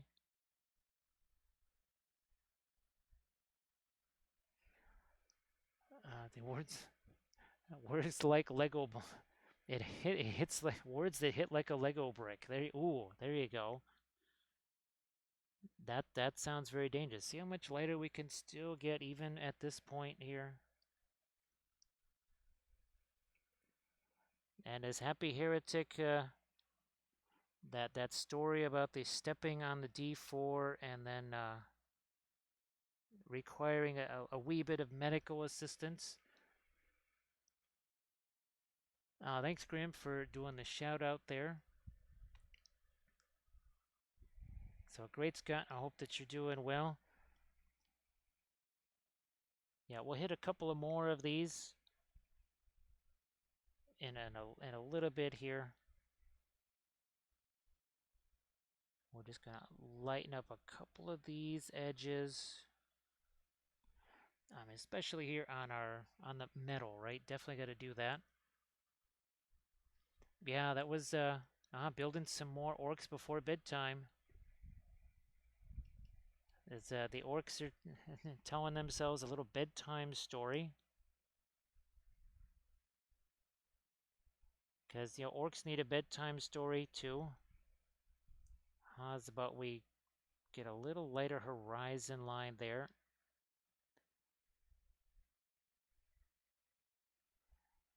Maybe not that light on the hair, just a couple of, I think, right there on the hair, and that's good enough there. Building more beds before orc. Well, there's that too. So yeah, that was a Lego D4. Well, that would be that's even more. I think how many little pips are going to be on each side of the D4? So that really magnifies the potential amount of pain, I guess. Here we'll get a nice little light there. Maybe that's just too much. Yeah, we don't want quite so much. We'll come back to that and we will just take some of that down. There we go. That was just a little too a little too much right there. It's almost more like an outline than it was an actual shape, and we always want shapes, not lines, right? Great Scott wants to hear bedtime stories about more DACA. That's what all orcs go to bed to. Is all little orcs go to bed with stories about red making it go faster and more DACA.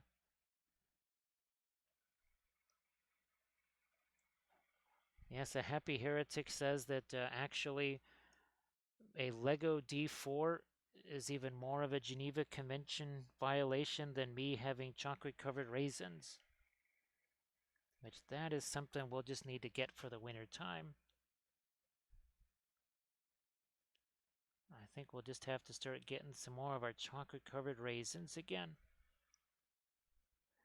I also started working on, that's yeah, I remember upon expected, I was kind of asking folks, it's like, okay, so are these supposed to be headphones, and are these actually supposed to be speakers right here, or what the heck are these supposed to be?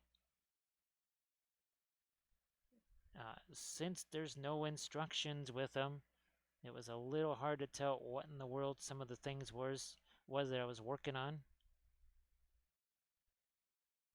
But you're way more familiar with the KD stuff than I am. Yeah, I just it was only the second KD figure that I ever had a chance to paint. So we're using that little tiny bit of the brilliant yellow pale just to try and get some of our brightest highlights here. Now the edge of this axe, See here, we need some kind of a reflection in there of something. I'm gonna say we'll darken that down with a little bit of our Prussian blue. Then we're gonna come back over here, a smidge of this orangey color here. Get that onto the axe head, and maybe something a little bit lighter than that too. Let's see what happens with this. Hopefully that's not going to be too light. Hey, Lady B, how you doing? Well, pun expected. That the asphalt mixed with the brilliant yellow pale. I'm telling you, that is not a bad kind of dark skin tone. I'll be using that like crazy when we get to those Corsairs. I know I've mentioned that a million times, but I think that's what we're definitely going to have to do. So, Lady B, I hope that you're doing well. Happy. Oh, geez, it's definitely Sunday for you there. If it's 8:41 here, it's got to be Sunday for you there.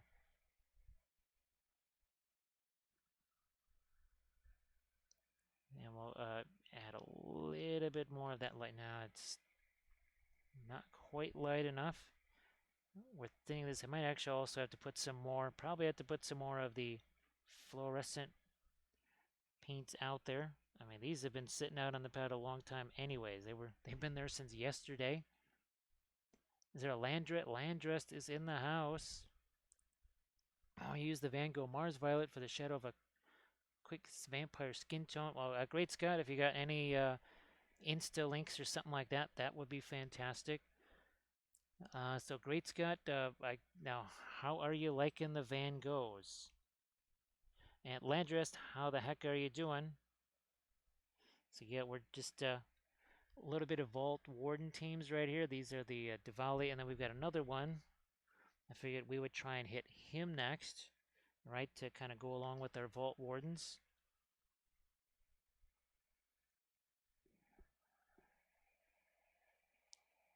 And we've just kind of been continuing with, well, I already had the fluorescent paints out on the palette from the Gen Con thing that we did last night. So I thought, what the heck? I prepped up as many of these dwarf guys as I could, as fast as I could. It was pretty down and dirty and basic. We just took some of, again, the dwarf texture ore, broke it up, stuck it on a base, drilled a hole in the foot of a dwarf and stuck them on there. And then we just used these Badger Steino Res, brushed it on over the top.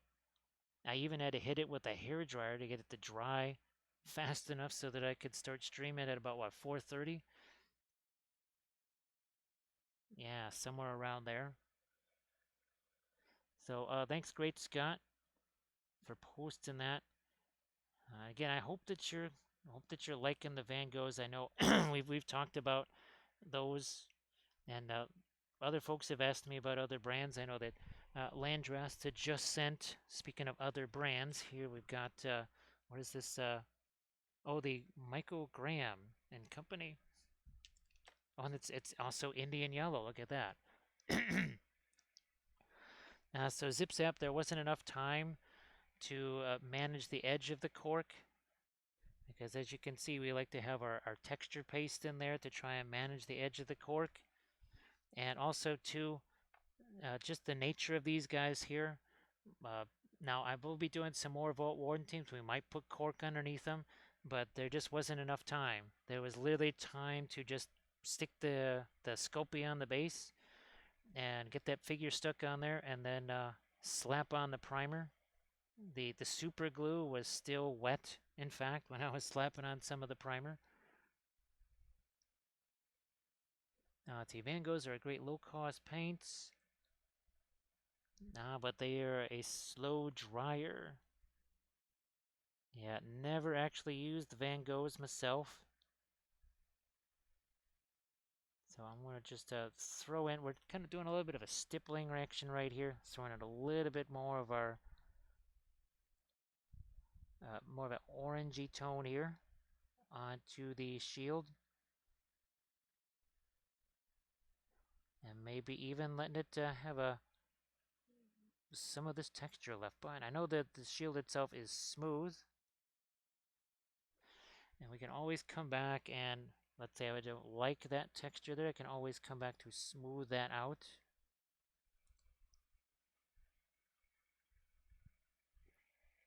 So yeah, there was no time to do the cork thing as much as I would have loved to. And like I said, we have a massive army of these guys to do, so we'll have plenty of chances to get to the cork on them. I think I don't even had a chance. I was still drilling holes in their feet at about 3 o'clock or something like that. No, maybe even as late as 3:30.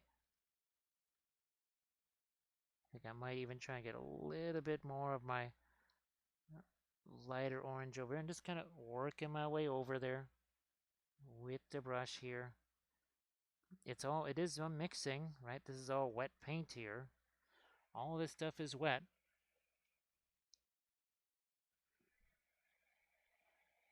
Can't take in that same orange color.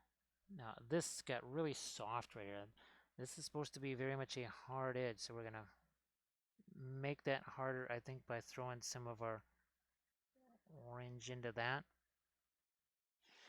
Now let's maybe start to get more towards the yellowish color here.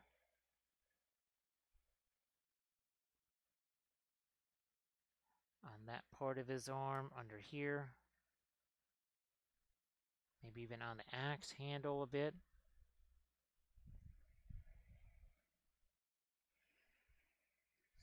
And this might be too much, yeah, too much of the yellow. I'm gonna just take the orange here.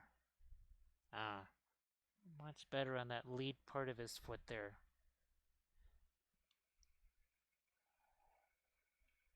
Let me see. So I think we're all caught up there. Yes, we are.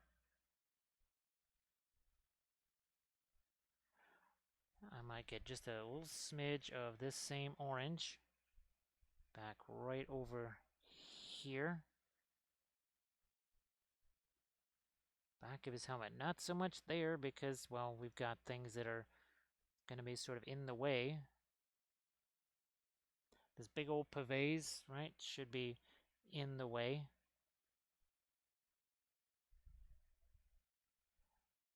Yeah, well, we're doing it, you can go back and again, you can watch all of these things basically like they're a YouTube video. They're all saved as highlights. You can go back and watch the start of this.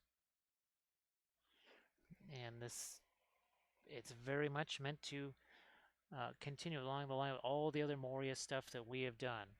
And we've got a bunch of all this stuff painted up on the channel here. The Moria dragon with all the 3D printed, that dwarf tomb and everything. And of course our Moria army here. All of these things were painted up on stream. Some of them have actually also sort of cut them down into maybe 2.5 hours or so and put some of those up on the YouTube channel as well. I know that the latest video is the Saruman that we painted with the textured white cloth.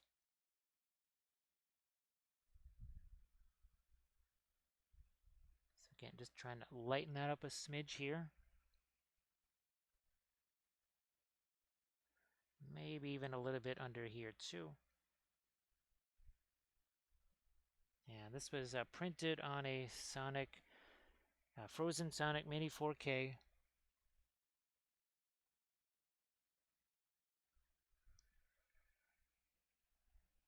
I don't think we hadn't had a chance to print any of these on the Elegoo before that one went away and just kind of died on us.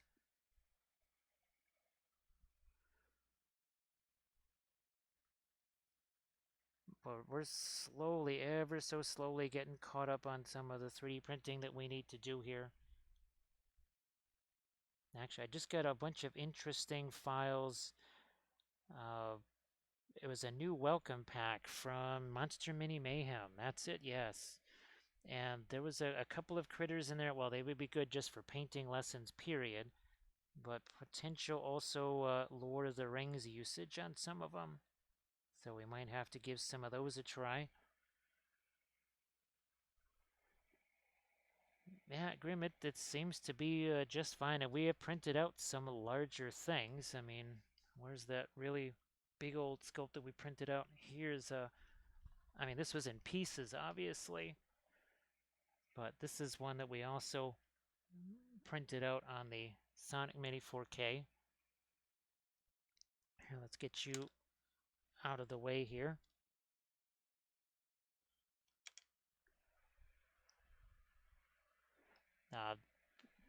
We really haven't printed a lot. Well, I guess there's been a couple of challenging things, and they seem to have all worked out okay. I've just kind of printed them out, pulled them off the supports. Haven't really. These were the first ones that I've actually had a chance to prep and see close up. Actually, now that I think about it, yeah, I haven't actually seen these close up before.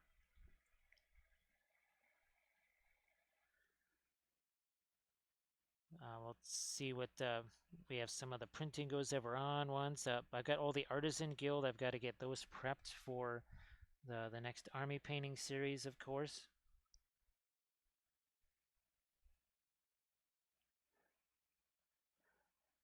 Continue to shoot a little bit more on my object source lighting up here just for funsies. Maybe even on the underside of his arm here. Okay, the axe head here. We need to do something with this. There's really nothing to indicate that there's a blade there. We got a couple of different faces painted of it, but not really enough. Might need a really dark and also a very light light. Here, let's grab the brilliant yellow pale. So, Lady B, I saw that you had, you've actually, I know you had something that was painted there. I saw that on your Instagram. I think it was either earlier today or yesterday. So it's nice to see that you're able to get going with the painting too. So again, where we've got some metal there. That's, oh yeah. I did this on the other one, forgot to do that here. We need to, there we go, separate those two shapes. That would just kind of brought those two shapes into one. They need to be two separate shapes there. Also need a dark edge there. We also need some dark right over here too.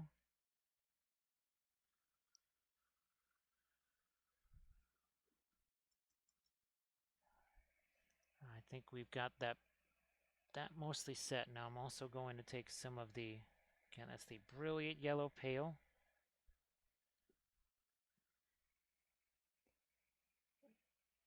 And here, let's get a couple of,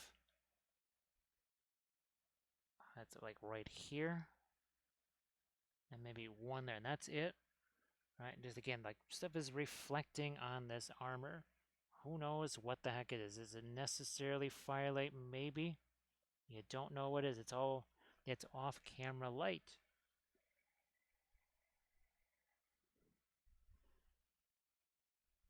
I'll touch a little bit of a light right along the edge of this here too. I mean, maybe some on his hair. Just a smidge there. Also, this edge probably must have hit that with my finger. It happens. No big deal. Oh, Titan Forge, Cyber Forge range.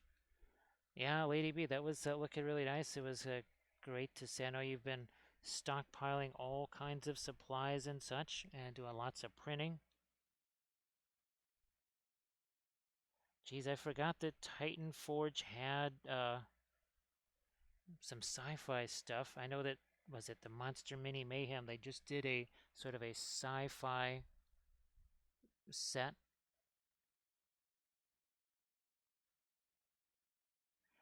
Okay, there we go. That was another thing I knew I was forgetting on here. It was something I wanted to do.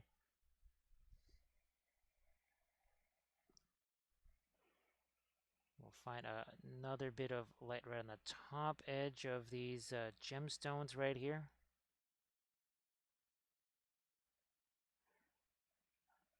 And again, just maybe a little bit of some kind of damage here, whatever, to the bavets. Maybe if I don't like that, I can just get rid of it.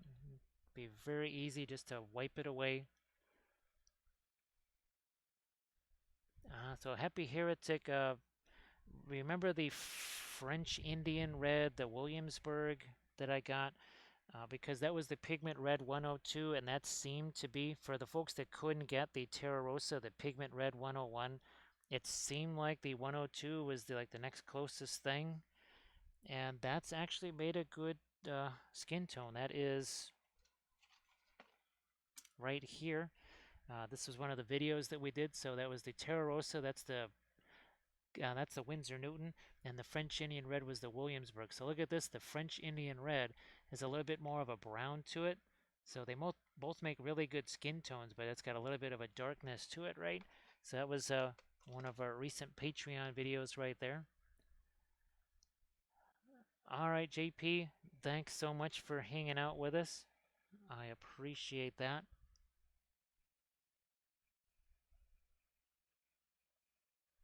So yeah, Lady B, here was the latest landscape of Middle Earth that we did last night. A little bit of Lothlorien here. That was a bit of a challenge, to say the least, that one. So it's got Pigment Red 101. And which one is that again, Happy Heretic? So Venetian Red. Oh, you know what? People have asked me about that. They've asked. Now, actually, what's the opacity on that one? So Poor Man's Terra Rosa. Well, actually, what's funny is that Terra Rosa is, it's like, it is Poor Man's Terra Rosa because it's a Series 1. It's super cheap. Yeah, it's a Series 1 color, so definitely very cheap. Now, I guess that's the big question is what's the opacity of the Venetian red? Because Terra Rosa, as we know, that's one of those really interesting, rare, opaque colors that is not white or has no white in it.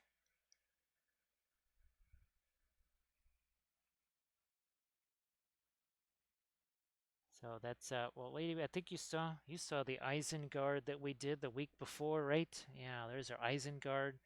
Just did that the week before. So semi-opaque. But it's funny, Grim, because I think even uh, Winsor Newton might rate it as a no. I think it might be rated opaque. I might be thinking of the Williamsburg. So here we're going to try and catch the edge of the axe head. I mean, that's a tiny little axe head right there. So, I mean, there's one way to find out. We can see if we can hunt this down. No, it is rated opaque. Yeah, so rated opaque, not semi. But I do know that the French Indian Red, yeah, see, they only rated a semi. I mean, it's pretty darn opaque. But then Williamsburg is weird with their ratings.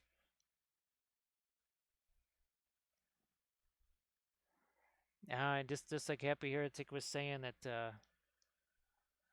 like you say, and Pun Expected says the Venetian Red is very staining. I'll have to look and see. Well, it wouldn't be the Williamsburg. Maybe we'll see what. Maybe Gamlin. What maybe they have in terms of see if they've got a Venetian Red or whatever. Okay, the hair right here. I think we're going to just try and lighten up a few little bits of the hair right there. Yeah. Yeah, Pun Expected. That's the interesting thing. Well, just the Pigment Red 101/102. It's beefy, right? It holds its own, shall you say? Really holds its own.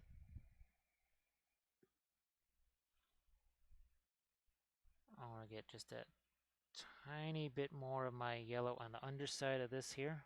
Again, I mean, it's metal, so it would get just that little bit of a glint on it.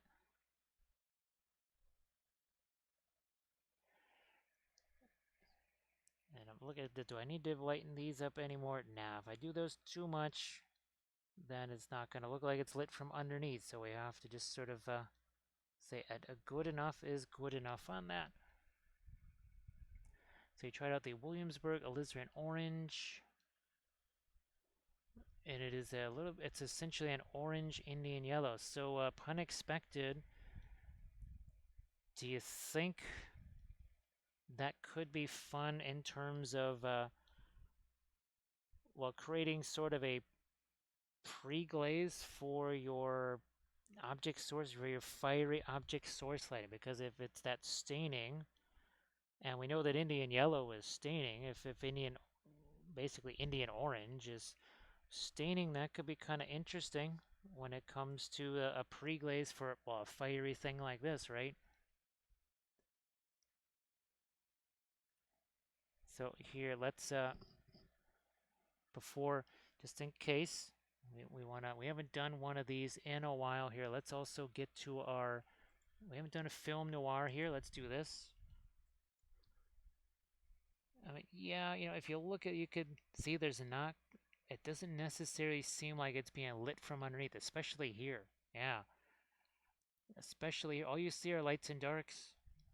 You're just seeing lights and dark. Let's see what happens when we bring back our color here. Wow. Now you really start to see all of the again, that's that think of it as off-camera light just coming from below right there. So you were using it as a pre-glaze on that Mini.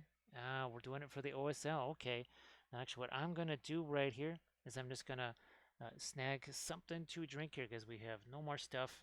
And we will be right back. So don't go away. Also, maybe I'll have to get some more of our paint out on our palette here so that we can do that other kind of dwarf captain figure again with the object source lighting and other such things. So we shall return. Don't go away.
So we have returned. Hopefully too many people have not gone away. Let's get back to our scene right here.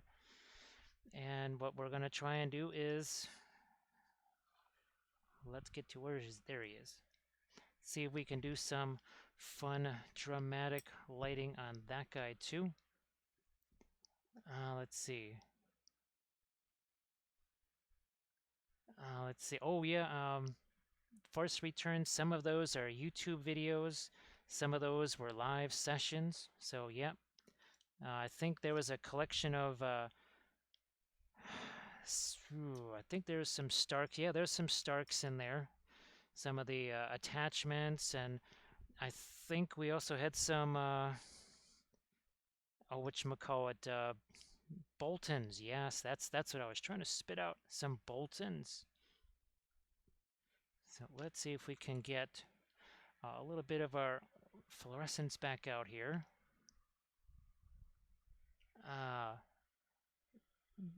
So yeah, there's a bunch of the different blood effects that we've done on various videos. Some of them are on the Patreon page, but some of them are also on the YouTube channel, so you can check those out there. I'd strongly recommend If you're going to do the blood effects, definitely do them with the crushed glass snow. No doubt about it.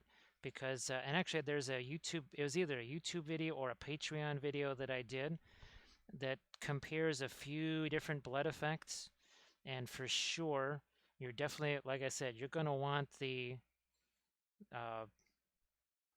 going to want to use the crushed glass snow. You're going to get a much better blood effect out of that because it's going to sink into the snow.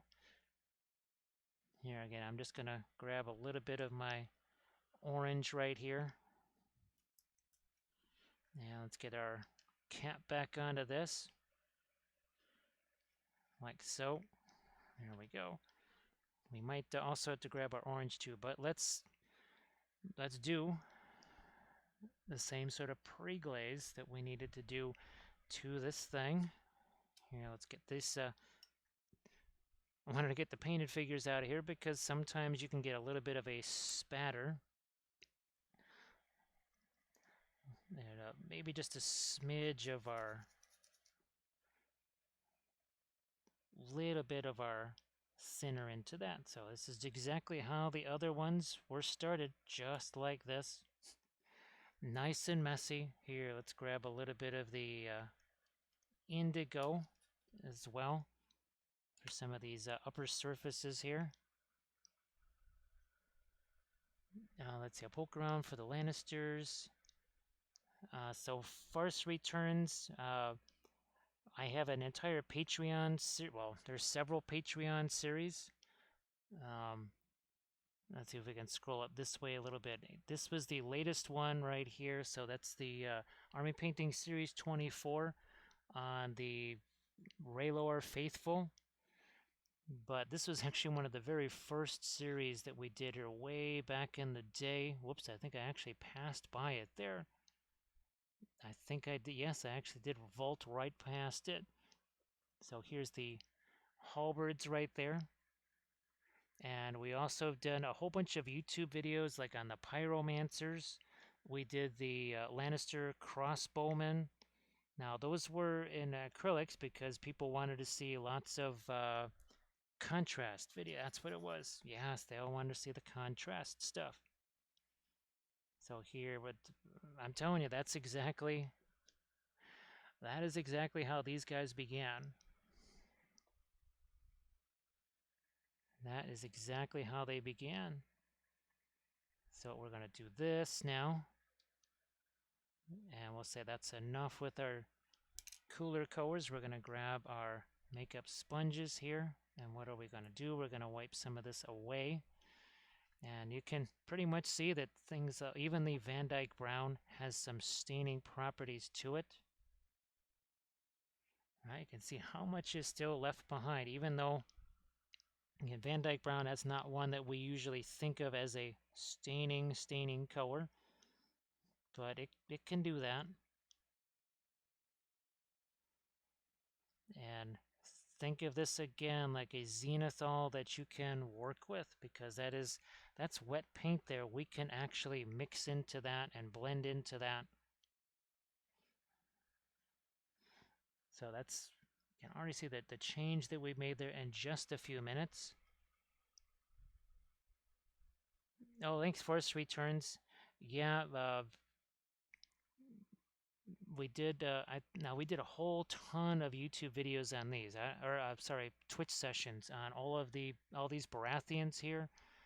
There we go. So the Kingsmen, Rose Knights. We were working on the bases too, and of course, let's see, we painted up the dragons right there, and tons of these. We painted 2 units of Unsullied and I think 6 units of the Horsemen.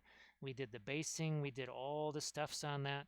So there's plenty of Song of Ice and Fire. So now we're gonna switch around here, and we're going to take a little bit of our thinner into that, and also some of the asphaltum. Why? Because, well, this is a little more absorbent right here. That's a wee bit more absorbent. We're going to take some of the asphaltum here. Make sure we get that down into some of these crevices right here. I don't want to go too heavy. with the red. And we need some of that here too. Again, these guys were just this messy when they got started out. Sometimes it's just gotta be, well, all the time, it's gotta be messy before it can be neat. That's just kind of how it goes. I know for some folks they do the whole we prime it black or something like that, and then they just do one small portion of it at a time. Nope, we are painting the entire miniature all at once because we need that context. We talk about it all the time. It's just like in 2D art. We wouldn't just paint one small corner of that painting. Well, we could, and then we wonder why in the world it things weren't looking so cohesive halfway through it. So here, more of the Fanchon red. Throw some more of that here. And we're going to wipe some of this away too. Again, it's just gotta be messy before it can be neat. There we go. And let's bring back our sponges here. And we're going to wipe some of this away too. And then we'll come back into this with our fluorescents. We're going to probably have to make some things darker as well, because you must have dark to show the light. So we'll wipe more of this away. And everything starts this way. Even with the acrylics, I did post the bog monster video, right? I think maybe I didn't post the bog monster yet. I thought I did, but that was done in acrylics. Well, actually, it was done in the Green Stuff World liquid pigments and acrylics. Okay, so there we go. Just grab this one here. So again, that is, you can see some of the initial stages of what we did here, right? So now that we've got some of the spattery stuff out of the way, well, here, let's grab this again. That's the Princeton Filbert. And we'll grab some of our fluorescent orange here. A smidge of the Fanchon red. And let's start to, oh, look at that. It happens, starts to happen quick. What's the oh yeah, don't blink. Hey, Grim, didn't that expression come up during that thing last night? The Gen Con thing, where we painted this guy in 50 minutes, I believe it was. Yeah, we had all of 50 minutes to paint this thing. And we couldn't even use the pre-glaze there because, well, we did use a pre-glaze, but it was very hidden. Actually, Grim, that was the wild thing about doing that, is that I knew that people couldn't see the pre-glaze at all. That's why I was bummed that people couldn't at least see at least part of what I was doing in those earliest stages. Ah, look at this, Wombat Combat Prime. Jeez, Wombat Combat, nice to see you again. I hope that everything's going good. We're having some fun here with our Davale dwarves. Man, there is so many fun details on this armor. They really, they did a good job on these guys. My goodness. Yeah, Grim, I think I was, what, maybe the fourth person they talked to? Right, because yeah, that was maybe the fourth or fifth or something like that. Yeah. All right. See, it's building up very quickly.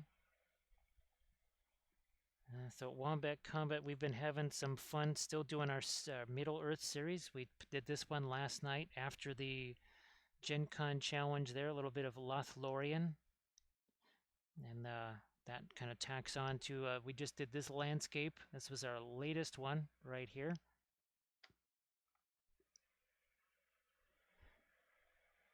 And just very relieved that the 3D printing is kind of back online and back under control again, because, well, we really needed to do tons of that. My next army painting series is going to be some Artisan Guild figures. And I wanted to be able to, well, there's some basing things that I wanted to try, but I also wanted to be able to introduce some things like tattoos on the skin. There's a little bit more skin showing on these elf guys right here, kind of wild elves. Thanks, Wombat Combat. Yeah, that was a challenging one. That one took that was a good 5 hours or so on that one. That one was not wasn't terribly simple, that's for sure. Lots of we didn't have quite the dramatic lights and darks. We had to play a lot with edges on that one. So we're darkening this down. All right, we're doing the same thing here. You must have dark to show light. So we're adding in some of these darks here. And then we'll start to come in with our much lighter fiery colors. But first we have to, again, get some of this dark color in here. I'm going to actually add a little bit of the asphaltum and Fanchon red into just a couple of other little crevices right there to make sure that those are dark enough. Like so. Okay. And now we'll start to work it. Where's my 10-0 here? We'll go with this. Let's start to work in some of our lighter colors now for our object source lighting. And it's just kind of like what we've got over here. So we'll do a little bit of side by side here so that people can see that. This is as much identifying what needs to be facing towards that sort of off-camera lighting. What's not going to catch any of it. Certainly the cloak is going to have to catch some. His hand here, probably not so much the end of this because, well, blocked by the cloak itself. So say we all! So say we all! Uh-oh, there's Sarge tossing out some gift subs. Thank you so much, Sarge. That is appreciated. So say I'll we take all! the sip. So say we all! The sip for the subs. Thank you so much. Let's see, we've got, Valkyrie, and JJ. So say we all! So say we all! So, Sarge, thank you so much for the gift subs. You know, that always makes a big difference. That's what helps us get more and more of the rushes like that. So say we all! Here, we'll keep working our way around. This is nowhere near the lightest of our... You can see just how much lighter we can go here. So say we all! So say we all! There we are. Yes, right here along the bottom edge of this. And of course we have all of the more like a scale mail here. So we're going to start hitting some of the bottoms of those.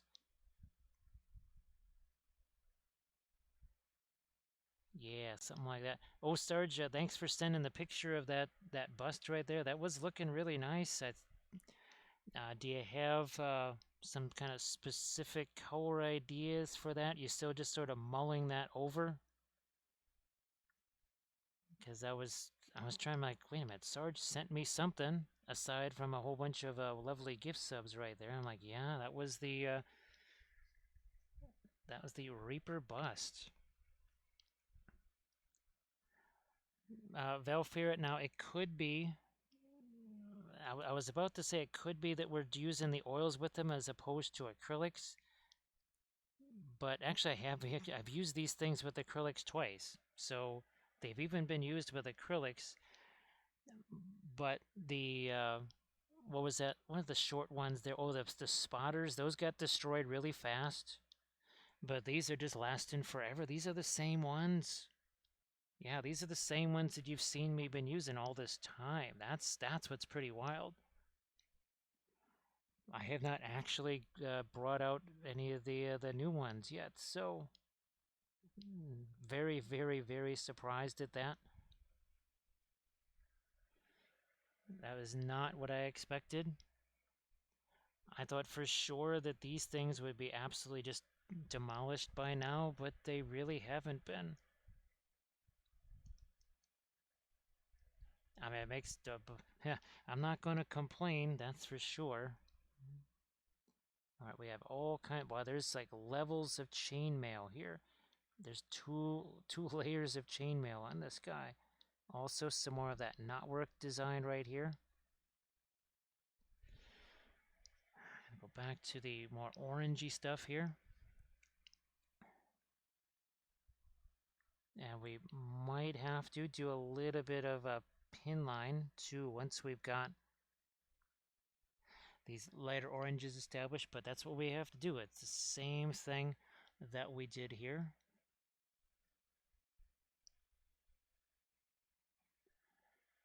Here, let's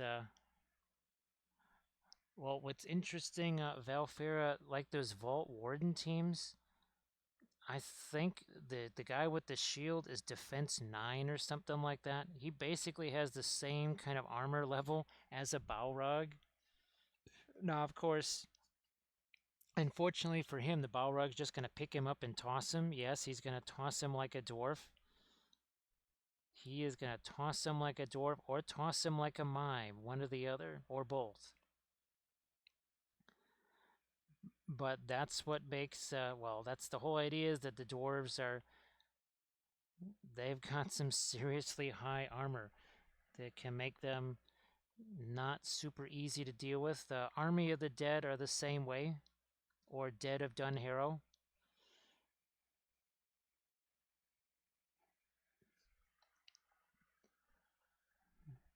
Let's see. So, actually, I'm really kind of interested. I know it's not maybe the longest chapter or whatever, but I'm interested in hearing the chapter of the about the dead men of Dunharrow, because I've seen some of the lore videos about what's different from the books to the movies and that sort of thing, and there was an awful lot of differences in that whole section right there. And obviously the dead of Dunharrow, they never were at Minas Tirith. They were there to take away the Corsairs so that the Corsairs did not arrive at Minas Tirith. Some dark blue and yellow gold for the uniform coat, green for the headscarf, and some beat up brown leather for the tricorn. So I'll kind of have that sort of lighter leather look there, right, for the heavily worn stuff.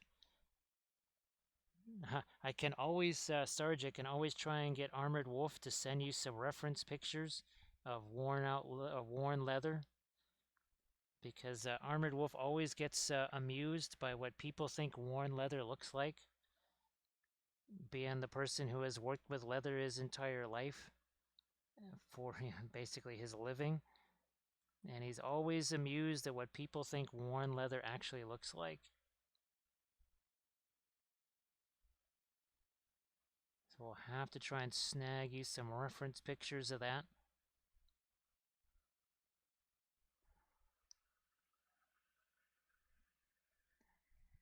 Yeah, that was, and that's of course, well, Loim, that's why we have one of our new puppet shows, right, based off of that, where the Army of the Dead just kind of says, wait a minute, you want us to just float across the water here? Go after these guys? Nah, we'll get wet. We're not going to drown, but we might still get wet. Those waves get splashy.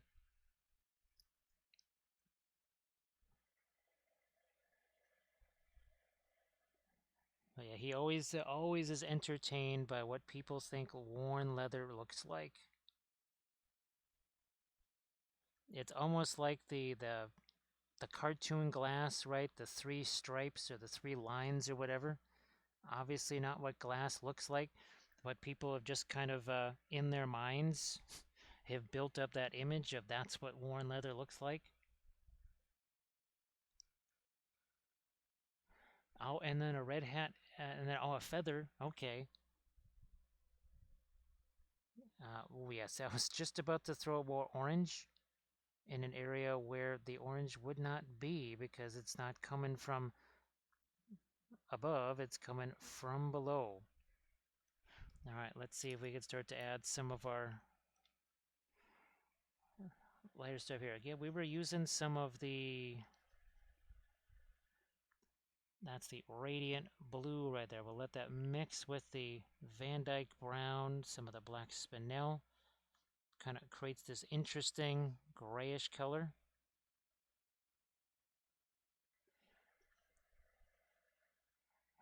Here, now there, we probably want that just to stay in shadow. Not sure what we want to do in terms of his cloak there. But right now, I just want to get some hints of some lighter stuff happening here. It doesn't matter what it is. Well, would like it to be a cooler color for sure. But it just helps me bring out some more of the shapes on this thing, then we can see what we're dealing with. And this is pretty dark as well. It might look lighter, but that's just because the oils are very efficient at laying down some darker tones. Well, we're gonna try and get away from some of the orange that's right there. I'm thinking maybe the hat, oh, as wool, and maybe try and add to the texture.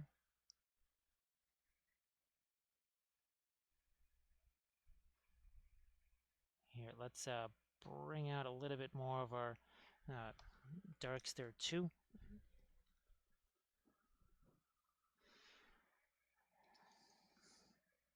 This is our, oh, that's our 18-0. So what we'll do is we'll come back in some of the indigo here. Maybe even some of the Van Dyke brown. Let's get this guy over here. We can have him there now. So Van Dyke brown, a little bit of the indigo. And start to pick out some of these dark. Then we'll come back into this with our lighter tones again and mid-tones and then some of those brightest highlights. But first, we really need to establish where our darkest darks are.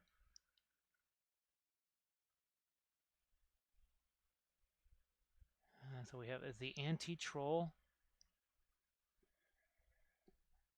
I want to thank so much the anti-troll and Stellanche. Stellanche and anti-troll. Hello, little hobbits. I spark my ganja. Okay, where have you guys been? Gee whiz, man, we're getting chased by these orcs. It's like, well, we ran away from them because we're smarter. That's why we're still around.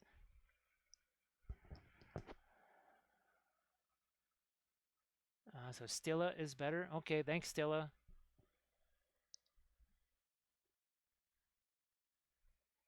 Well, let's darken these areas down. Again, the darker that is, the more of the light we're going to get. So I do apologize that the follower alerts are still turned off. We've just kind of been waiting for that particular, the whole follow bot stuff to be over with. And then we'll add our sounds back. And the whole Gandalf thing will make much more sense once those are back. Because I know some people are like, why does Gandalf appear when somebody follows? Yes, that was, well, that's one of the reasons why the whole puppet show thing got started, was because of Gandalf saying hello to all the new little hobbitses. All of those new little hobbits that come in. So here, I think I'll just go with some of the, again, that's that darker red, some of the, back to the indigo here. We want that to be lighter. We better darn well have some darks around that. Otherwise, not going to look terribly light. Now here we're just sort of also changing the color a little bit there to something that's more a cooler bluish gray.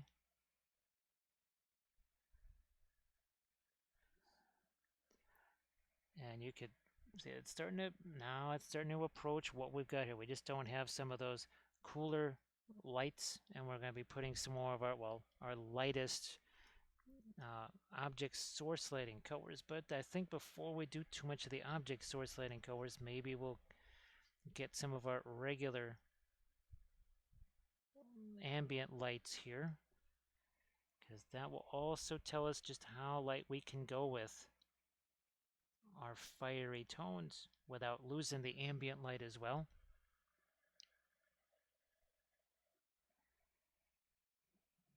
Yeah, that's a maybe with the hair. I don't know. We'll have to. I think we'll stick with maybe that sort of brownish, not quite blonde. We don't want to necessarily do that. It'll be just too much yellow. And then this, of course, is in a whole bunch of separate facets. We have to keep that in mind as we're doing this. And yes, we can still go lighter than this. But we don't want to jump that. Don't want to jump out ahead of ourselves too much. It's real easy to do that. So Grim gonna go walk the dog, chase the squirrels, and we'll be back. So Grim, you have fun chasing the squirrels or chasing the dog and walking the squirrels. I'm not sure how that particular thing works. It would probably be really amusing to watch. It could probably be its own YouTube channel. Oh, thanks, Clover. Yeah, these, I thought that these little Davale guys could be really interesting to work on, so there we had just too much liquid on the brush. What did we do? We just took another brush, wiped some of that away, and we'll just restore some of the dark there. Poof. There's no mistakes with oil paints. Well, there are makeup sponges. Could just wipe a bunch of that away. If you felt like, oh boy, that just didn't work, well, you could just take a makeup sponge and wipe a bunch of it away. And it would be like nothing ever happened.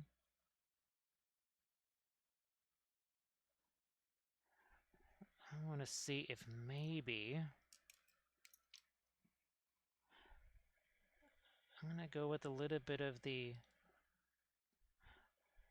some Salo green and some turquoise right here. Let's do that. Now that Grim is left, we'll use his turquoise.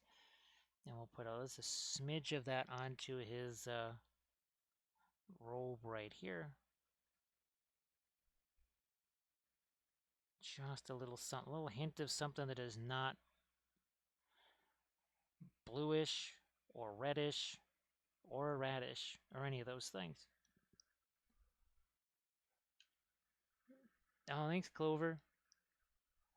Let's see. So we've got again. He's starting to fall in line with our other dwarves right here. The guy with the bavets and the guy with the halberd, our Vault Warden team.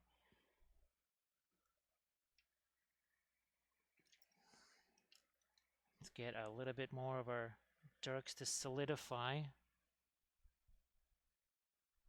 these bits of armor. I'm so used to looking at the Vault Warden guys. I just realized, yeah, this armor is very much different than what the Vault Warden team is wearing. Clover, the object source lighting, boy, it's so fun. I mean, and it doesn't matter. It could be a 2D painting as well. It doesn't have to just be miniatures. There's just something so much so fun about doing that. I mean, we certainly had our share of object source lighting on here, right? A lot of object source lighting on this last night.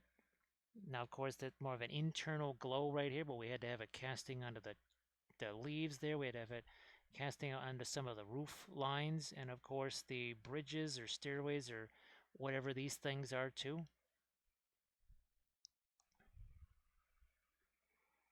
So yeah, this is the pave. These are the first two that we did right here. So again, it kind of works a little bit like this. That's where you get your armor 9 from, and then the halberd sort of, well, he's kind of like reaches out from behind. Reaches out and touches whoever's on the other side of the shield bearer there. We're going to get some of our darks now to separate some of these. And then we'll come back in with the lighter tones, but we must have dark to show the light. Here we're gonna almost do a bit of a pin line right here. Again, just gonna let the paint go where it is going to go there. Sometimes you just have to do that.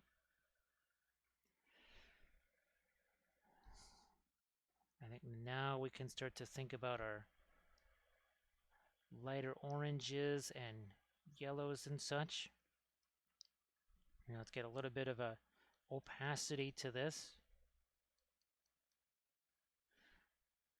And we'll pick out, especially towards the bottom edges of everything, I'll pick out some much lighter shapes and edges. All of these edges right down. We know we're going to want these in the bottom edges of all of the scale mail to be catching some of this. Of course, can't be too much. I think we're all caught up. Yes, I think we're caught up there. This is also not the lightest that we can go. We can definitely go lighter than this. But it's like anything else with the super bright highlights, right? We just want to hang on to that particular, that's our little ace in the hole right there, our lightest lights. No sense in using those before we need them.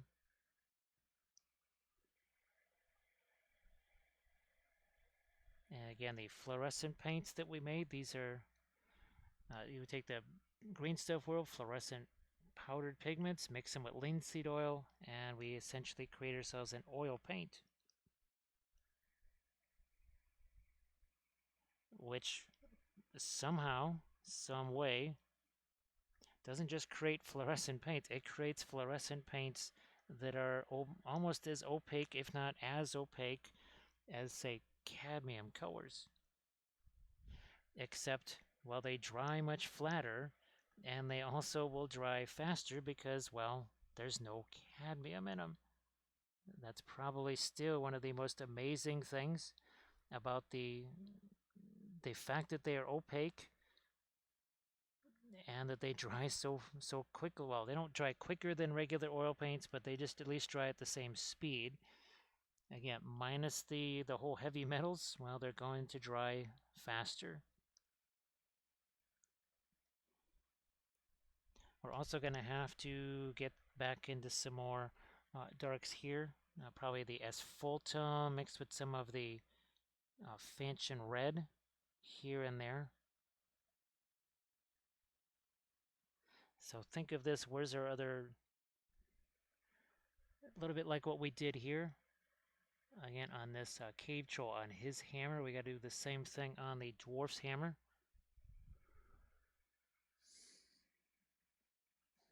That needs a little, that's got too much of the yellow in it. Need more orange here, especially on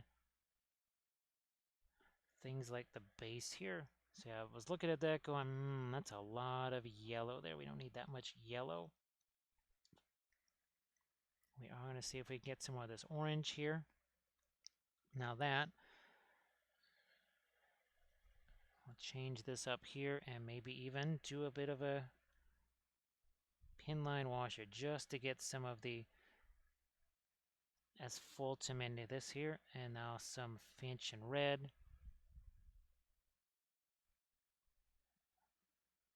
Like so.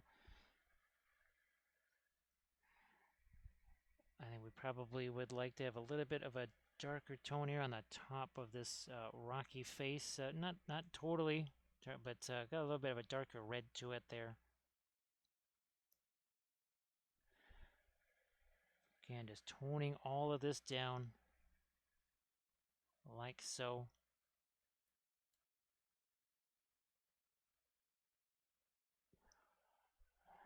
Okay.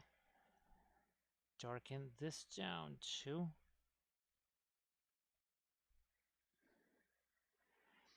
So it doesn't take long, right, before all of a sudden you really start to see the effect of all this. Now,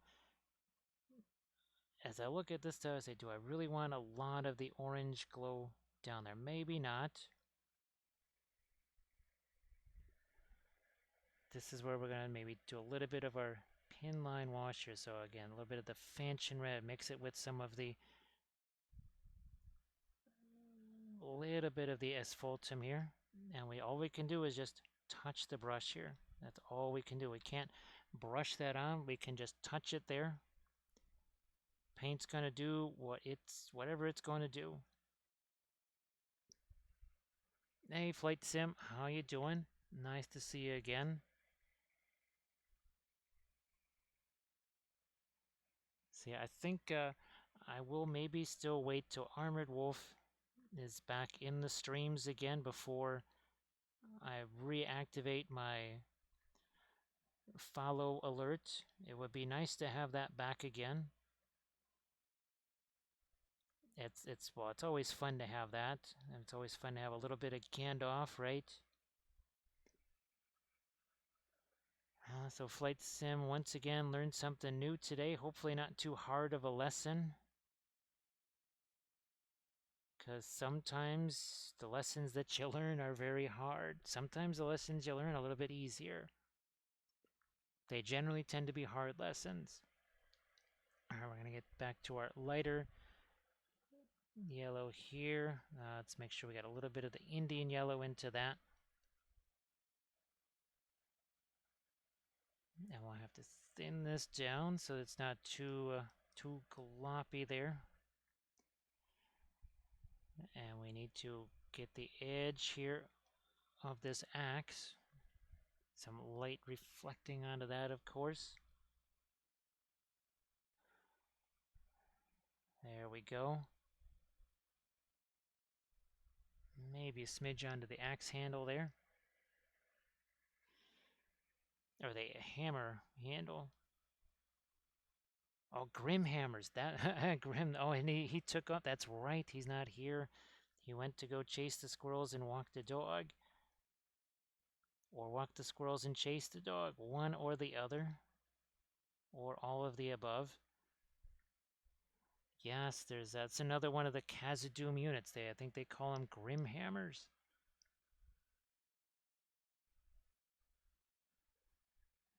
Actually, yeah, the flight sim, I could certainly see that. Yes, well, we talk about that with the oils, right? Every oil paint has a different consistency. I'm sure there's different ages of decals, right? I wonder if how old a decal is, how long it's been sitting in the box. I wonder if that could even make a difference, I suppose. If it's a model kit from the 70s or the 80s and that decal has just been sitting in that box for years and years, might have something to do with that too.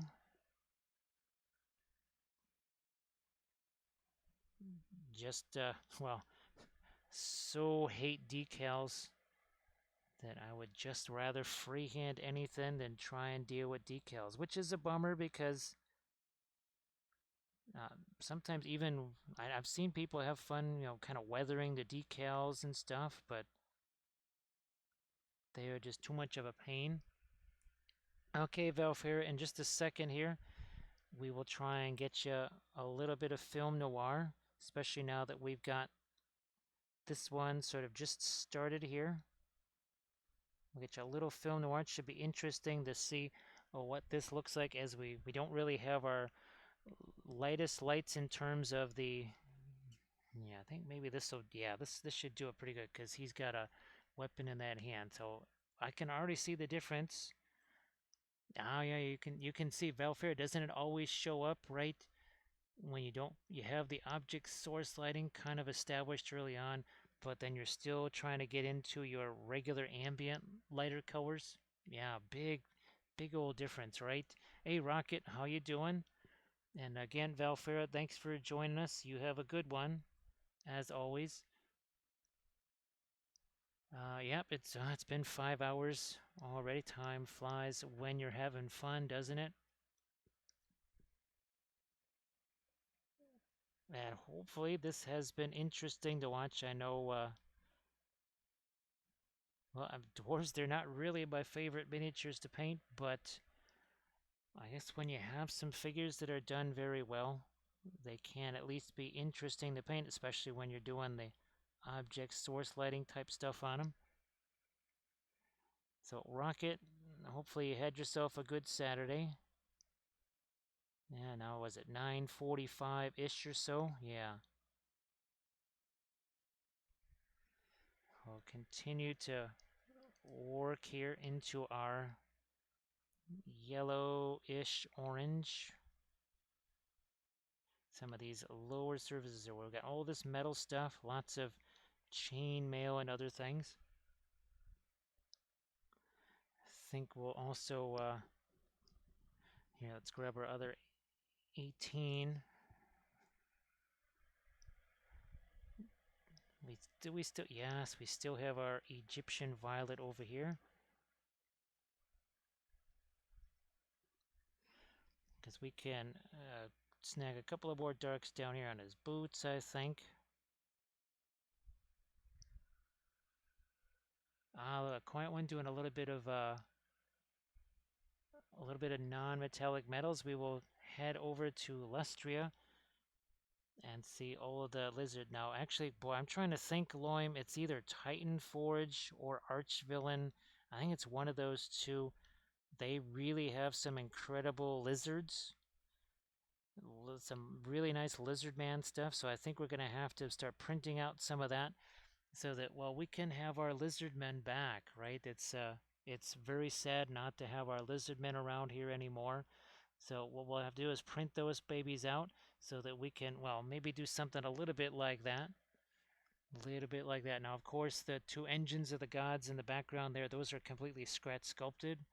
Sculpey, epoxy sculpt, green stuff, brown stuff, massive amounts of conversions on things. That Temple Guard unit, yeah, that's just regular Sauruses that were converted into Temple Guard.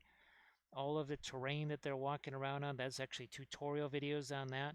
And then, of course, there's our baby Bobbo. And here's Sticky Wicket. Oh, look at this. There's the miniature. There's the painting. Did that painting at Games Day back in 2009, just with regular miniature paints, just like we would do here, right? The same paints we're using for our miniatures. And of course, there again, another look at that army. Now, here is a little peek at the display board. I have some more pictures of these. We will go back and, I'll try and snag some more pictures of those. We also have, let me see, where is our, I know, oh, there it is. There's our Lord Croak. We sculpted this whole thing. We sculpted the temple, and we sculpted Croak himself. This was a very complicated conversion right here, because that was all metal.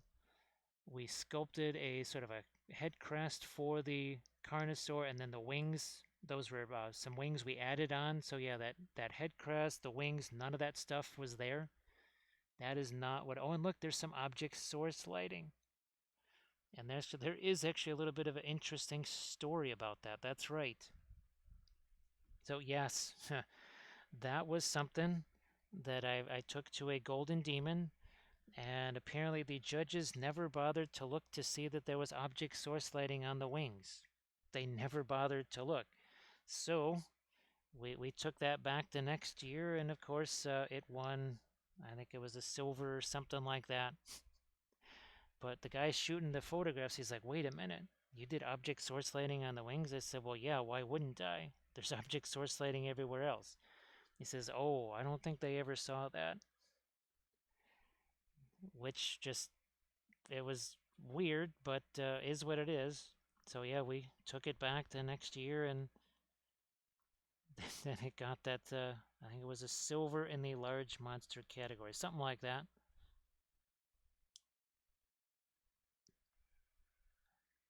So yeah, and I'll just have to look and see. Now, of course, I think Titan Forge and maybe even Lost Kingdom, I think, might have done some lizards. Oh yeah, I think Lost Kingdoms also did some. So yeah, Loim, I'm definitely gonna have to print some of those out so that I can, well, get back into my lizard men. And it would be really fun to have those guys back. It's the nostalgia of it. Definitely a lot of nostalgia associated with the old Lizardman army. that's the brilliant yellow pale mixed with the little bit of the radiant blue. And now we're going to get some lights on this side of the hammer. I just had to let those glazes that we did, had to let those sit there for a second. Can't just jump right back in. Now, of course, we've got the octagon type handles on the hammers here to make sure that we keep that shape. Flight sim, actually, if you want to be entertained, oh gosh, of course, Grimm's not here. I think it was called Gen Con, not Gen Con Central, or was it Gen Con Central? No, it was Gen Con Main Stage, yes. On Gen Con Main Stage on Twitch, I did this. This was a painting contest that I did. It was like a charity type thing, and we had 50 minutes to paint this, but you were being interviewed at the same time. And let's just say that the other folks, they always get really nervous when they're doing that particular painting contest because of the time limitations and such, which of course we find amusing to no end. So yeah, go check that out. That is Gen Con Main Stage, I think it's called, on Twitch, and there should be a VOD of that there.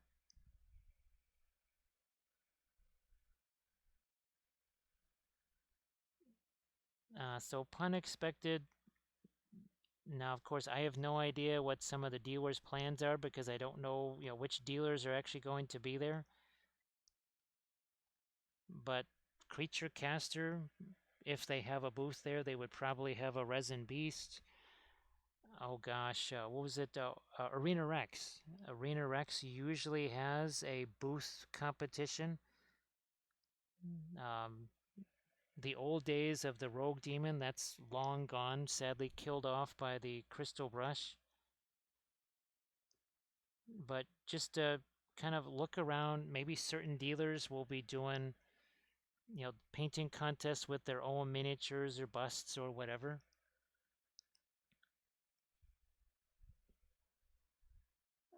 Let's see. So again, you'll just have to kind of do some research on that. I have no idea what sort of booth-based competitions there might be. At this point, yeah, because I don't know which dealers are actually going to be there. But that should be, well, I don't know. You might just have to look at some of the different manufacturers, like follow Creature Casters Facebook or Instagram or whatever. They'll probably be publicizing something like that. I'm sure they wouldn't keep that secret.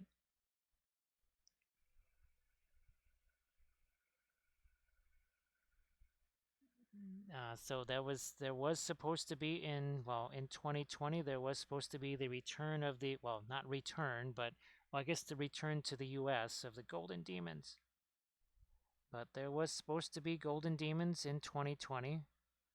Well, there would have been, I suppose, Golden Demons in 2021 if there had been one.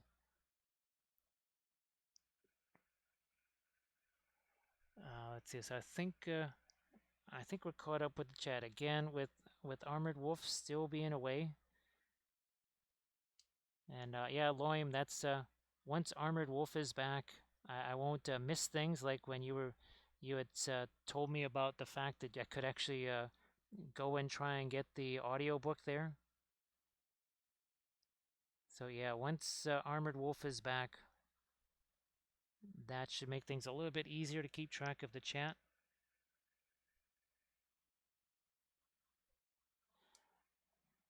It should be very entertaining to see, well, of course, they have absolutely no way of knowing whether something was painted with oils or not unless unless Big Acrylic has spies, which of course we know they do. But it would be really hilarious to see stuff painted in oils winning Golden Demons. I think that would just be the absolute height of hilarity. Not exact. Well, I don't really put any. We don't really do much in the way of painting contests. I mean, we'll have stuff that we're painting. It won't really be specifically painted for golden demons or anything like that.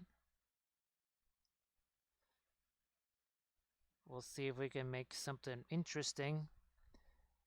Maybe even do some tutorial videos on it.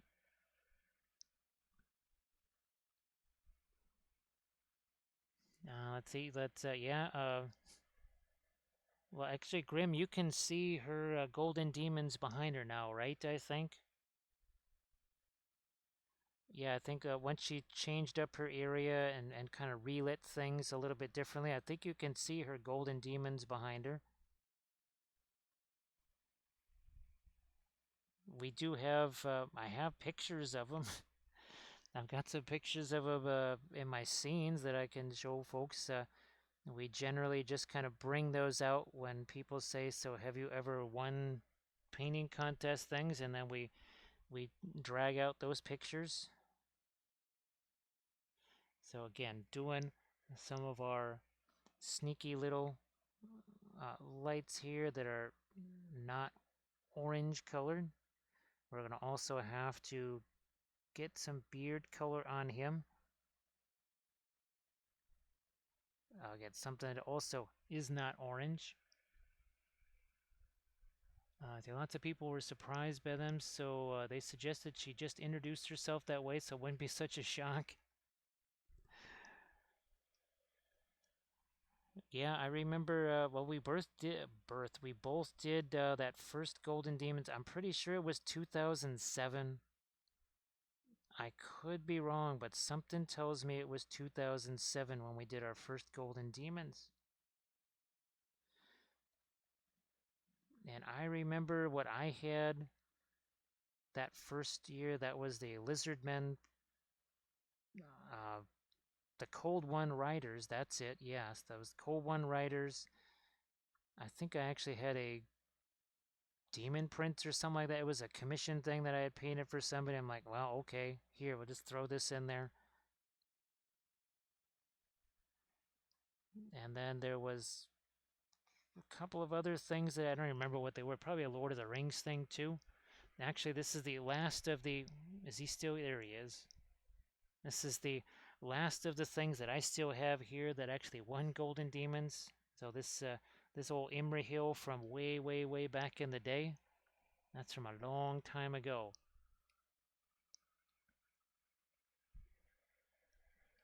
That was many, many, many moons ago. I think that was 2010 or something like that was the last Golden Demons that were in Chicago.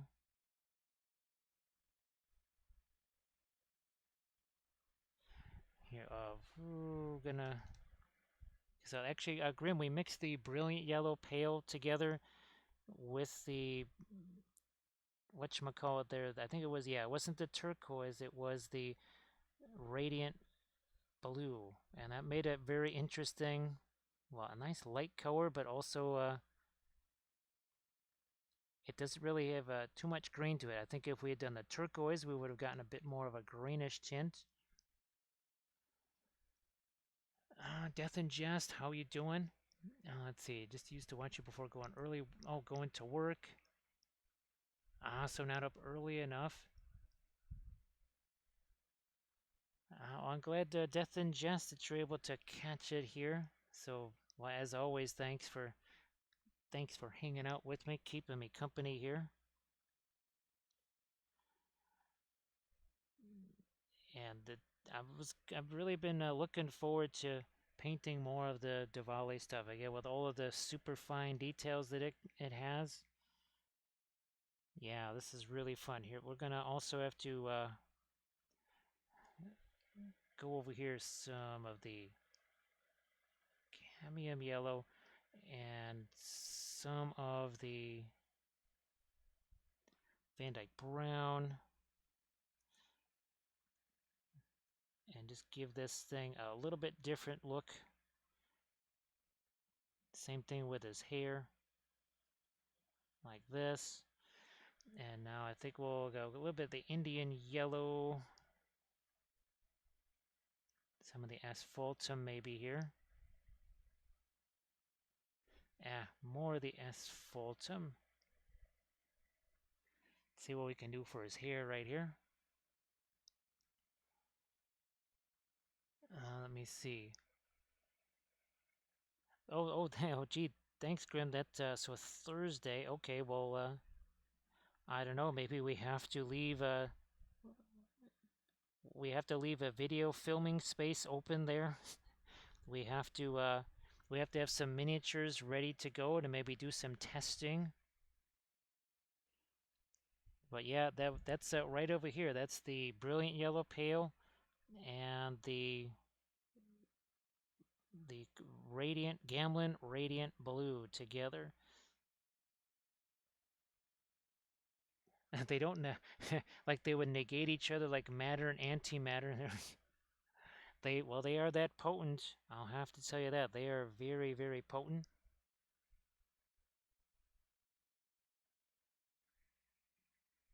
Yeah. So Death and Jest. Oh, actually, he's got himself a little bit of a bow tie there on his beard. So we need to make sure people can see that too. Now a little bit more of the brilliant yellow pale. Bring that into this.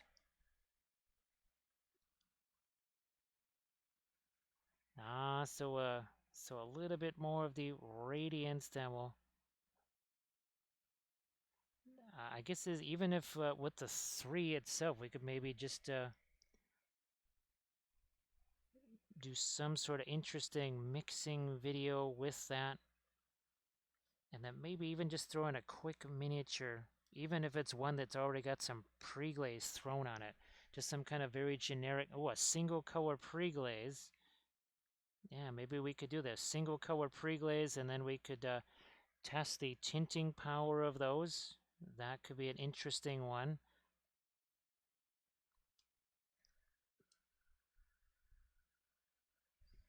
Well, Death and Jest, I know I don't do as many of the late night streams anymore.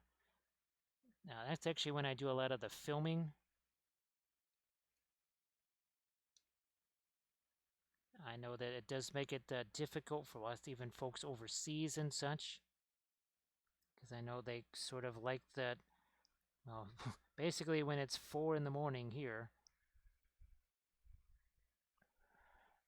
Radiant Violet, thought it could be used for the underwater stuff. Actually, yeah, especially, I've got to still get my hands on the Artisan Guild, the newest. Now that is actually the Sea Creatures, the newest one from Artisan Guild. Is that upcoming or is that one actually out there? Because I'll have to. I think I have everything but that. All right, so we'll have to come back and we'll add some more darks on the beard as well. But I'm gonna head on back over to some of the fluorescent orange right here.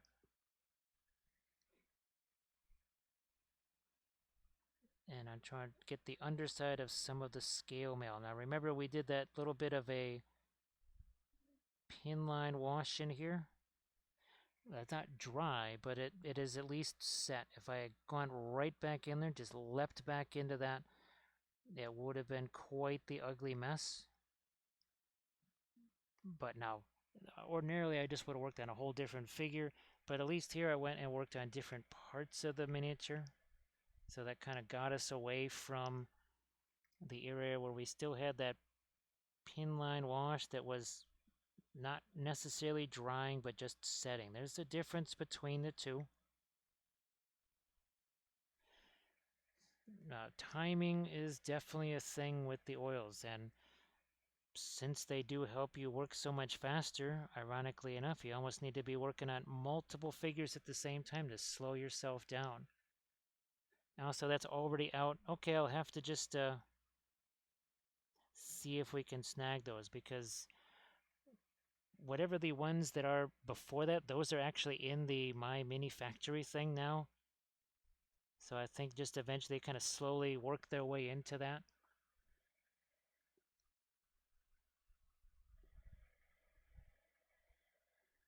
All right, Alright, let's see if we can lighten up the bottom of this cloak right here. Might even go with something that's got a little bit more of just the orange to it. A little less of the yellow, more of the orange. Yeah, this was, there was just a little too much freshly applied paint there. We had to kind of back away from that a little bit. Now remember too, this is not like the Marion Street fluorescent oils. These are really opaque, darn near cadmium opaque. So if you're gonna, do this like say with the Marion Streets, you're not gonna get the same opacities. It's just something to keep in mind.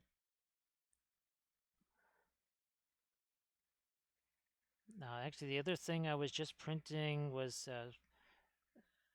some of the centaur-like creatures there. I have some build plates made out of those, but I was going to keep going with those, but then when we got all the Medberry stuff, I thought, well, let's print out some of the Medberry things, see what these are like,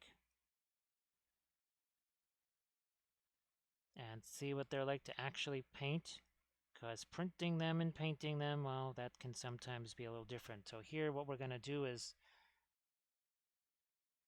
something like this, and now we're going to grab ourselves some kind of a blending brush, whatever, maybe this even. And this is where we can actually blend a little bit of fluorescent orange into that phthalo green. Let's make sure we get the paint out of that brush. So yeah, that's we can take fluorescent orange and green and mix those together. Good luck doing that with the acrylics. Gonna be kind of difficult. That's a little bit of brush stroke management and a little bit of paint management. There was just, I could see a big old blob of paint right there. It was just too much. I can take some of it away without totally annihilating everything that is there. I think that's probably a trick that I still remember from my pastel days. Yeah, I used to actually set up in my pastel demos. I would set up things where I would just put too much pastel in an area intentionally and then get, oh man, there's too much paint there. Well, I guess we have to stop the demo right now. Then I would take a razor blade and actually just scrape it right across the surface of the painting, and people would be absolutely horrified. And then they would see me just start painting again.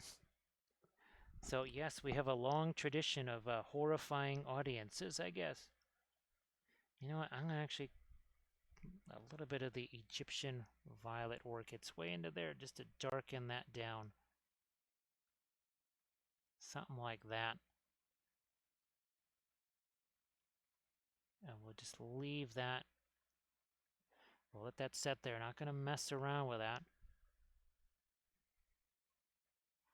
Darken this bit around the hair. I think we could probably also use some darks on the handle of this hammer.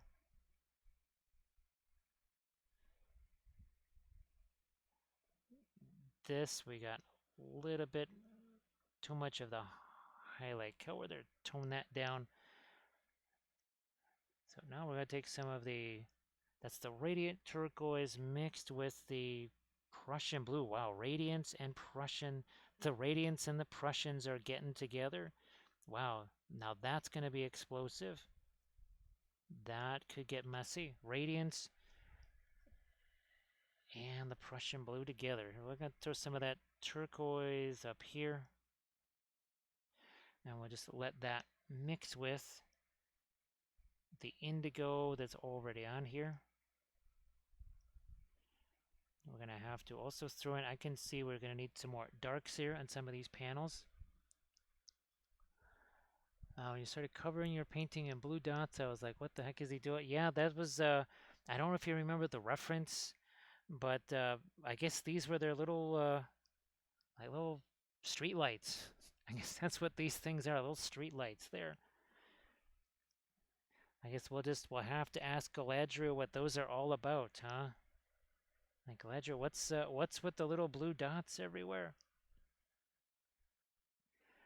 But yeah, Landrest, you guys really, man, there was some serious hobby stuff going on there. And it was, boy, it looked like you got a whole bunch of stuff done too. That was some serious hobbying. That really looked like you guys were having a lot of fun there. That's one heck of a table too. Because I mean, people they could actually kind of spread out there. That was really nifty. Again, we need some separation on some of these shapes. Now that's I'm gonna leave that alone for right now. I was just like, do I need to break that into some facets there? Don't need to decide that right now. Here, we'll darken up the front edge of the hammer there just a smidge. Let me darken that down a little bit now. Here we might throw a little bit of our orange object source. I think we'll probably do some of that. Yeah, boy, that table, it looks really solid, right? It's not an IKEA special or something like that. No doubt about it. That is a genuine table. We're gonna get some of our little bit of lights here right along these bottom edges if we can. And here we're even sort of stippling some of that lighter color onto the edge.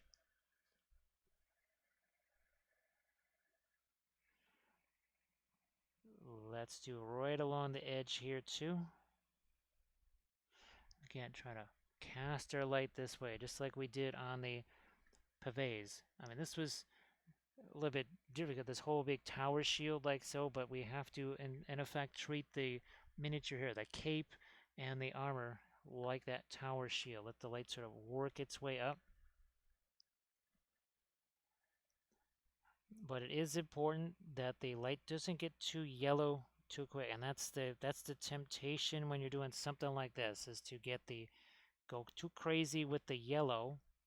Now, actually, Grim, do you remember the discussion? I don't know, whoever, I think it was Matt or whatever. I guess he had object source lighting on his, and there was that whole discussion about the yellow. And I think Matt said, no, there's not going to be yellow. It's going to be more oranges and such. And that's one thing that kind of can be the bugaboo of the whole sort of fiery object source lighting, is it goes straight to yellow instead of something more like orange.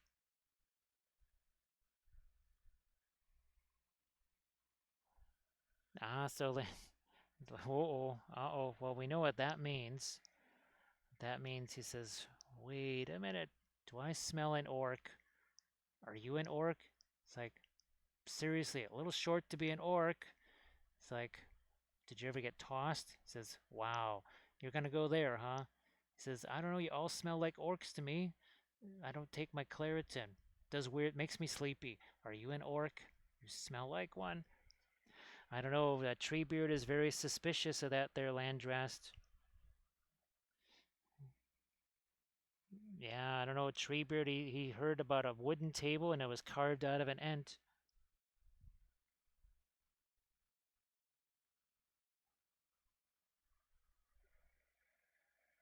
So it's what was actually kind of interesting, oh yeah, some friends of ours,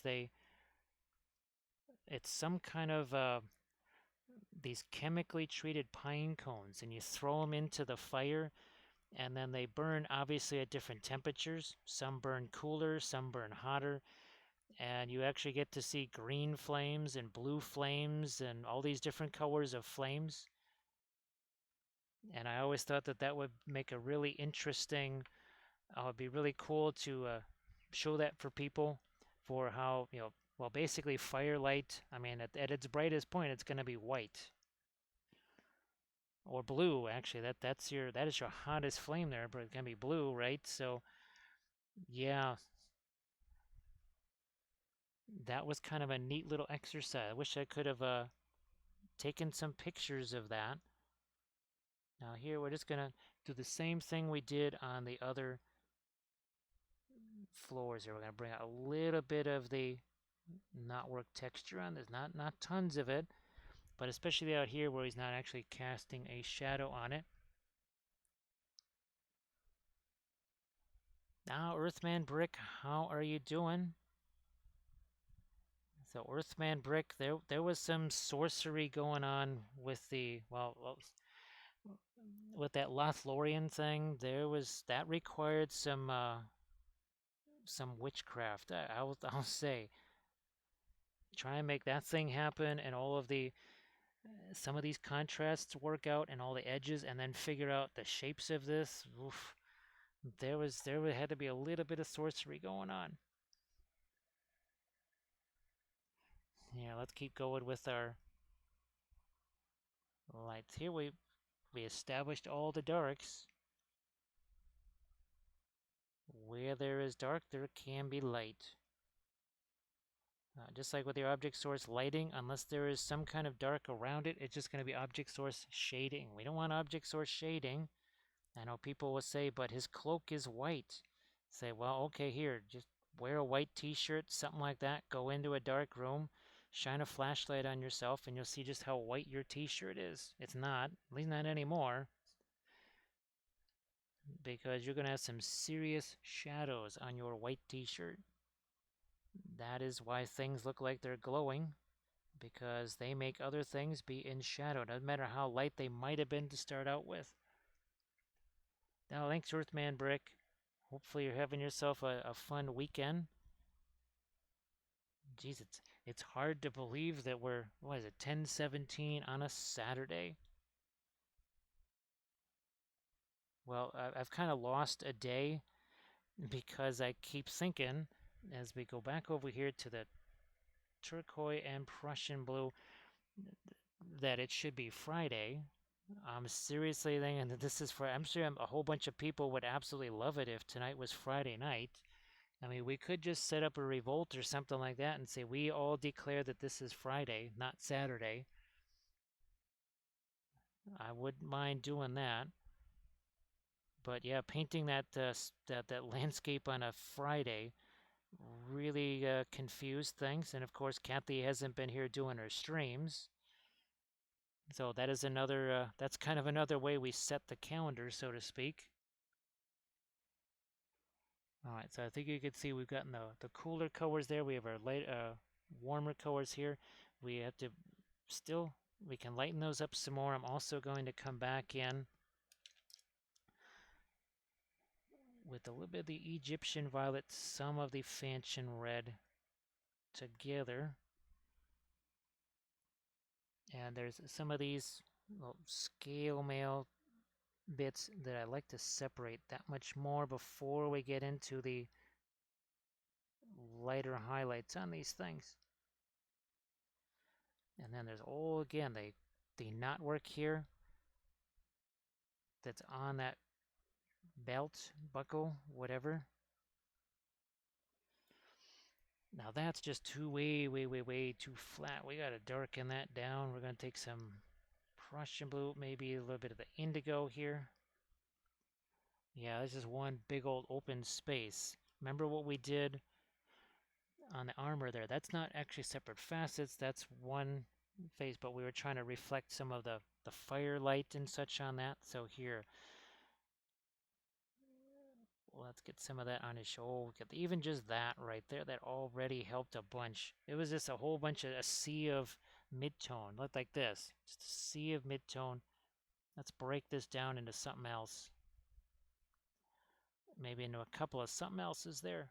Already helps more the indigo, maybe darken it down some more. Let me see. Since Kathy is gone, does that mean you get to stream tomorrow? Landrest, I don't think I'll be streaming because I think she's coming back sooner rather than later. I could be wrong. That whole thing was very much, let's just say that even Friday morning things were changing really fast. So I have no idea when she might be back. So I think if anything, I'm going to be filming tomorrow and such. I actually, Landrest, I originally was going to, because I thought she might even still be there, through Monday morning. And if that had been the plan, I definitely would have tried to stream tomorrow.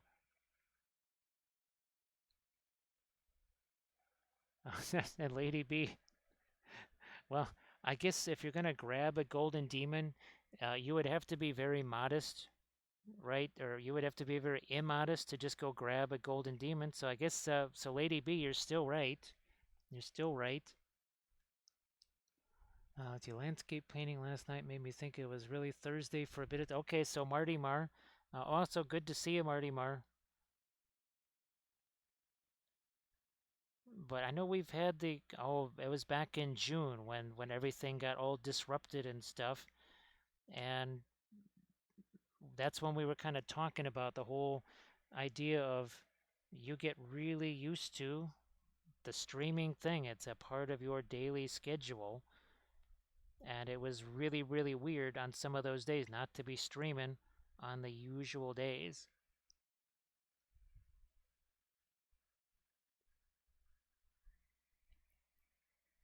But yeah, I was definitely thinking about doing the streaming tomorrow, but it's very possible that Kathy could be here as early as tomorrow afternoon. Now, of course, traffic might say otherwise, because she didn't drive down there herself. She's kind of at the mercy of the people she drove down there with. And I do believe they are heading back very early on Sunday. So, yeah, she may not even be doing much at the convention on Sunday. Not that there's all that much to do on a Sunday.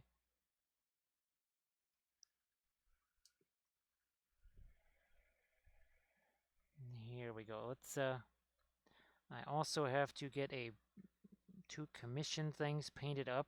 So that's probably what I'll be doing as she's on her way here. Is working on things that if I have to stop, I can just, it's kind of difficult to stop in the middle of a stream, that's for sure.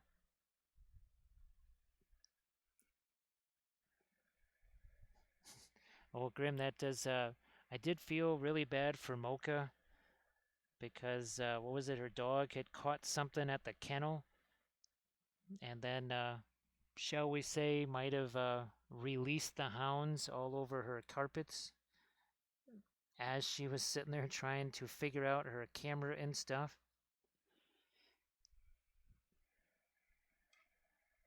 That, wow, I could only imagine what that must have been like for Mocha. That couldn't have been very fun. And I'm pretty sure that her setup betrayed her. Well, there was the other guy with the invisible miniature. Yeah, there's another guy that had an invisible miniature. There was all kinds of fun technological wonders going on there.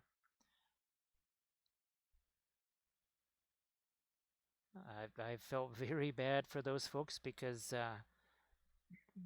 the technical issues are bad enough just in the privacy of your own non-streaming life. But boy, when you're actually trying to stream things and all the technology is failing you live, that is no fun whatsoever.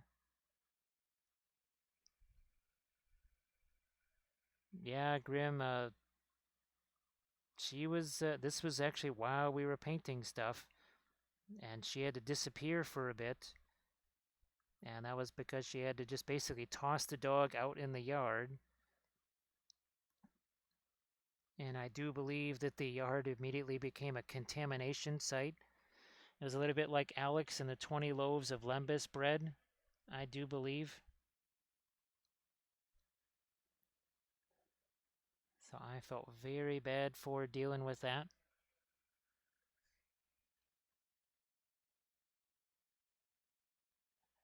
Because I mean it's bad enough when you're just, well, you know how it is. You're setting up your camera, doing all that kind of stuff. It's aggravating enough just in private.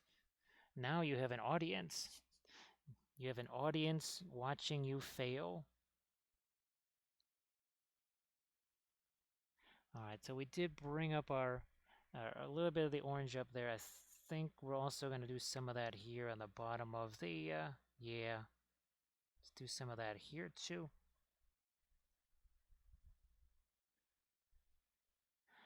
we're letting that get mixed a little bit. Now up here, I gotta decide, do we want...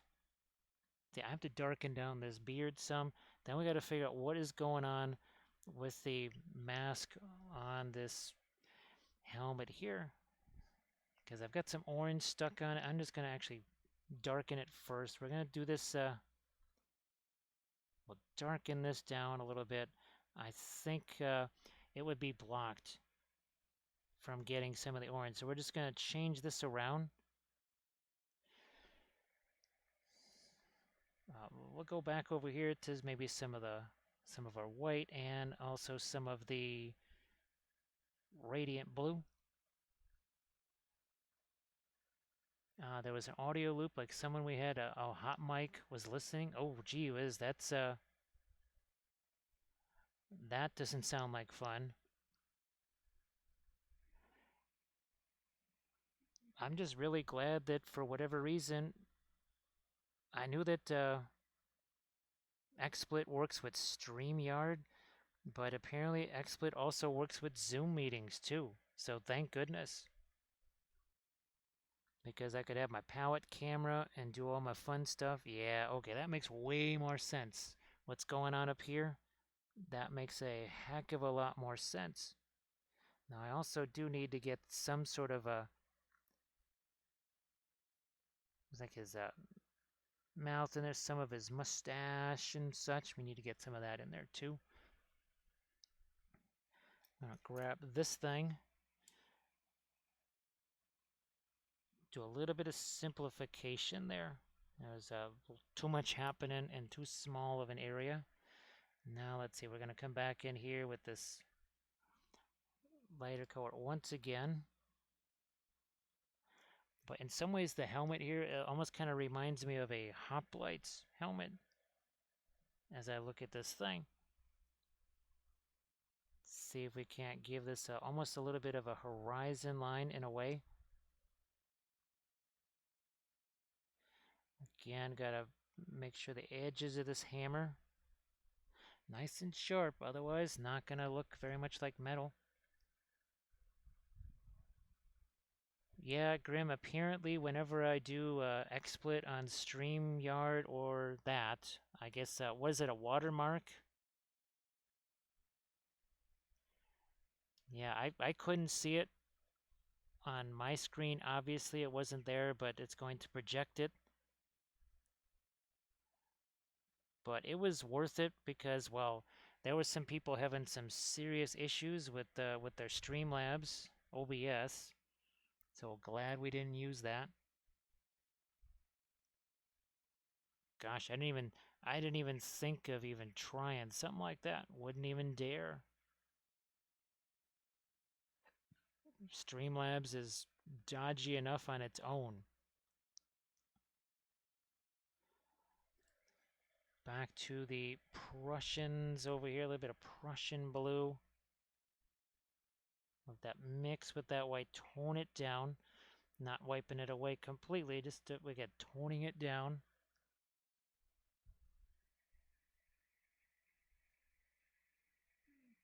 I think now we can put a little bit of an edge here.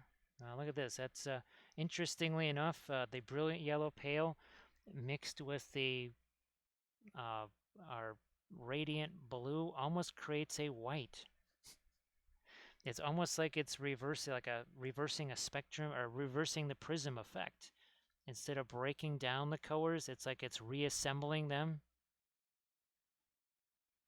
We said that oils were magic, right? They can even reconstitute white light back into, from its separate elements into one.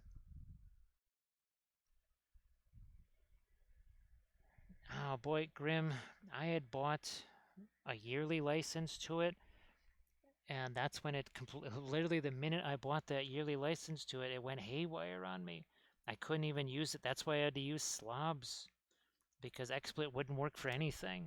I couldn't do Twitch with it. I couldn't even do YouTube lives with it anymore. All I could do was just film with it. I mean, thank goodness I could at least do that.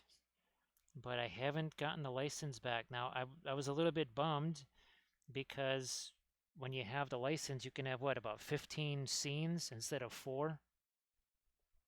So that is helpful for sure.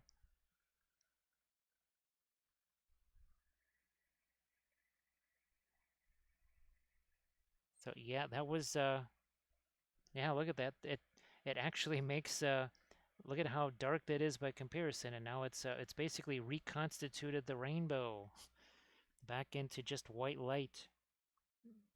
Speaking of that, we're going to try and get a little bit of the... I think we got our edges on our hammer pretty well set. What about this? Ah, I knew there was a side that didn't quite have it, and this has absolutely nothing on it. We have to decide, does any of the orangey stuff reach that? I don't know. Let's go this way instead. See what happens with this. Okay, that's, yeah. See, that's a nice little color contrast to that. It's going to be the same value. It's not going to be any lighter, any darker, but it is going to contrast color-wise. Yeah, Grim, it just, it absolutely, it just wouldn't even let me go live, to the point where I think we wasted 4 hours. The folks from Taiwan or whatever were so concerned that someone couldn't stream with their stuff that they actually kind of remote, like what you did, right? Remotely taking over the machine. They were so desperate to figure out, they could not figure out why it wasn't working. I mean, everything was updated, all the things were done, and it would not work. It completely failed. So yeah, that was an interesting XSplit experience for sure.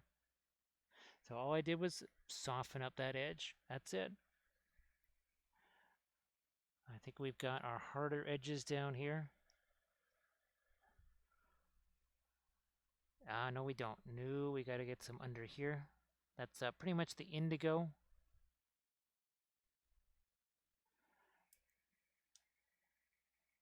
And this edge too, I think I just need to darken that a bit. It is actually mixing with some of the red there on that side of the hammer. What am I going to do with this shoulder right here? There's a bunch of still separate facets right in here. I'm just going to go with something like this. It's sort of a bluish gray. Something like that. Maybe even as far down as here. Also, too, we talk about, remember, this is actually like a series of flat panels here. It's not just round. And we've got that painted more like it's round. So we're going to try and come back in here. First, via a little bit of color change the orange to more of a bluish tone. Now I will try and do this up. We're going to make something darker here, like this panel. I think we'll go darker on that panel. And then maybe lighter right in the middle here. Yes, that's what we'll do. I don't know, something like this here. Let's see what happens with this.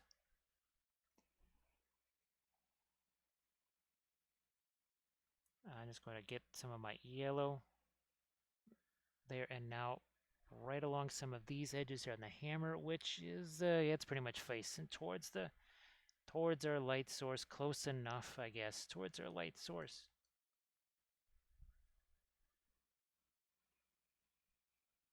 So lighten this up here. That edge too. And even a little bit right there. And now this edge, we're going to lighten up this one. I think you can see it because there's just nothing there. Bam, good enough. Get this one.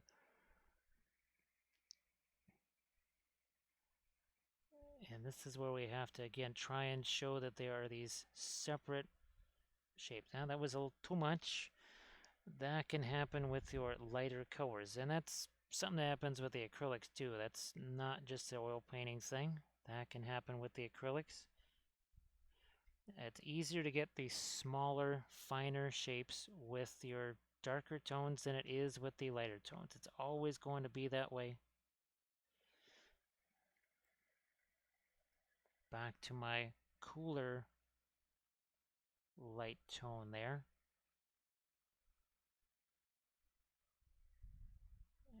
And that's, again, a little bit of the turquoise, the radiant turquoise. Normally probably would just grab some brilliant yellow pale and do that, but that's kind of nifty.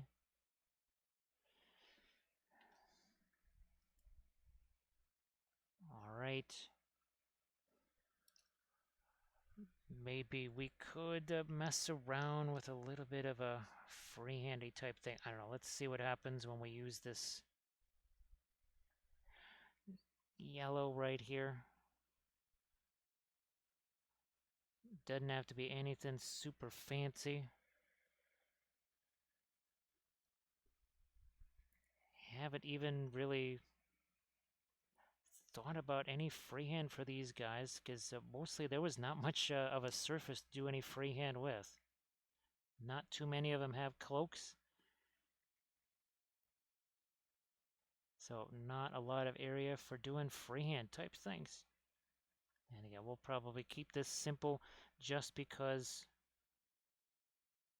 these are some pretty deep folds and undulations here. In many ways, it's just the hint, the suggestion of it. Sometimes the hint of freehand is better than actually having the freehand in there.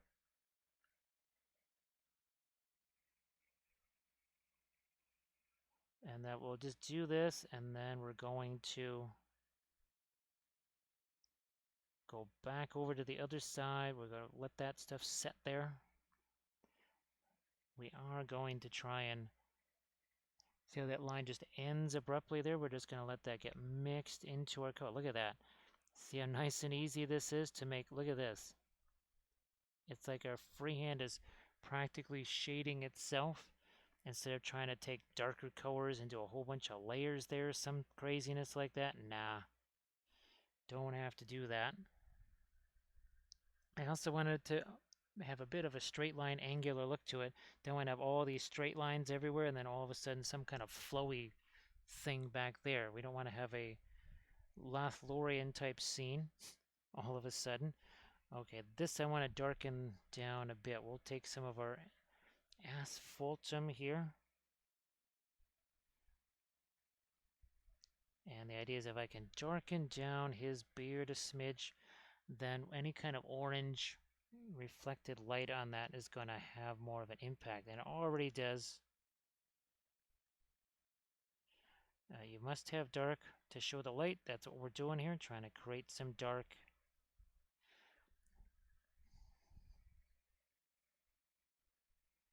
And now I can kind of come back with whatever sort of lighter orange color we've got here.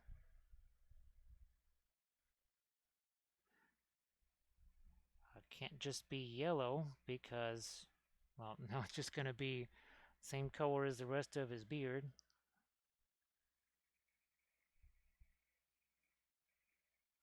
And we'll hit this a couple of more times. There's his little ponytail holder for his beard.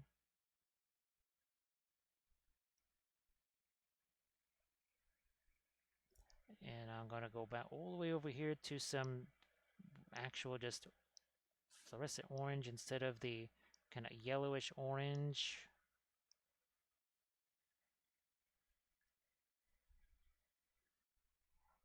And that some of these will tone them down. Well, they'll be a little bit darker. They won't be any less fluorescent, but they'll be just a smidge darker. And I haven't actually used the fluorescent red in a while. That's probably something I'm going to have to break out. It's just kind of something that I set aside, just have not used it. It's not an intentional thing. Probably because I use the Fanchon red so much.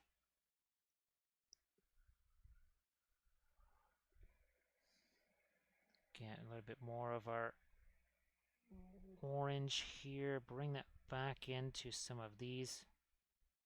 bits of the scale mail. Also, maybe 2 on the underside of the hammer. Might even lighten that up a bit more. Yeah. We had it here and here. I think that one had just gotten somehow taken away. Not sure how that happened. And then now this has been sitting here. That's had a chance to, again, it's not dry, but it's had a chance to set for a little bit. We'll try and add some more of our lighter tones here.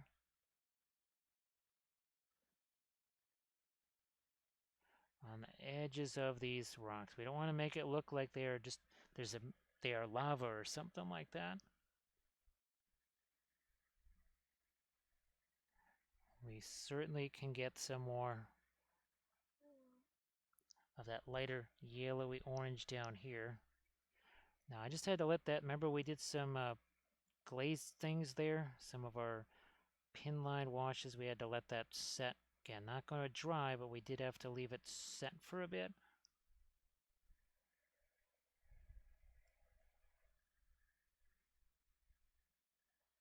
And we'll do the same on the underside of the rock here. And that is just, that's a simple, very simple bulletin board core combined with the Green Stuff World, basically the texture roll. We're taking the Sculpey, we roll it out flat, then taking the Green Stuff World texture roller and basically rolling the texture into that. You bake it, now you have a sheet of it, and you break that up. And we've got, well, we have many, many examples of that on the YouTube channel, and also several Patreon videos showing you how to work with those. I think I'm also going to, for the heck of it here, get a little bit of the orange on the other side of his armor right here.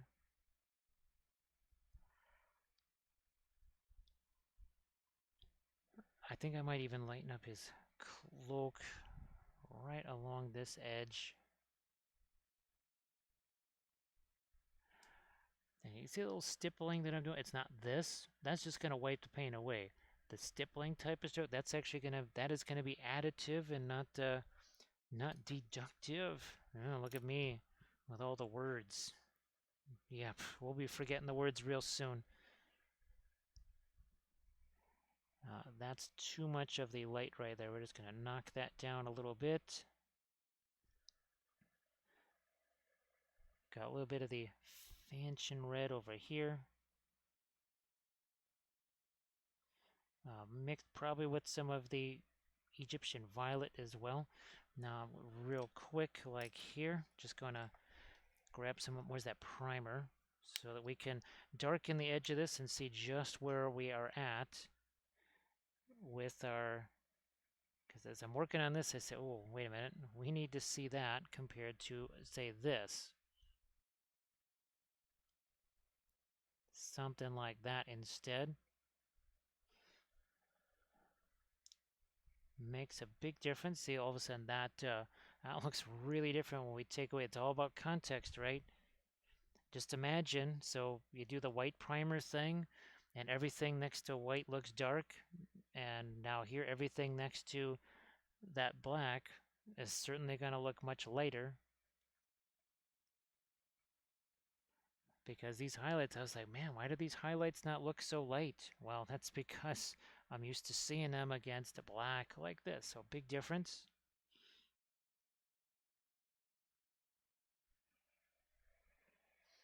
Now, what's happening right in here? I might just go darker with that, actually. So I'm just going to use, again, one of my blending brushes for this. The asphaltum, some of the Fanchon red. And we'll just try and darken down a couple of these areas here. Like this up this surface here, right? It's if the light's coming up this way, well, the top of that rock probably not going to be so light.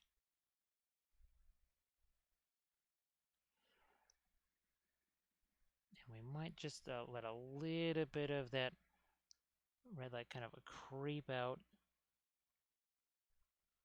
onto this part of the base here. Just a smidge there. That's it. Just a little bit of it. Now what are we going to do? We're going to take some of this dark tone and we'll put some shadows in here too. Again, that should be darker because if your light's coming this way, so it's all of this is trying to enhance that whole idea of being lit from underneath.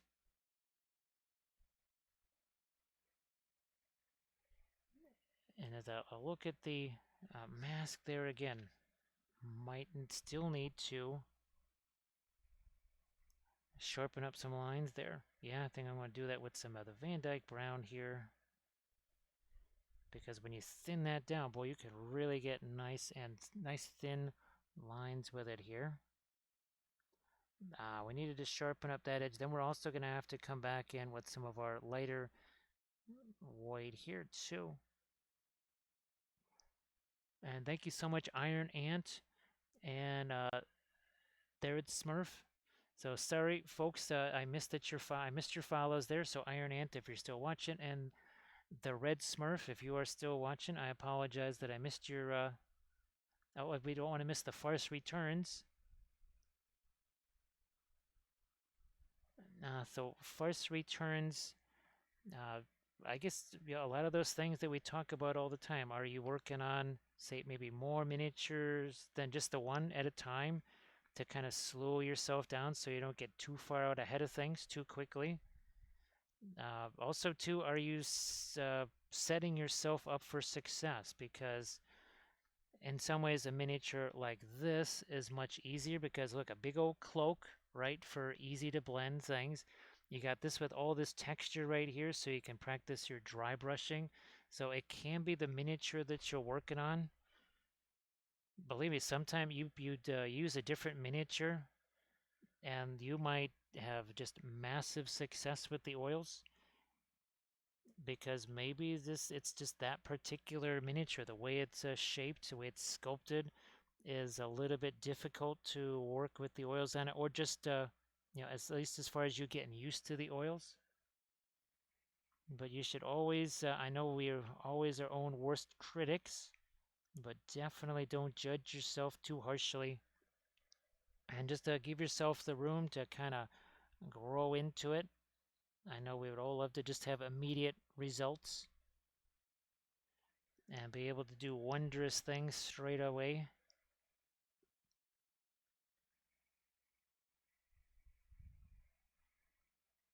And I know it's easy to say, oh yeah, don't be hard on yourself or whatever, but boy, I've seen some folks, they are really, really, really, really tough on themselves.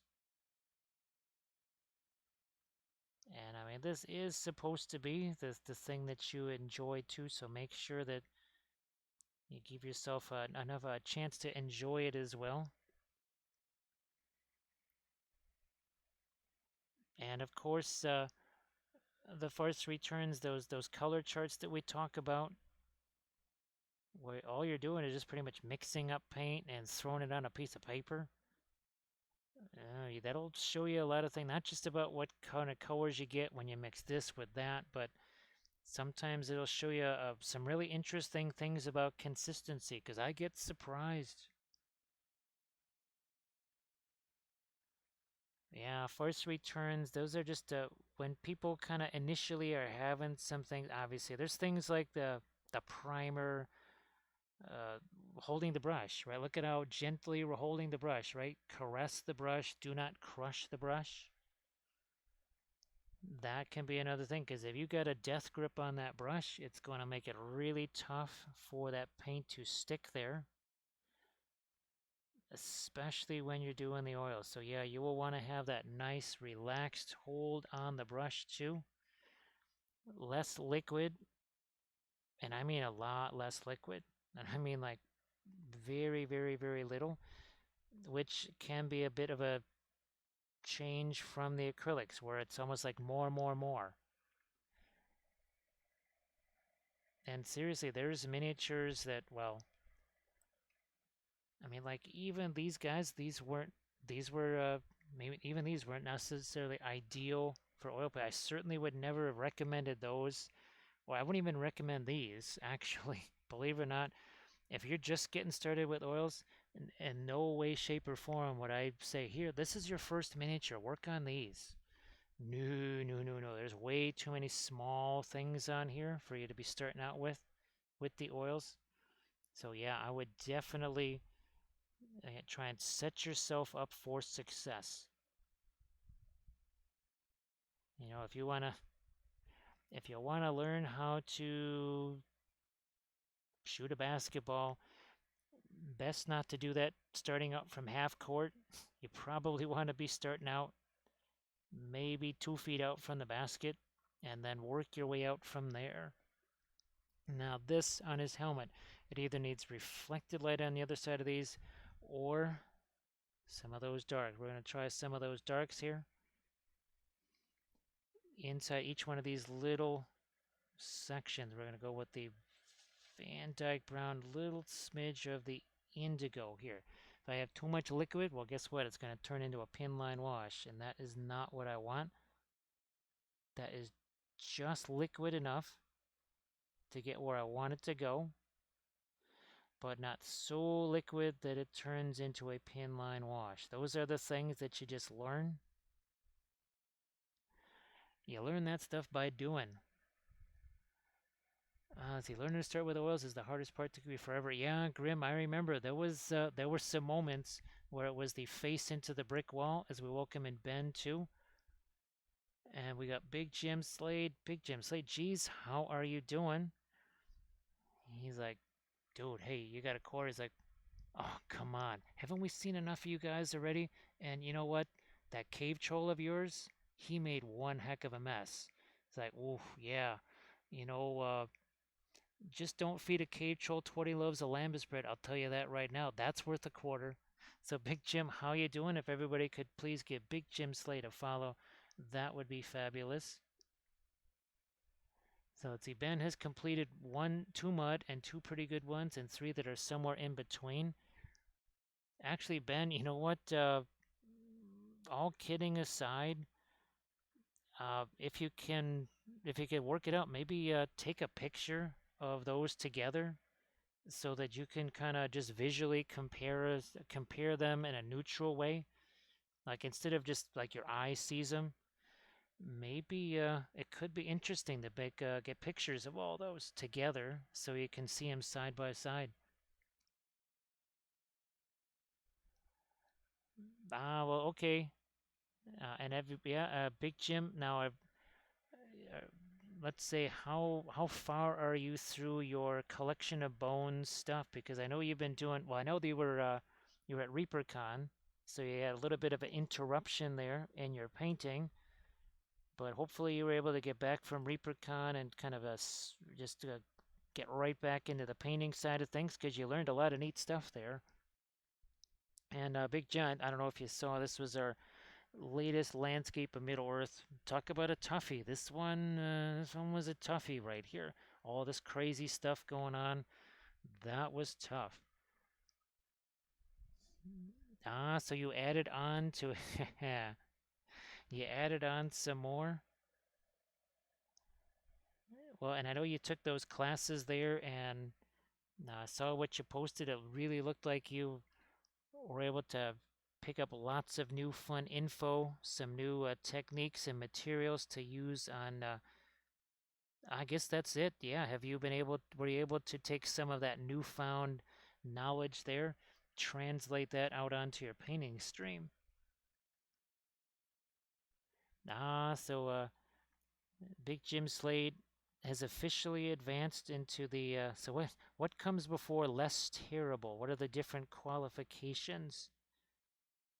I'm trying to think what the different gradations are to advance to less terrible.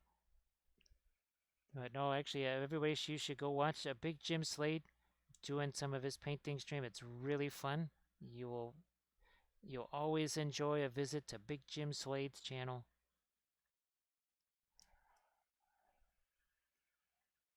That is good, Grimm's. dream, the ultimate dream to be less terrible.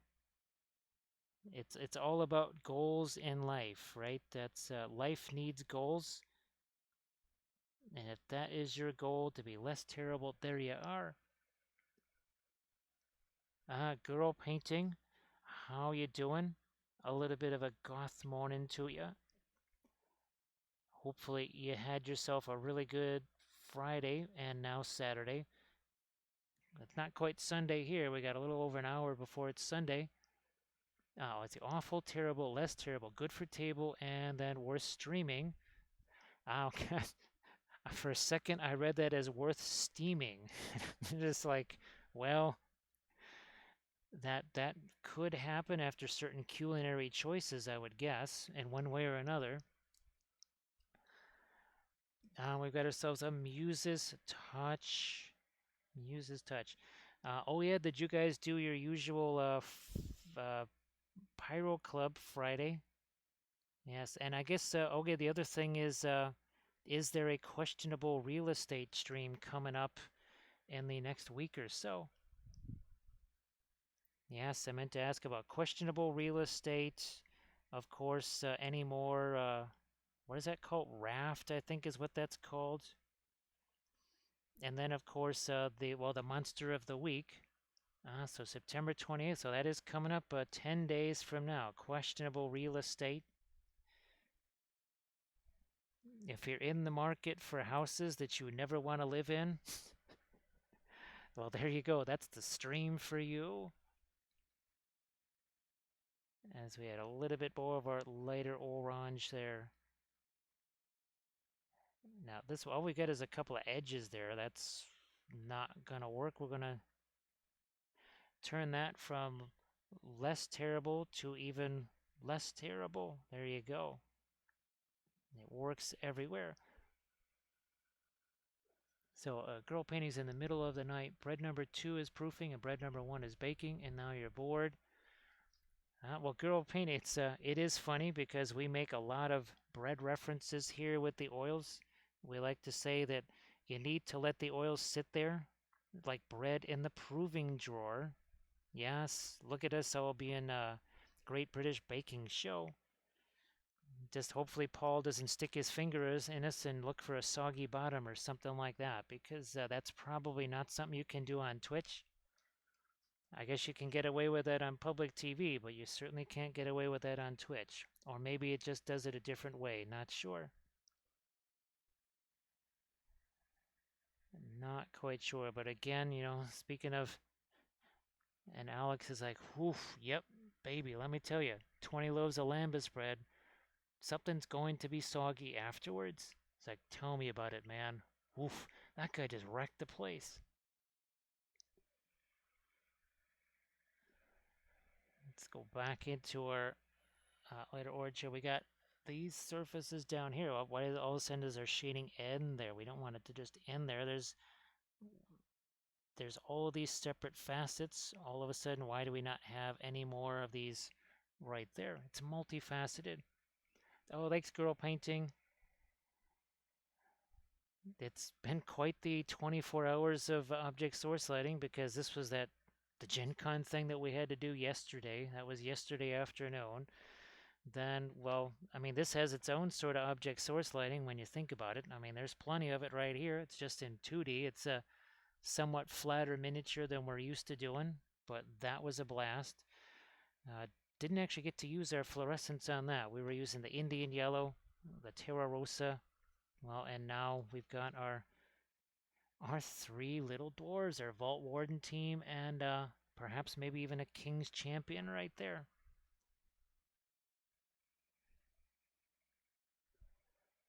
Of course, what was that? Was the song from "Oh Brother, Where Art Thou"? Oh yeah, it was the Soggy Bottom Boys. That's right. Yes, the Soggy Bottom Boys. Actually, that was Big Jim will remember Randall Snodgrass. That was his band, the Soggy Bottom Boys. Again, certain unwise culinary choices could result in certain events, but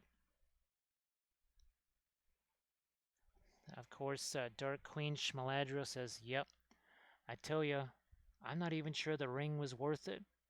It's like, "Oh, you got the ring now?" It's like, "Oh, well, just fine, just advertise it to everybody, why don't you?" It's like, you realize they're watching you. She's like, "Oh, you will love me and despair." So yeah, Dark Queen Galadriel, she's got the ring now. So girl painting, the entire miniature is done in oils. What we do is we take some of our darker colors, usually things we call staining colors. Then we wipe a lot of that away with these makeup sponges. And then from there, we come in with our lighter stuff. So all you have, everything is oils. And here we go. Yeah. So I think we painted these three in the last 6 hours, 24 minutes. 6 hours, 24 minutes ago, all three of them just look like this, just some basic brush-on primer. In many ways, the darker oils act, when you throw them over the top and wipe them away, it sort of acts a bit like think of it as an active zenithal. It looks like a zenithal, but you can actually do something with it because you can actually, well, mix colors into it, do all that fun stuff. And of course, we made our own homemade fluorescent oils here. We took the Green Stuff World fluorescent pigments, just powders, mixed them with linseed oil, created a whole bunch of nice little fluorescent paints for us. We've even done it with the metallic powders. We've done interference powders, the Green Stuff World powders, and oh gosh, oh, what the heck are those things called? It's been a while since we last worked with them. The Pearl X.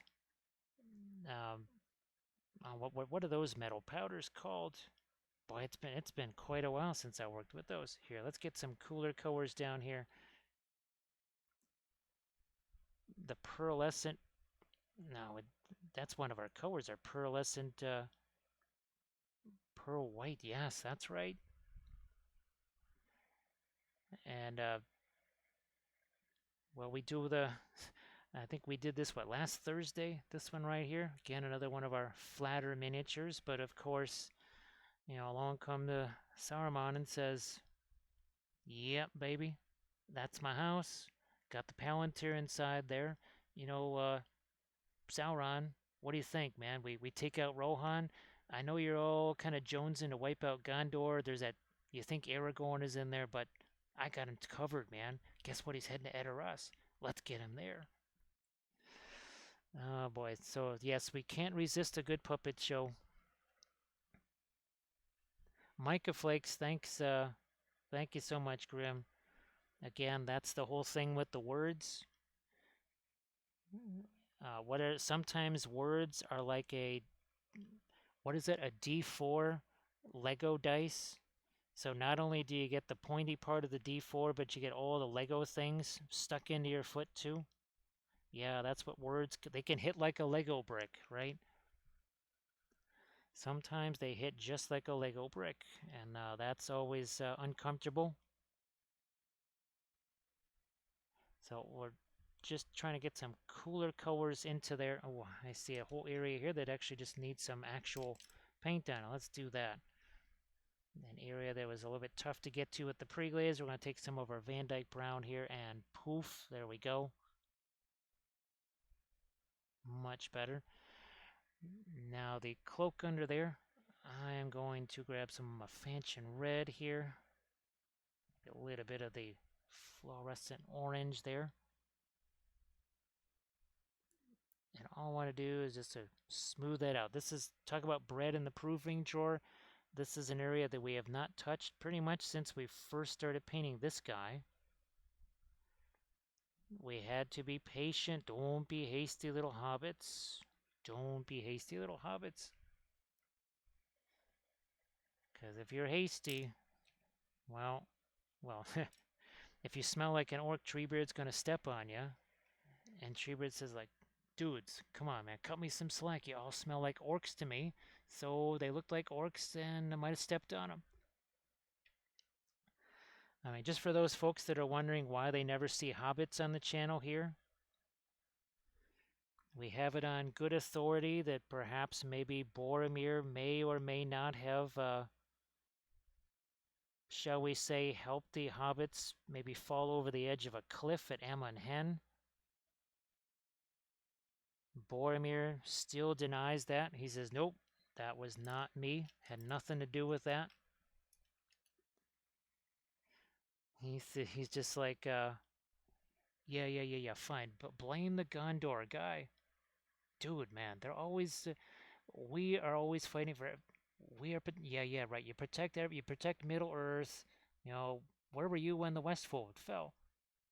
It's like, do I even care? It's like, you know what? I don't care either.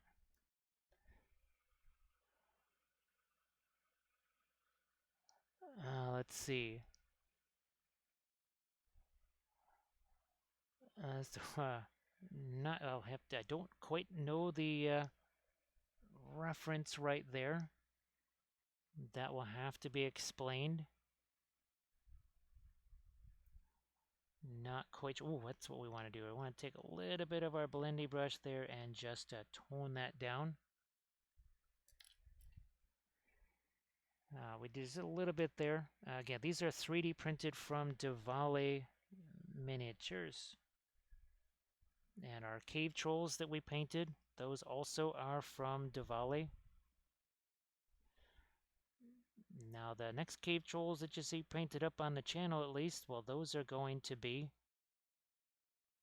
yeah, we're going to have some fun. We're going to be painting some of the Medbury Miniatures trolls, which are, they have some of the same kind of interesting characteristics as the Davale ones. We'll see what kind of details those have. We know what details the Davale ones have. We'll see what the trolls have.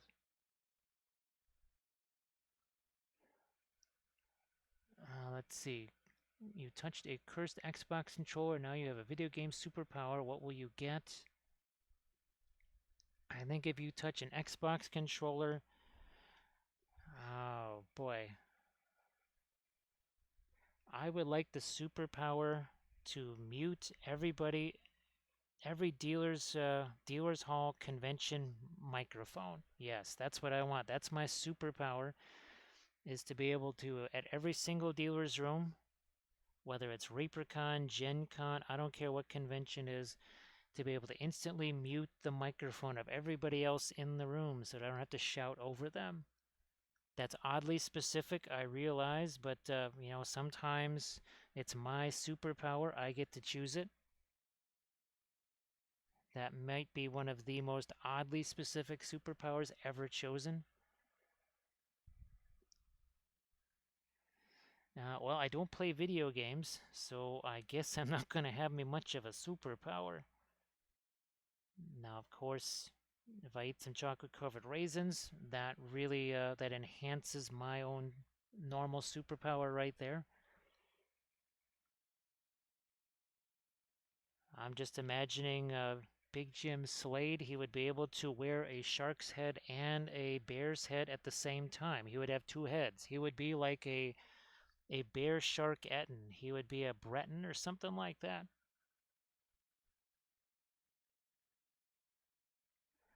So again, not quite sure what you would call an Etten with a shark head and a bear's head, but maybe somebody needs to do that conversion and paint that, I guess. All right, time to play around again with our little bit of freehand in there. I think we might go with some runes or something like that. I'll take our same, almost a bit like a yellow ochre color here. Let me see if I can find, where's my, oh, there it is. No, there's no runes there. We'll just use some of these things here. Let's just put some crazy dwarf letters here. So Landress would have the power to kidnap princesses. So here, let's just throw a couple of little dwarvy looking rune letters or something like that. And then we'll also lighten up a part of this.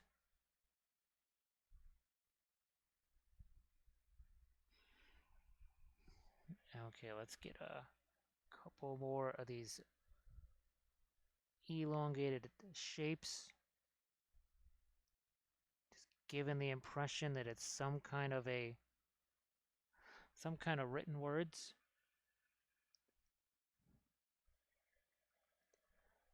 Now we'll go with the brilliant yellow pale here to add some highlights to this, like you do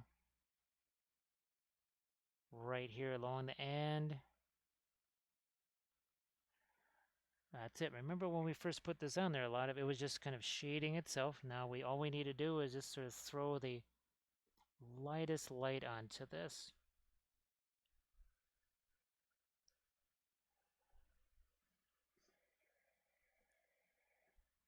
So yeah, don't, gosh, when's the last time I played a video game? I think 2013, probably the last time I played a video game.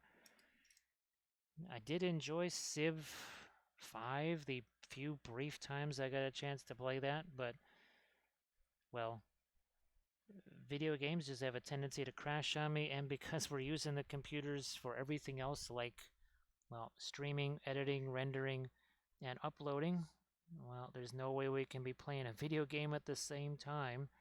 So it's been a few years, I guess, since we last played a video game. So now we had our dark in there, then we put a little smidge of reflected light right onto that side there.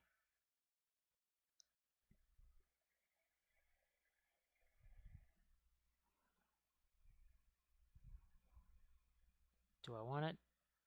Just throw a little hint of light on the top of the edge of the hammer there. I think we'll pretty good here on our freehand. Yeah. Okay. Any more of the hair right here? What about his helmet? I'm going to come back with this sort of a more of an ochre color. Let's darken that down a little bit. I'm going to see if I can get back in here and just somehow sneak the brush in there with a little bit of a lighter color.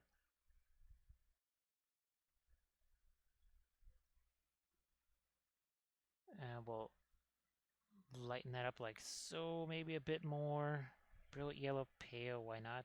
Why not? So the liner brush is helpful for reaching all the way down there. Let's see if we can get a little bit more into that. Too much thinner again, it will become a pinline wash, and his entire mouth will just be basically filled with this lighter color. We don't want that. Okay, that's all we needed right there. Maybe a smidge of reflected light here on this part of his helmet.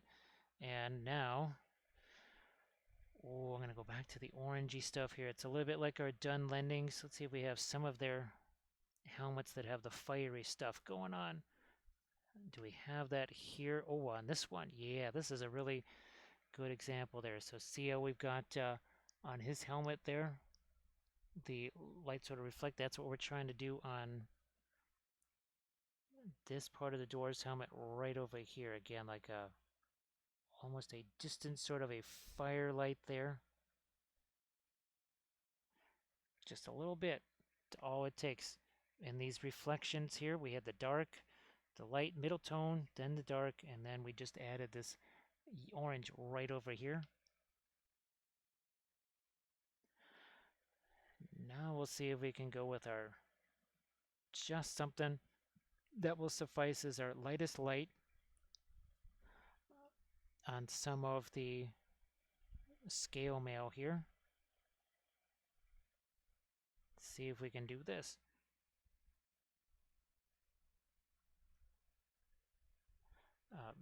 Definitely down on these edges, like so. Yeah, like that.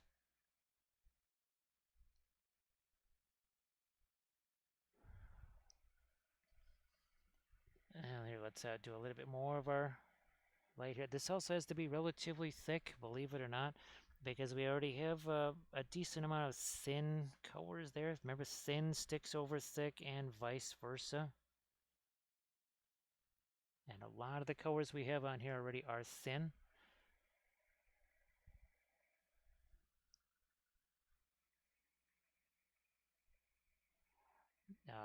Maybe right here on the edge of his boot, we'll catch a little bit of the light from here. That's, I think up here we got to tone that down though. So I'm going to come back over this way with our 10-0. I have more of the Van Dyke brown here. There we go. Yeah, it's like, how did all that warm color get on the top of his shoe there? That was a little too much perhaps. And we're also going to tone this down as well. And now I'm going to basically take a more of a grayer color here for the light. So we did a whole big change on this right here. Yeah, we just changed that around. Wasn't hard. And this is all wet oil paints here too. And just like that's just too far away from the light source, or from our off-camera light source anyway, to be picking up quite that much light. So that makes a little more sense now, I think.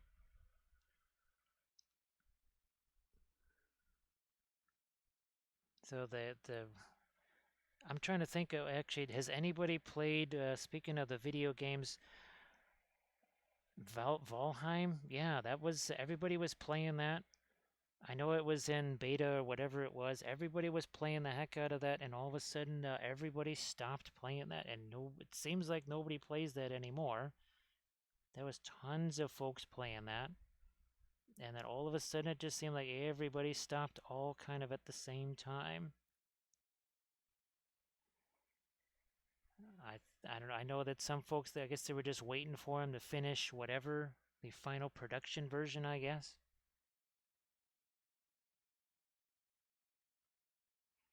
Here, let's pick up some more of our separation in between all of these little individual scale mail bits here. That, oh gosh, we need to really get darker here. The Van Dyke brown, what the heck, maybe even a little bit of Egyptian violet there. Yeah, we've got, I think some of that just got a little bit too light, too fast. Now we're all waiting for Hearth and Home update, which came out Thursday. Hey, we just reminded Landris to update that server. Well, I'm glad that was helpful. That was the game I was playing when I got burnt out of playing video games and started painting miniatures instead. And we got a Shaza in the house. Shaza, I hope that you're doing well. Yeah, here, let's darken that down again. We want that little beard ponytail thing.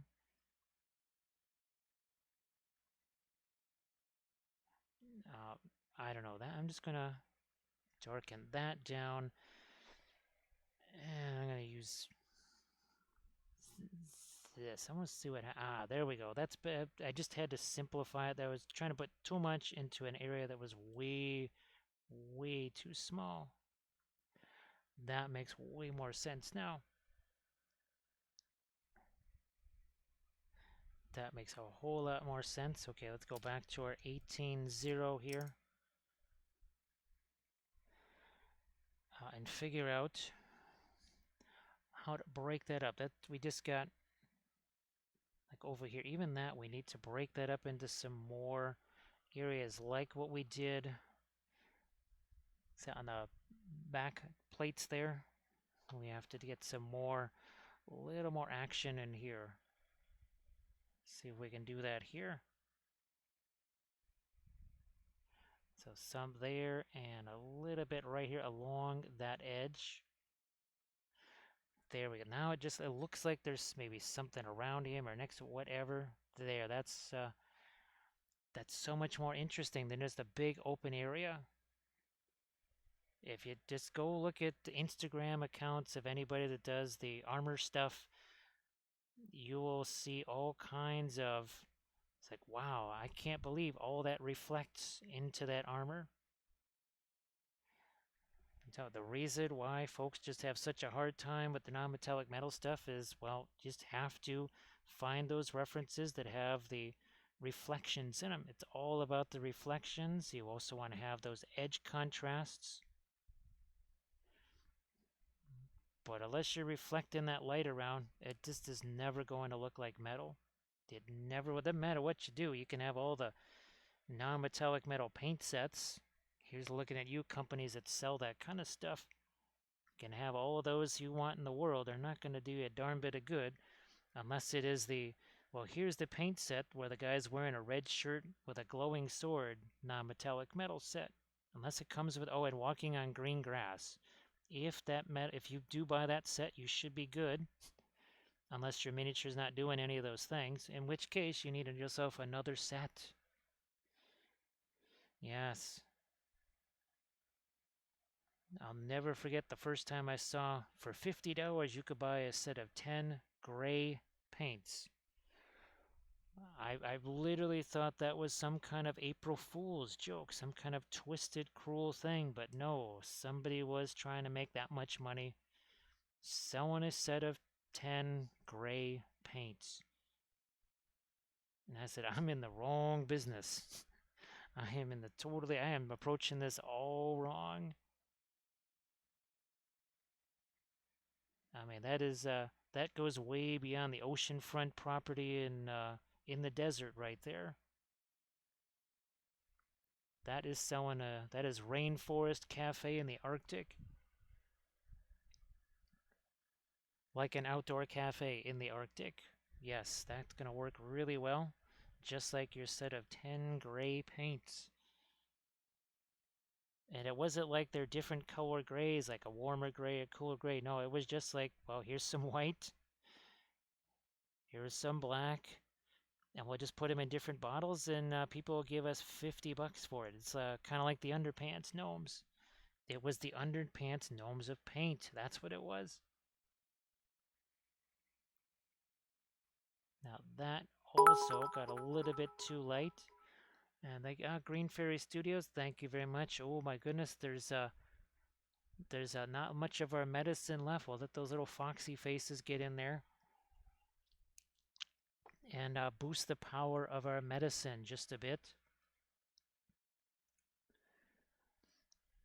That's a man, that's like a perfect, yeah, instant water. Yes, indeed.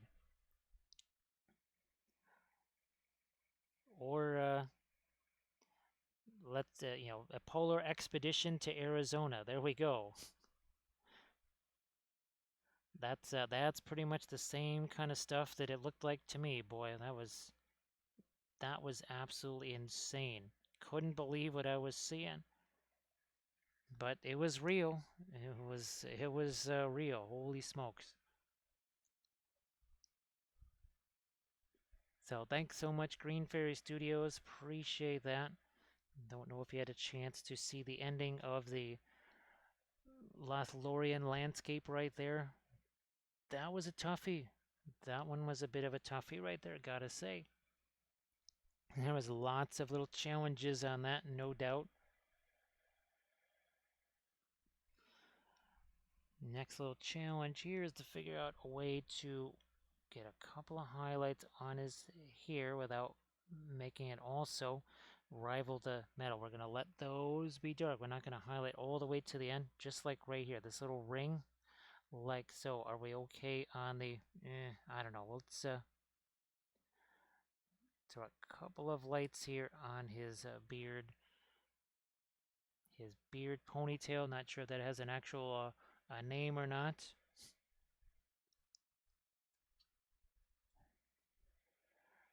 I'm going to go back to my the brightest yellow here, see what happens with that.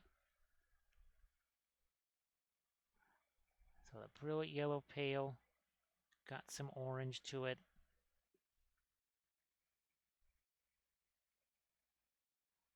There's a couple of spots here on the hammer, like right there. I noticed that could use some. we still need that bottom edge there. Also, this edge is like, oh, okay, let's do something right here. Doesn't have to be very much.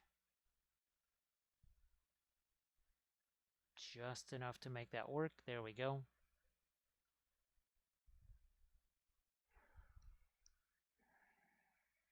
And maybe I'll catch a couple more of the lighter colors down here on our, again, not a lava thing, because it's just that lighting that you had in Moria just kind of seemed to be kind of glowing from underneath the whole, well, you've awakened a Balrog sort of look. You've awakened a Balrog in a ancient dwarven city. What do you do? Let's get our, I think a little bit onto this belt right here. Yeah, the belt actually comes out in front of that. I've also got this bit of knotwork over here. I'd really love for that to actually be, for people to be able to see that and go, oh yeah, there's some neat knotwork right there.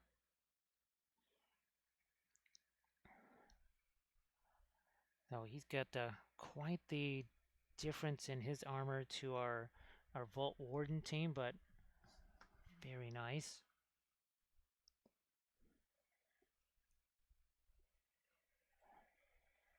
Back to our lighter color again. The darker we made that, all of a sudden now these highlights really start to take effect with that dark right here.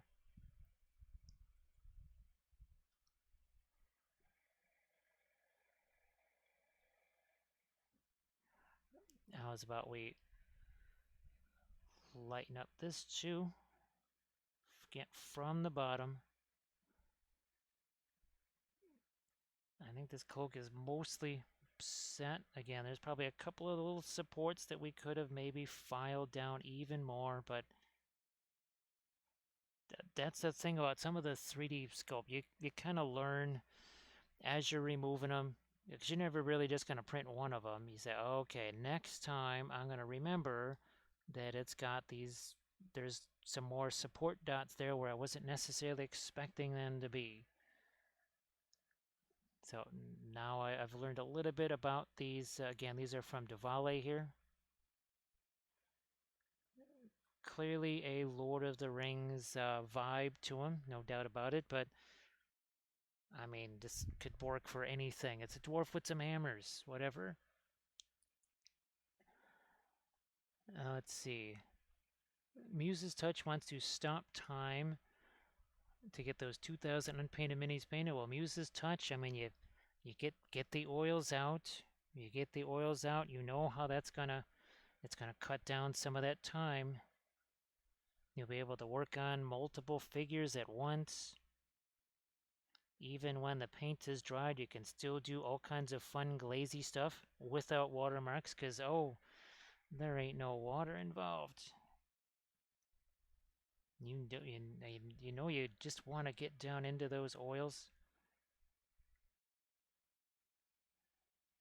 The Linseed Brotherhood will helps reduce that giant pile of unpainted miniatures. That's what the Linseed Oil is dedicated, or Linseed Brotherhood is dedicated to. The elimination of unpainted miniatures everywhere.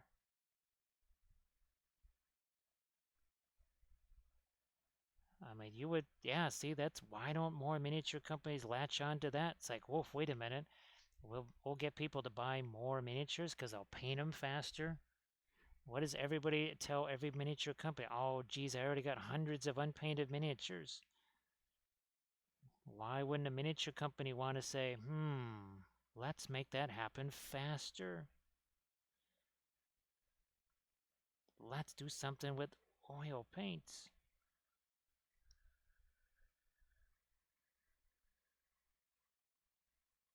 Let's get some more of our darks out here.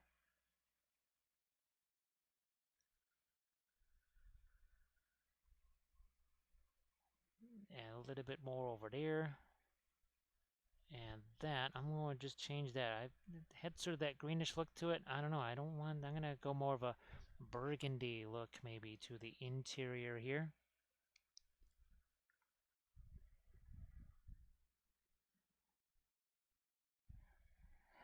There, oh, let's, maybe, I don't want to say we're adding a bit of a pinkishness to it, but a little bit of white into the fanchon red here. That should make a, maybe something a little bit different right there. Yeah, I don't know. I'm going to go a little bit more with the white into that. Just for fun. Oh yeah, that's more like a magenta there. So that's a nice little change from all the greenish tone there.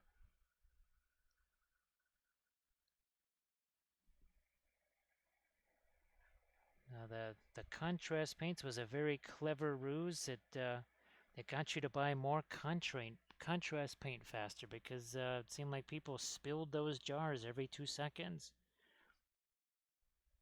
Or maybe GW, that was why they told you to slap that stuff on there as much as you can. So yes, it sure made people's contrast paints run out faster.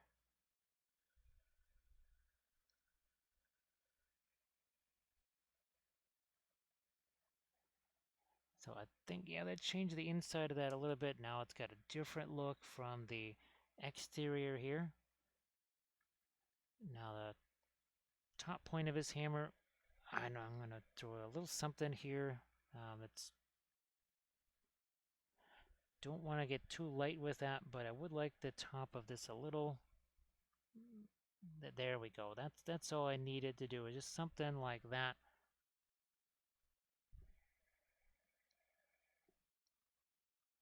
Let's see. So Jito invented miniatures, and that is why everybody uses acrylics. And so that no one painted those until now. That's very interesting. Uh, yeah, that's not quite sure what universe that's from. Not quite the universe that any of us inhabit, unfortunately. There's some of that lighter orange here. Hit you right there. Ah, that's just about it.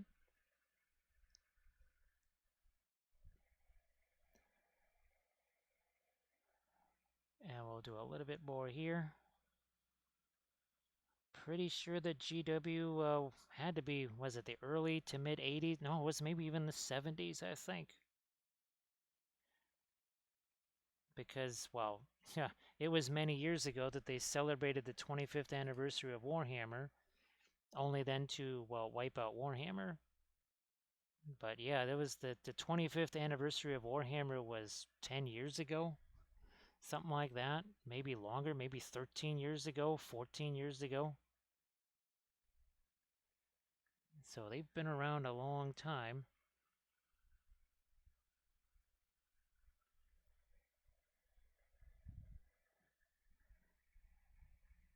Darkening down that top edge a smidge. Again, thinking like, okay, which way is our light coming from? Just going to tidy up some things here.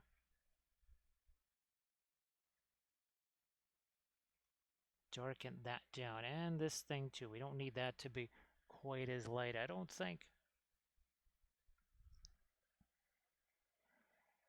So again, this is kind of a neat little combination here. I know I've used it before, but this is the first time I've really been consciously using the Egyptian violet and the asphaltum together. Now, of course, we've used the, was that purple matter, but that does not have the quite the strength of this little combo right here. This is one heck of a strong little combo. Well, of course, well, anything that's got Egyptian violet in it is going to be a strong combo.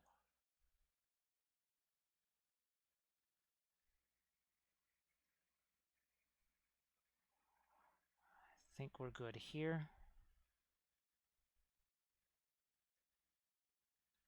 ahead. Just one more indigo. Right there. Right at the top of this part of his helmet. Do I have that right? I think we've got that just about where we need it. There we go. Yeah, that one little bit there. And that was also way too thick of a shape. It's so much easier to come back in with the darker color and just trim some of that away. Just trimming it away. This also going to get some darker tone there. Where's my Troy? There's Barnacle Jones. See how we did the same thing here on his much larger hammer where we had to get that. There's no way that's going to be light unless we have that dark above it. We had to do the same thing on this hammer right there. I could have made that as light as I wanted to, but just by virtue of making that darker, made a whole lot more sense.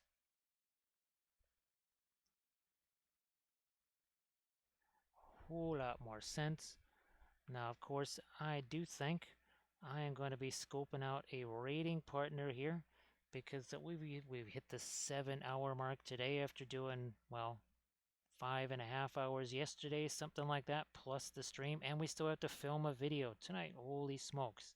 So that's going to be very interesting. Yeah, still have to film a video tonight, so that is going to be, wow. And it's already 11:37, and we still have to eat yet. Yay. It's going to be another late night, I do believe. All right, so here's our let's get our Vault Warden team back out again. So with the shield and the halberd behind him, and now we also have, oh, this little guy to join them. So yeah, all of this, once again, 7 hours ago, they just looked like this. That's all they were, just primer. So here, let's see if we can scope there. But there looks like there's somebody new that, gosh, I don't even know if I've heard of them before here. Let me see if they're still around here. Let's get into this here.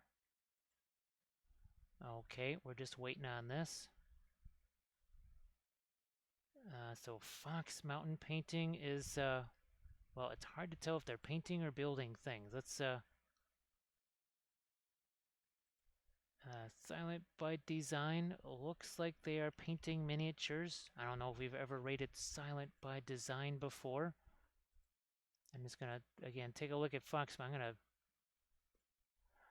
refresh here and see what happens with that. But I do want to say thanks to everybody for all of the, well, the raids, all the subs, all the bitses and stuff. That is appreciated. So they might actually be building something. But maybe we will just do that here. Let's see what happens. So again, I really appreciate everybody that's kept me company here these 7 hours on a Saturday, and hopefully we'll be able to go back to our Armada Mondays on our, if we can stream on Monday, because we do have a couple of ships ready to go. Oh, thanks, Dano. I appreciate that. So here, let's get our raid countdown started here. And we might be really surprising them because they only have about 2 people. So much appreciated. All the folks that posted links in the chat and everything. Who knows? We might just have Armored Wolf. Well, I don't think we'll have him back in the chat just yet on Monday, but at least by Thursday. So thanks again, everybody.